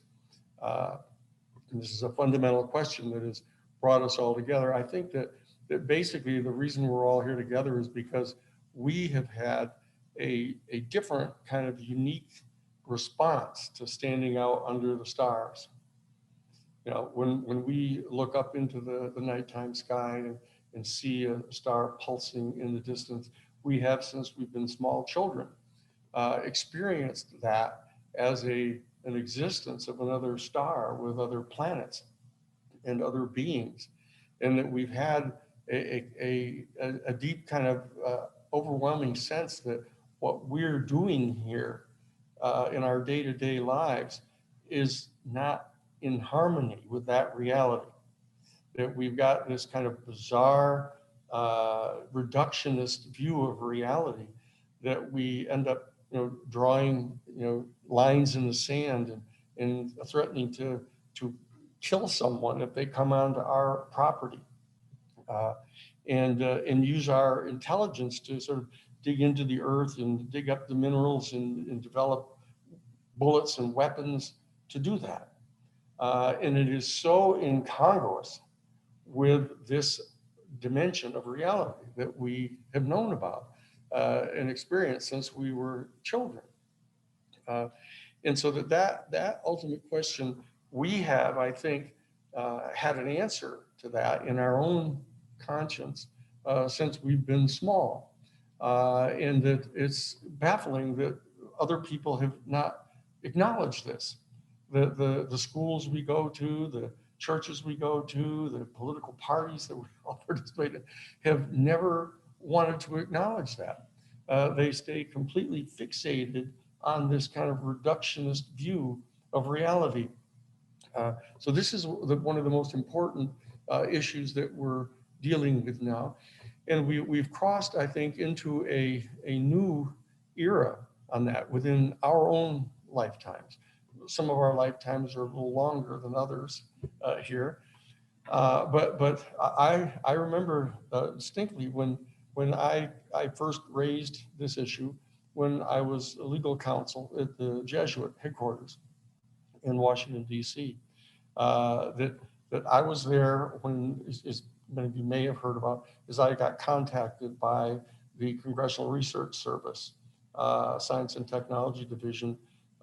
They'd been asked by President Carter to prepare 2 classified reports, one on the existence of extraterrestrial life, and the second one on whether or not at least some of these UFO encounters might actually represent vehicles from another civilization, an extraterrestrial civilization.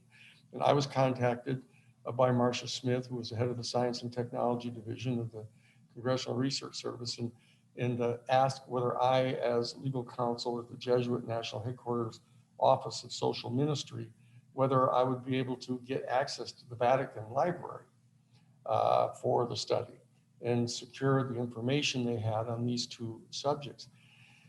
And I brought it to Father Bill Davis, who was my immediate superior. I was a candidate for the Jesuit priesthood at the time. And I went to Father Davis and explained to him why I thought this was so extraordinarily important that we ought to respond to this in a positive way. And he convened the assistant provincials for all 10 provinces in the United States who were in charge of social ministry, and we got their consent to doing this.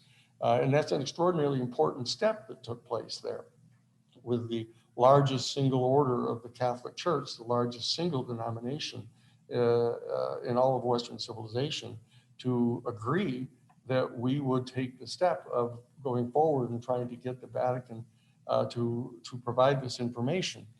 And that was when I first became involved as a grown-up, actually, and a professional in trying to do something about this.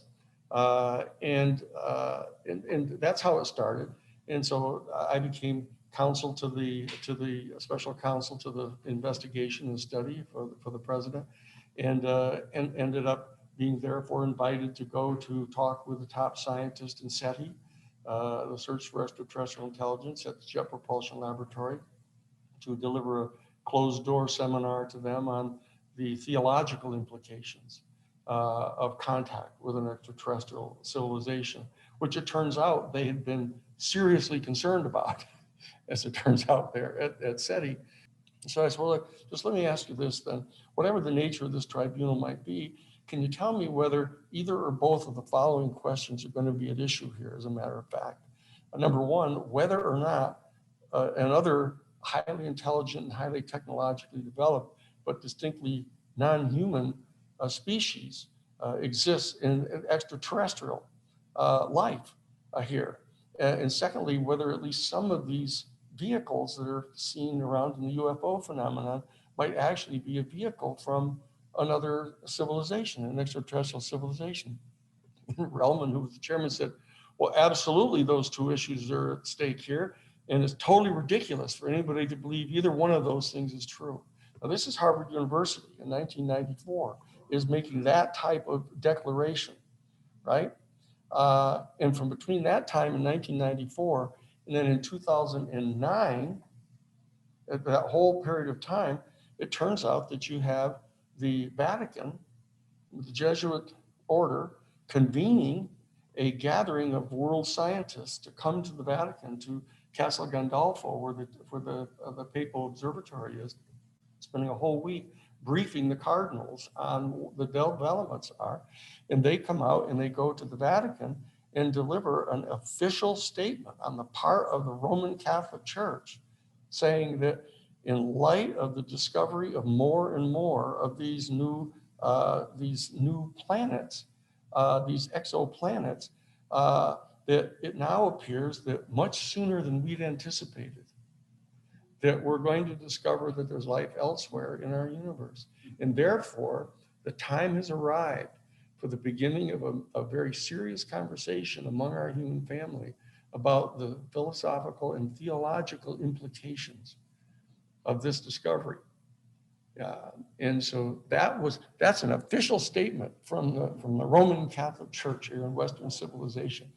And so now we have the situation where the United States Pentagon is announcing, basically on the front pages of the New York Times, that yes, the UFOs are real. They're real. And yet you hear this bizarre response from them all saying, but we can't figure out what they are. We don't know what this really is. And so that we've heard the information today about what the potential implications of that type of a situation is, what those implications are. That they know that they're not Russian. They know that they're not Chinese. So we have a couple of questions in front of us here that we really need to take away from our discussion today, and all the thousands of people that are listening to this out around the world, is that there are some pivotal questions here.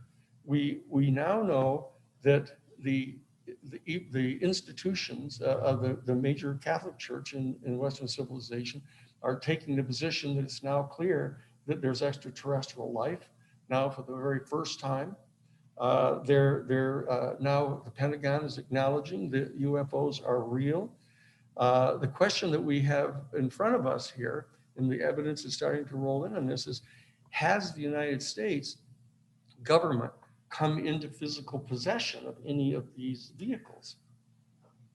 And there's ample evidence now that is perfectly clear that we've come into possession of some of these, right? And there are particular instances that we all talk about of Roswell in the 1945 crash and the others.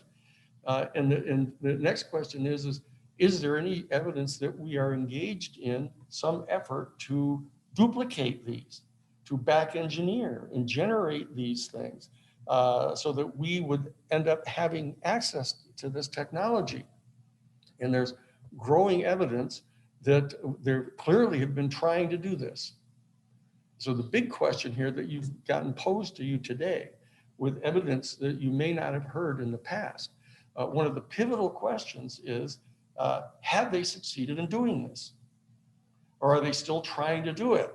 Like, you know, in the deep background interviews, yeah, we haven't been able to do it. Yeah, you're right, you caught us. We got some of these vehicles and we've been trying to do it, but we haven't really been able to do it yet.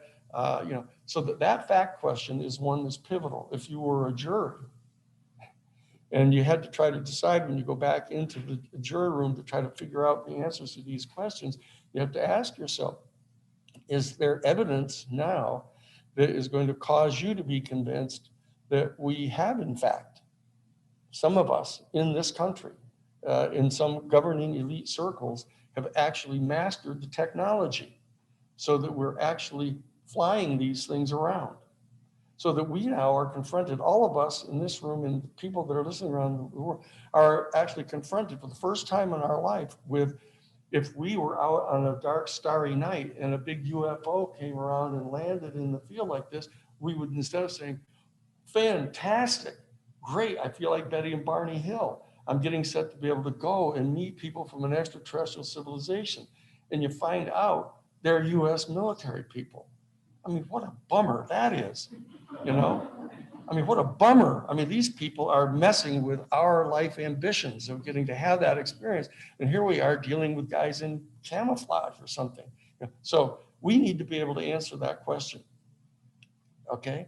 And if we answer that question, that they have developed the technology and they are flying around and presenting themselves And they know perfectly well that the response that our people are having is, oh my God, great, their UFOs are here, that we can see them. We finally we know that they're doing that. The second question that is posed to us here today in our discussions is, why in the world are they doing that? Why are they doing that? Why haven't they revealed this technology?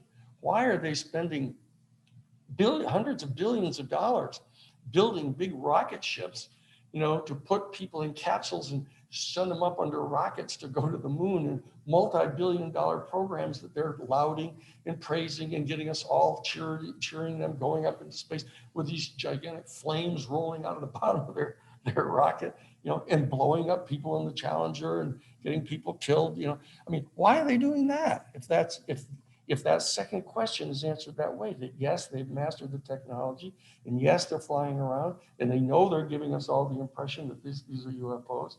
So that question is posed. The third question was, why in the world would they be doing that? These are the three questions we brought to you today. That have they mastered the technology? And if they have, are they flying it around and giving us the impression that they're UFO people all around? And why are they keeping us from having this technology? Why is that? Who are these people that are doing this? And these are the three fundamental questions that have been posed to us here today. And I know that for long periods of time, I've been, I'm counsel to the Disclosure Project and counsel to the Citizens Disclosure and counsel to the Jesuits and have been counsel to John Mack. I've been doing this over all the years now. And now I'm counsel to you. Trying to make it clear what the clear questions are that you need to ask and figure out yourself, along with all of us as a community, what the answers to these questions are. Because we're faced with a very serious situation right here, where there are people in good faith that have devoted their lives to this, who believe that these people are engaged in trying to set up a hoax, a false apparent invasion or incursion of some sort on the part of an extraterrestrial civilization to try to get our human family, led by the United States ruling elite, to view all extraterrestrials as a horrible threat, and to establish this meme in our minds for the next 5,000 years in the future. This is an extraordinarily important period of time in all of our lives, in the lives of our whole human family. This is going to determine how our relationship is established with the extraterrestrial civilization that we all are convinced exists, and that we all have to deal with this. We all have to try to figure out how to raise our personal consciousness. We have to learn how to raise the consciousness of our religious institutions. We have to be able to raise the consciousness of our governing institutions. And the bottom line is we have to learn to raise the consciousness of ourselves as citizens, as individuals, and know that this is a key thing that we have to do. Because the fact of the matter is that we have to merit our relationship with the extraterrestrial civilization. Because as you might well imagine, they've got some fundamental questions about the worthiness of our whole species. And there's a lot of evidence that raises fundamental questions about this. And we've all gone along through our lives, some more or less, ignoring that challenge that we all have, to somehow participate in the process of helping to raise the consciousness of our human community here. But the fact of the matter is, the issue is now put to us in some pretty stark terms, because we have now, for the first time, you've got, Mark Rubio, who was the chair of the Senate Intelligence Committee, asking for a full briefing from the Office of Naval Intelligence now on what their position is about this phenomenon. And we know that the person who's the executive director of that new UAP, task force inside the Office of Naval Intelligence has told them in closed door sessions that the majority of his staff believe that these are off-world vehicles. That's what he has said, okay? And so that we've got to deal with the fact that there are low consciousness political structures of the United States Senate Intelligence Committee, yes, low consciousness institutions who are now in the process of thinking how to respond institutionally to that type of a communication. And there are people inside the military who are trying to tell them that this constitutes a threat because they find it in their institutional interest to be able to get billions and billions of dollars of more tax money so they can have more jobs. Now this is extremely low consciousness functioning here. So our question is how can we, as a community, as a portion of our human family, mobilize from this moment here onward to try to help raise our entire consciousness on this subject so that we can, in fact, become the messengers of an alternative way of approaching this whole thing.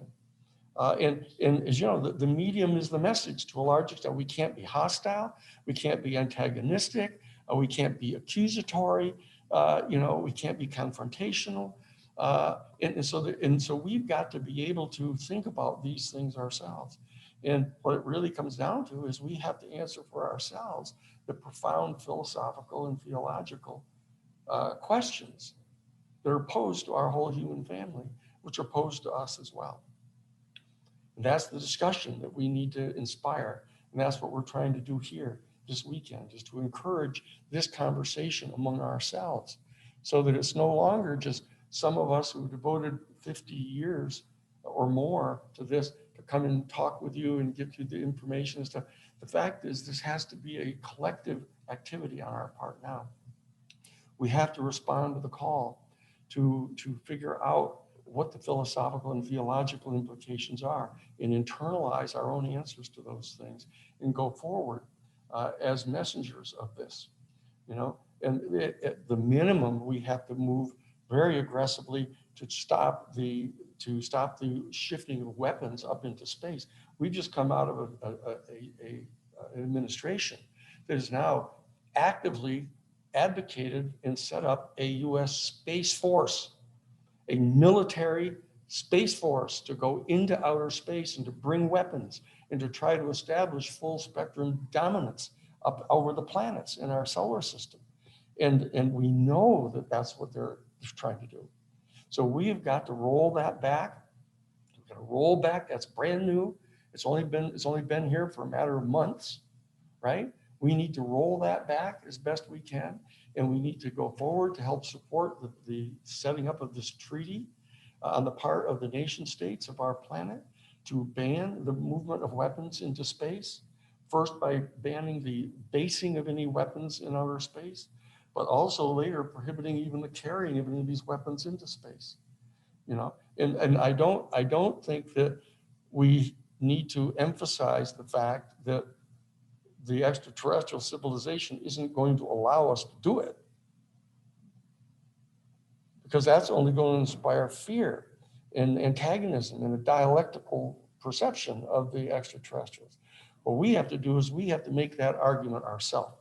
We have to make that argument to our own fellow citizens and everybody that we shouldn't be doing this, that we can't be doing this. We cannot start our next thousands of years of experience with the extraterrestrial civilization on that footing, that we just can't do that. And so that's my attempt to try to draw it together for us to realize what the takeaway is from the beginning of our time here together, But there's a whole set of discussions that we have to have, among ourselves. It's not just a matter of us standing up here talking to you. It's a matter of you talking to us talking to each other, us talking to ourselves, of what we're going to do about this. Because this is a very serious situation. I've been in a lot of serious situations down through the years, of having people come to say, oh, having Jim Goodell of the New York Times legal counsel call me and say, Danny, I got to have a meeting with you right away. By the way, we've got 47 volumes of top secret classified Pentagon papers. What are we going to do with them? Which I said to him, the only thing you need to decide is how big the font should be on the front page of the New York Times tomorrow morning. But this is another situation. And I want to tell you that in every one of these situations, there's a small group of people who have to make some very serious decisions to change history here. To change history, not just to make history, because there's a momentum going now in the wrong direction here. So we've got to make history here. We've got to change the history that will happen without us. Okay, and this includes all the other people that are listening here today. Okay, and that's what our discussions are going to be for the rest of the time we're here, for these next few days together, to how we go about doing this. This is a practical question about a theological and philosophical issue. So that's what I would like to say. Okay?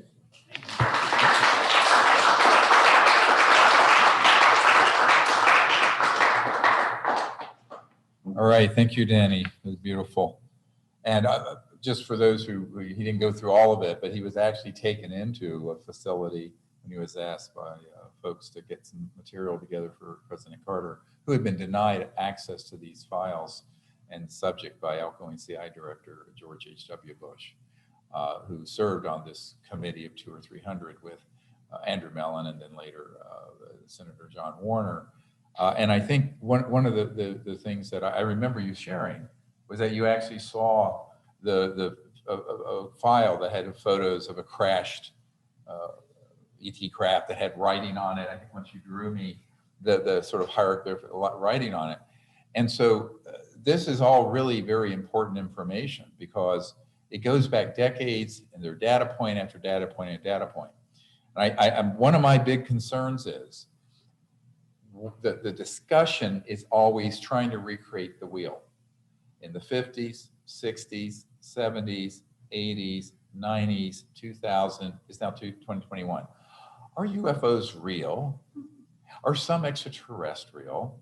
Do we have advanced technologies? I'm mocking it only because asked and answered. And the evidence is overwhelming. And the witness testimony and the documents and the drawings and this, it's all there. And what they want people to do is stay in a cul-de-sac, running around in a circle, debating the same questions. And that is a diversion. That is a DDT, as I talked about earlier. Don't buy into that. Don't go there. We need to start moving forward because there's a lost century here of technology, knowledge, enlightenment, peaceful planet, free energy, a just social world where there is no poverty, there's no pollution. And this is not utopian Pollyanna jibber jabber. This is fully able to be accomplished in our lifetime. And it could have been accomplished, ironically, before I was born. And I was born in 1955. So the problem is, how much longer are we going to be killing the planet and engaging in endless wars instead of coming together, not only as a human family? I want to add to what Paula Harris said about all of us being part of the human. That would have been great in about 1900. Too late for that. We're already being visited by advanced civilizations. So I want to close with this sort of a visualization for a moment. And all of you take a moment and consider the fact that if you're still awake, you're awake. And the ability, the human conscious spirit, the ability to be conscious, whereby you're awake, and you're awake, and you're awake. We always are filtering it and attaching it to our own individual selves.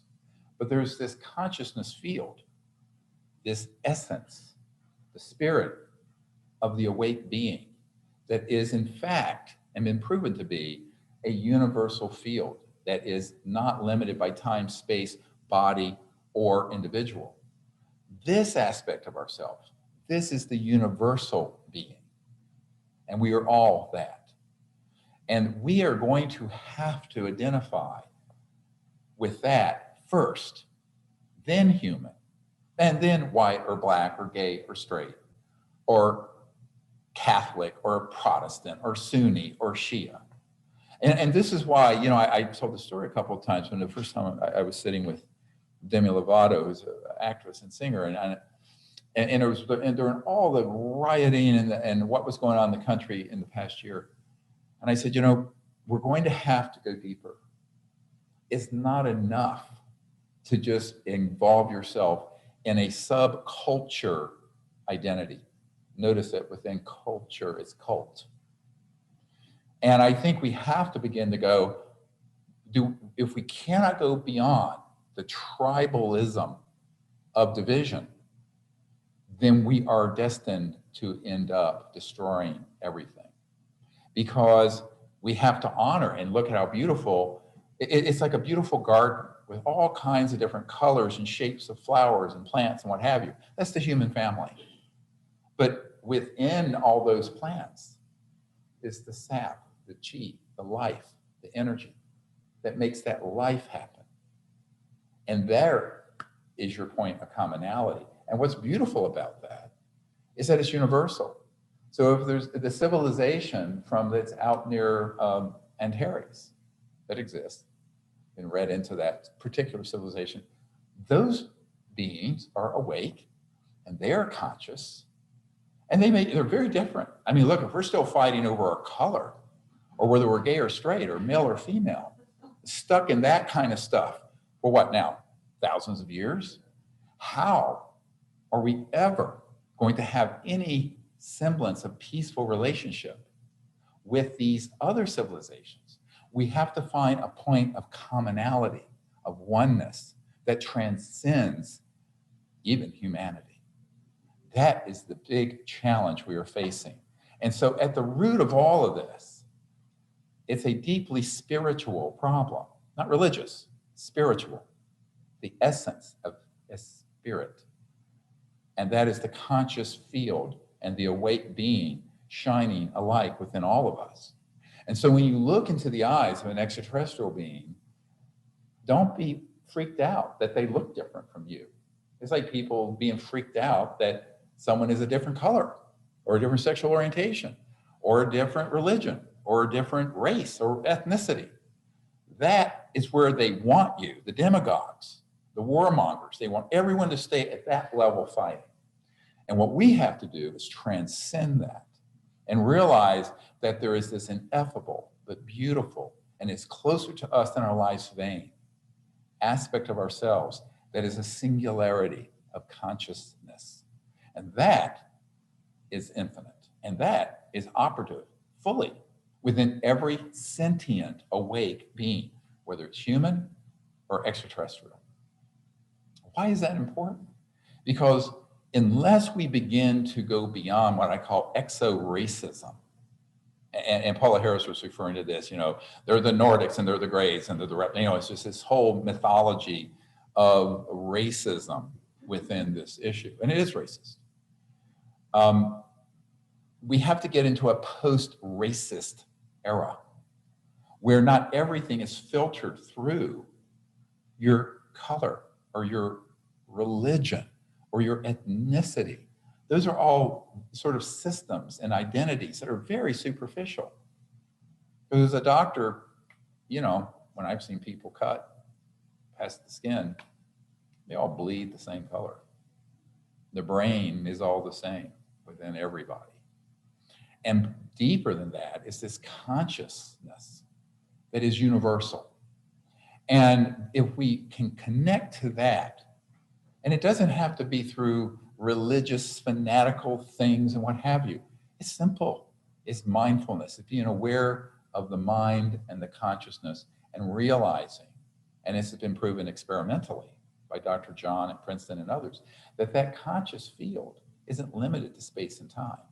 And it's universal and infinite. And once we realize that, and if we go deep, connect to that aspects of ourselves, there are no aliens. They're all us, phasing and resonating throughout the cosmos as different sentient beings at different points on the path of enlightenment and of the drop of our individualities, returning to the ocean of the great being. That's the journey we're on. And so if we can really stay centered on that, we can go past racism and past human divisions and past exo-racism. Because exo-racism is what the people who manipulate us want us to go to. They want all of us to be united, but around another false dialectic, another false otherness. And that otherness this time is alien. And that's how they're going to continue to control humanity instead of us becoming free and enlightened and a civilization that's enlightened, an ugly future of conflict and division. And this is our choice. We can choose to be manipulated or not manipulated, to be awake or to be asleep. And so everyone listening, ultimately it is our choice. And when the ET said a new world, if you can take it, implied in that, if you will choose to accept this new world of a peaceful planet without massive weapons, without division, but that's not enough. There has to be added this deeper realization that the conscious spirit within us is universal and the consciousness within these other life forms is the same. And to kill one of them is to kill ourselves. And so we are all one people. And the motto, when I started on this journey in 1990, I founded the CE5 Contact initiative. And the motto that I developed was one universe, one people. There's actually one people. I use the word people to include not just Homo sapiens, but all intelligent, conscious, higher intelligent beings capable of going and out into space or around their own planet. Though we have to understand that there is one conscious being shining within all of us. And that is an operative philosophy that's ancient and isn't limited to this religion or that religion. This is an understanding that is post-religious in a sense, or pre-religious, because religions are organizations. It's not one political party or another political party. It's not one race or another race. It's not one species or another species. And I always want to leave people with this idea. We have been indoctrinated since we were born, everyone on this planet, to identify and be afraid of anything different from us. This goes back evolution, sort of evolution biology, thousands, hundreds of thousands of years of human experience. And we're a little bit hardwired that way, where, if it's a different tribe or a different entity, it's different, it's other, it could be a threat, it could kill us. So this is a human experience, and there's these epigenetic effects of our experiences that go through thousands of years that actually encode in our genes. But the reverse can happen, where we begin to accept another higher consciousness that's universal, and that will change our genes. That also lights up epigenetic fields. We'll talk about this week, that then leads to enlightenment and oneness and the end of war and conflict and to universal peace. So the foundation of having peace on earth and peace in the heavens is to have the great peace within and realizing we are all one people, one universe, one people. Thank you very much for all your help and support.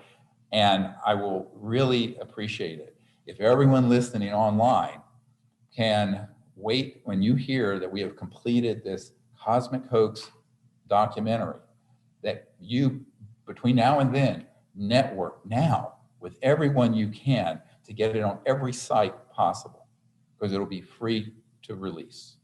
And that's how we're going to get the message of peace, but also the message of a heads up to the public to not be fooled again. We've been fooled in the Iraq War. We were tricked into the Vietnam War. There's been war after war after war. This is the big one. This is the last card. We cannot be fooled on this one. And we're counting on, all of us are counting on each and every one of you to be ambassadors of the truth and ambassadors to peace. Thank you very much. God bless all of you.